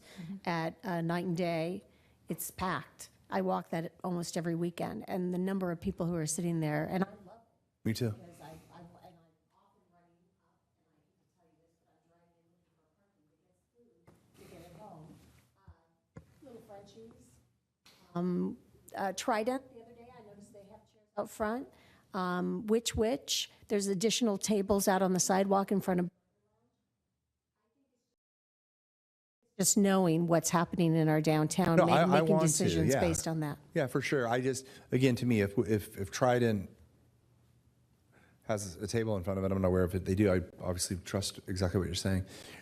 I'm not exactly sure how that relates to parking, but it could, like you said, with night and day. I mean, I hear you. I walk there, but we all live in different parts of town and everything. So I guess, are we in consensus, or at least have 4 votes, or 3 votes, I should say, that we will continue this for future consideration as an agenda item? I guess the only difference is Councilmember Purvis says that we definitely do it with a COVID one. I wouldn't add that. If we can do it with that, I think that would be great, especially if they relate to each other. And if it comes back and you're like, hey, I'm not going to vote for this if we don't have that information, that's fine. I like the idea of putting it together at that time, because one of the other issues, we keep saying we don't want to give the staff more work to do. It would be a huge lift to look at the impact of amending our coastal plan and what it would have to take. It would take outside counsel. It would be like doing another housing plan. Right, but my point isn't that it's just whether or not and again, we could potentially do this in closed session, but whether or not, if we're proposing something that would or would not cause that, not how we would actually do it. Do you see what I'm saying? Yeah, it certainly was not my intent to redo the Orange Avenue plan. Was simply to address from a procedures standpoint. I guess I'd rely on the city attorney to tell us whether that's an issue or not. Well, I guess what I would say is, why don't we continue it, and to the extent our city manager says it should only come back, it's better to come back together, then that's what we'll do. But if she says to us, we can bring it back without that being an additional huge lift or whatever, then we could potentially do that. And to the extent we have something to talk about in closed session, our city attorney and city manager will put it on that agenda and we can do that. Could we also, I mean, I did not know until Rena told me over the weekend that we have staff. We have Kelly Maples. I didn't know until you told me. Exactly. So I love the idea that we're trying to work with the chamber, and I love the idea of economics. So it could come back if there's a full package that, you know, we've got a consolidated ideas of maybe things we could do, and then do it all at that point. I just don't want it by itself. I think we need to, the question you raised was a very good one, absolutely good. What can we do? If they need help in the downtown, what could we do? And then what should we do? And we don't want to waste anybody's time, right? Right. And so I agree. And I don't want to, on one hand, I don't want to waste anybody's time, so we shouldn't bring it back if it's going to be wasting our time and we're not able to have the information to make a decision. I agree. If, on the other hand, these other things may never come back, I don't know when they're going to come back, and we do get to a point where we feel we can bring it back, I don't want to have to do a policy 9 to do that, you know. So I think we could craft. City manager, did you have? Yeah, I have 2 points I want to raise. One is just to touch on really quickly this economic development work that was referenced here. This is just some quiet work we've been doing because we were hearing from the chamber, also from Discover Coronado, about the vacant storefronts, some vacant stores, and also some, we've heard some whispers and some perceptions that the city may not be the most business friendly. And I had a real concern with that because, and I think there was an allusion earlier to maybe we have process constraints or a lack of information. And something I know that we do not have as yet, and the director is in agreement with me that we should do, is have a welcome business packet. So we wanted to go back to basics. We wanted to kind of unpack people's experience, delve into more of these rumors and this sense and this perception of what's happening in the city and really understand it. And so I was very grateful that Rena and Kelly Maples in my office had volunteered to, you know, be a team and to go down this path. And they were going to interview businesses. They were going to understand if you're a recent business owner that opened up, what was your experience like? Where did you run into hiccups? What would have been helpful for you? What are you hearing from others that may have influenced your decision? So to really try to unpack that and learn from it. And then we are also going to talk to our counter here at City Hall, our planning counter, and say, what sort of questions do you see? What are you hearing from new businesses? What would you want them to know? And to put together things like a welcome business packet and really just try to unpack and figure out what's the more holistic picture about what we may need about economic development, which I have to say is not an issue I thought I'd be working on when I came to Coronado. I've worked on it in other places. And then I was having a conversation this morning too about if we really want to lean into looking at this, many cities will do like retail studies, and you'll bring in a retail consultant and they will come and they'll look at everything about your downtown. They'll look at your demographics, they'll look at your customers, they'll look at your retail restaurant mix, they'll look at how much money is spent, where people are coming from. They'll look at your public infrastructure and say, you know, you really should trim your trees because your trees are blocking the view of the signage and it's too dim at night. And so they can give so there's a variety of things we can do depending on how far we want to lean into this. And I'm sure we'd have a ready partnership with the chamber and probably Discover Coronado as well. So I just wanted to say this is something that we were starting to work on. I know with the holidays and the events and everything, we haven't fully launched, but I know we were, I think this month, if not next month, into that. So I was looking forward to getting that information back to see, are there real solutions I could bring to you? Or are there things that we could just implement internally? Because we want to be, I think that we are a very business-friendly city.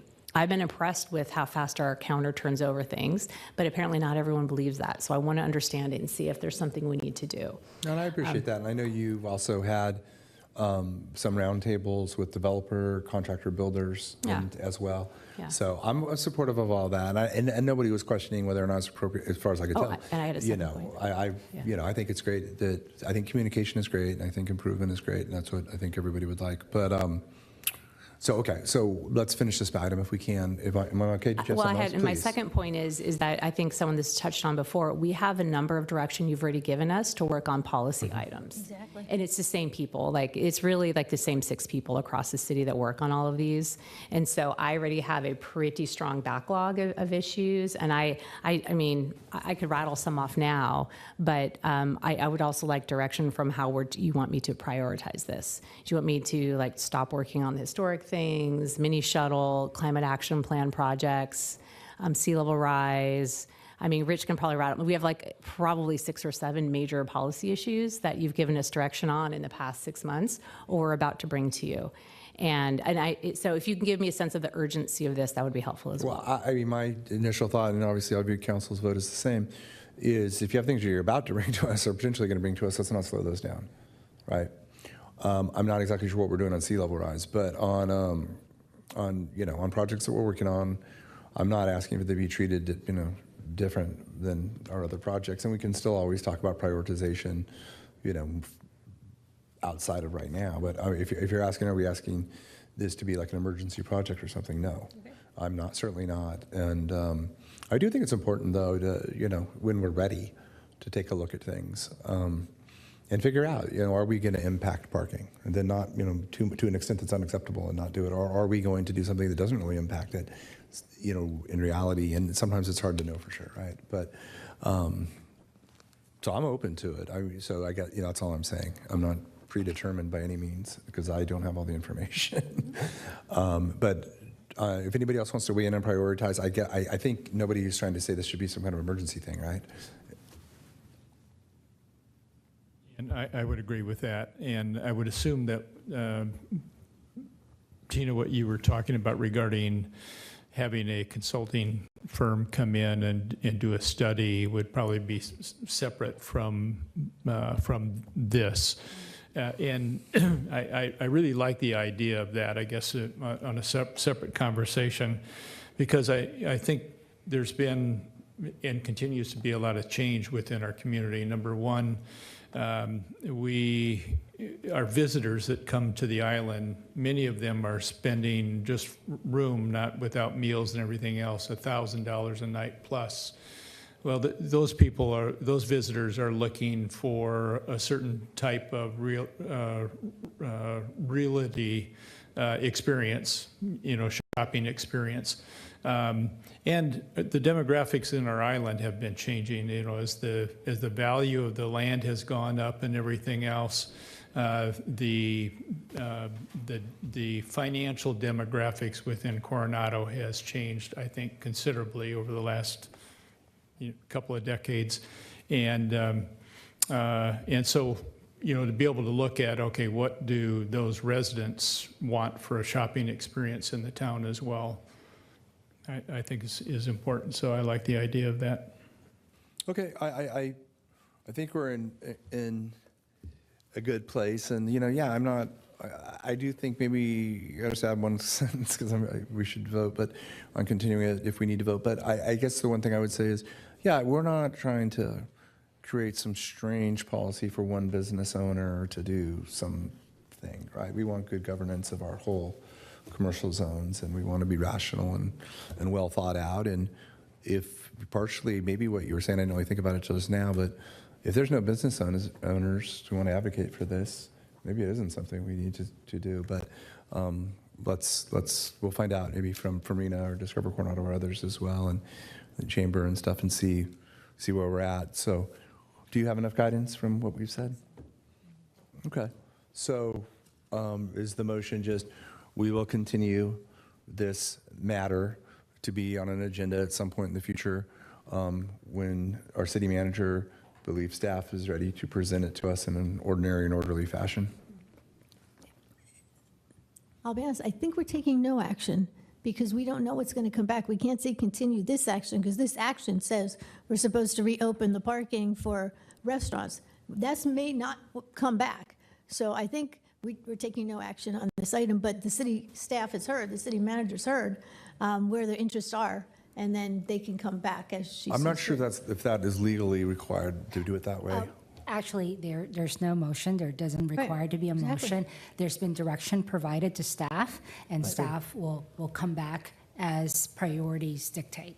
Great. So I guess my point is we don't need to do another policy 9. It'll come back to us, and unless at some point somebody's like, hey, it's been 12 months and we haven't heard anything and I want a policy 9 so we can vote to do it ASAP or whatever. So, okay. My point with that was, to make sure we don't have to do another policy 9 for staff to proceed. So we've given staff direction, no motion or actions being taken beyond that. Okay. Well, with that, unless there's anything else, this meeting is... Oh, what is that? We don't have to do anything with that. No, that's a no action. All right, meeting's adjourned. Thank you. Thank you, Good night, everybody everybody. that stayed. Thank you. 42, this is because we skipped a meeting.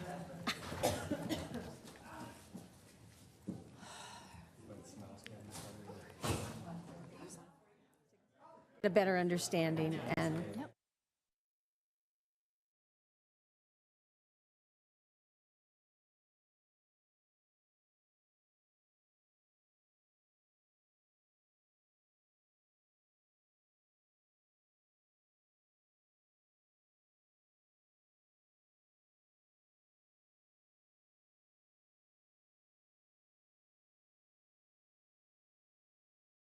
Thought I only had 19 seconds. Mila Albertson, Amy, I really appreciate what you've done. I personally reviewed a lot of this with CHA and did a lot of work on finding homes that, could or could not be historical. The idea of putting something in the sidewalk reminds me of what they've done in Boston and in DC. We have things in the sidewalk that say, in this spot, this is where something either occurred or there stood or what have you. And I think that is a great idea for the home. And with maybe a QR code, I don't know if you could do it in there like we did for the film festival when we had the stars down the streets. But you can find all the history and learn more and all like that. Because if the house is gone, you don't know what happened. I mean, I can tell you personally that my late aunt had a plaque in Old Town Alexandria outside her house in the ground because she was very proud of the fact that her house had served as quarters for ladies of the night during the Civil War, for the Union soldiers who took over Old Town Alexandria. And it just was something funny, but you would stop and read it and then it's like, okay. But you have a plaque in the street that commemorates this, home or any building. You can do that. I mean, we don't know where some of the buildings went. And they're long gone now, and it's a shame. We lose our history when we take it away, and it's important to keep it, even, if you don't agree with what's being done. So that's all I've got to say. All righty, thank you for your comments. So we haven't heard from Councilmember Fleming on this issue. I know we had a motion in a second, but do you have any discussion you'd like to make on it? I guess I'm a little bit on the fence on this. I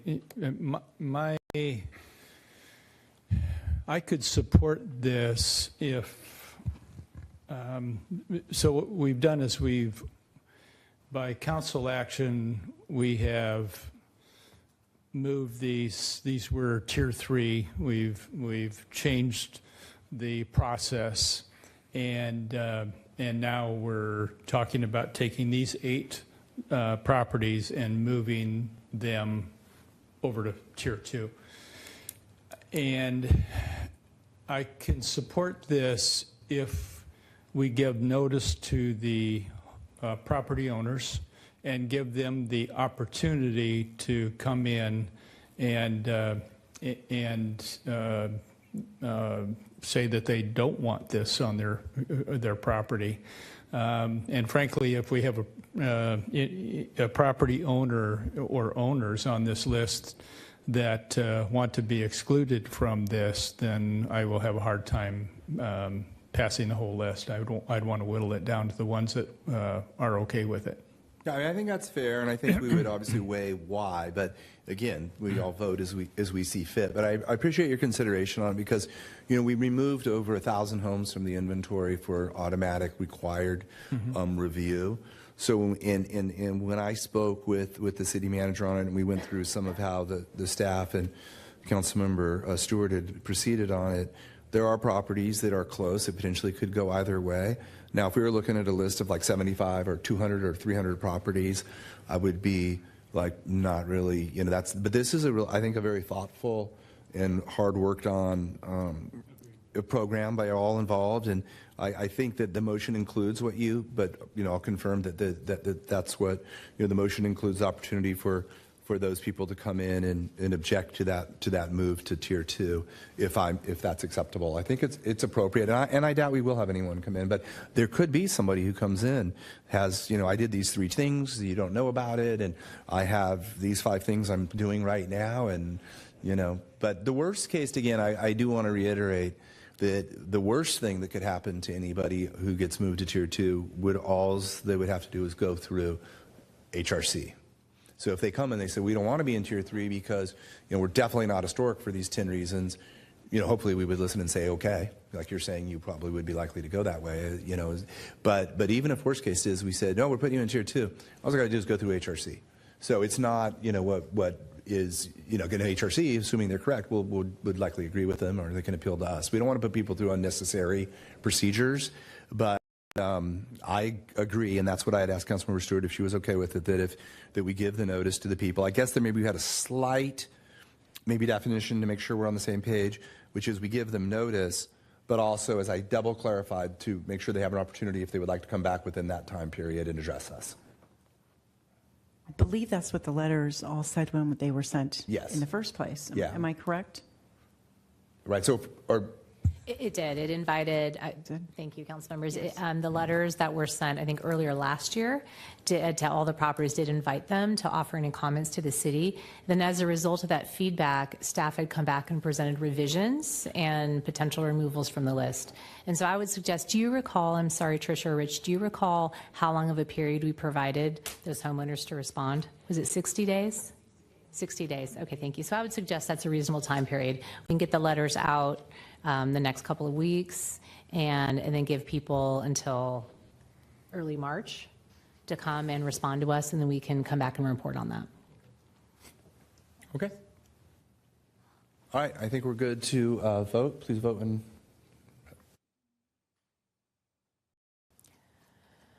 Motion carries. All present voting aye. Council members Downey and Purvis recused.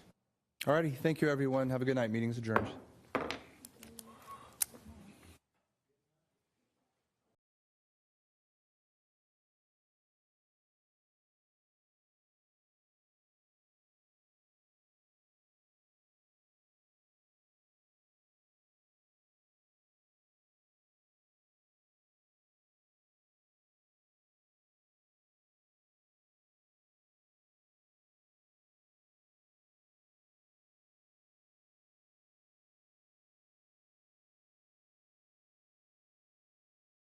Good afternoon, everyone. The January 20th, 2026, 4 p.m. regular meeting of the Coronado City Council is called to order.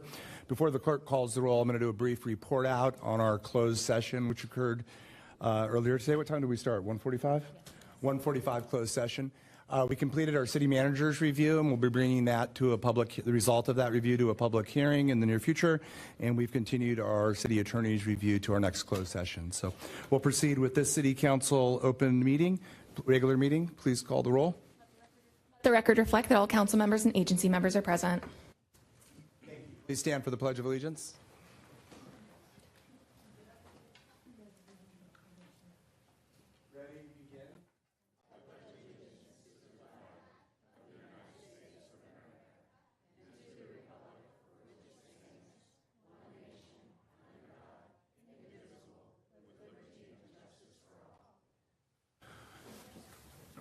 Thank you, everyone. Our first item on our agenda is proclamation, and I'd like to invite Kathy Prout to the podium to receive her proclamation.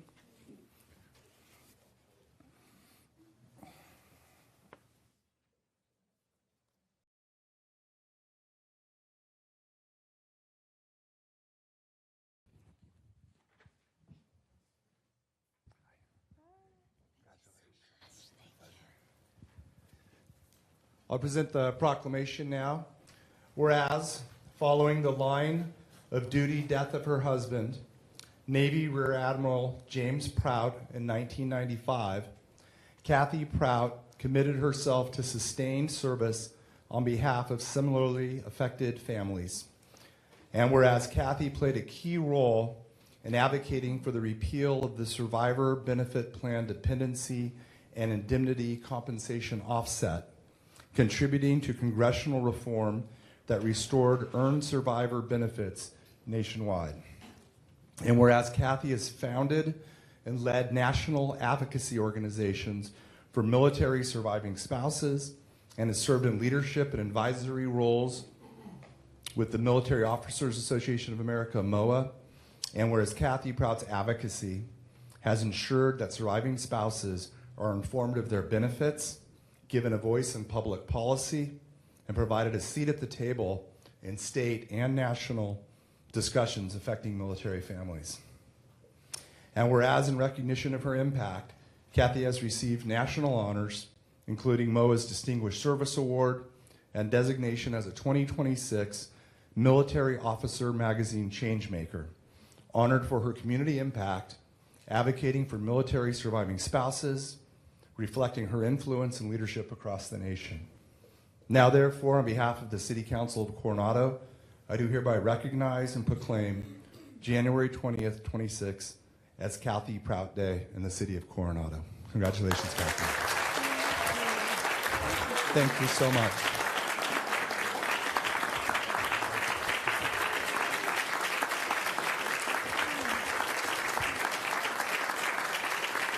Kathy, would you like to say a couple of words? We'd appreciate it if you would like to.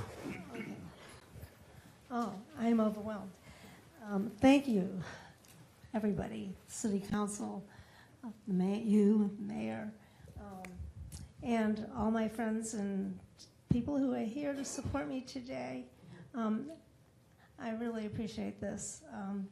My work in legislation to improve benefits for survivors and veterans has been basically a 30-year event and almost a full-time job, because you can ask Congress to do things, and they smile and say, oh yes, and then they don't. And so then you have to go back again and ask again. And so that's what we did. And over the years, they improved lots of different benefits, but not the SBP DIC offset.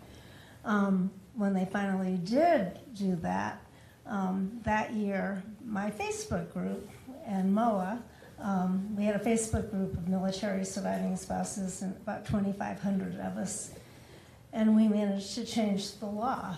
And MOA really helped because they gave us a seat at the table, and the offset was repealed, and this has affected probably a couple 100,000 people so far that are receiving all the benefits, and they don't know there was ever a problem, which brings me joy.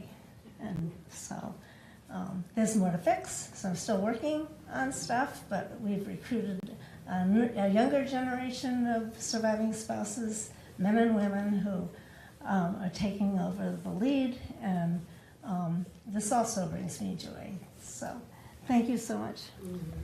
Thank you for your dedication and perseverance. You make a difference. Thank you. Oh, and Amy has something she wants to present to you.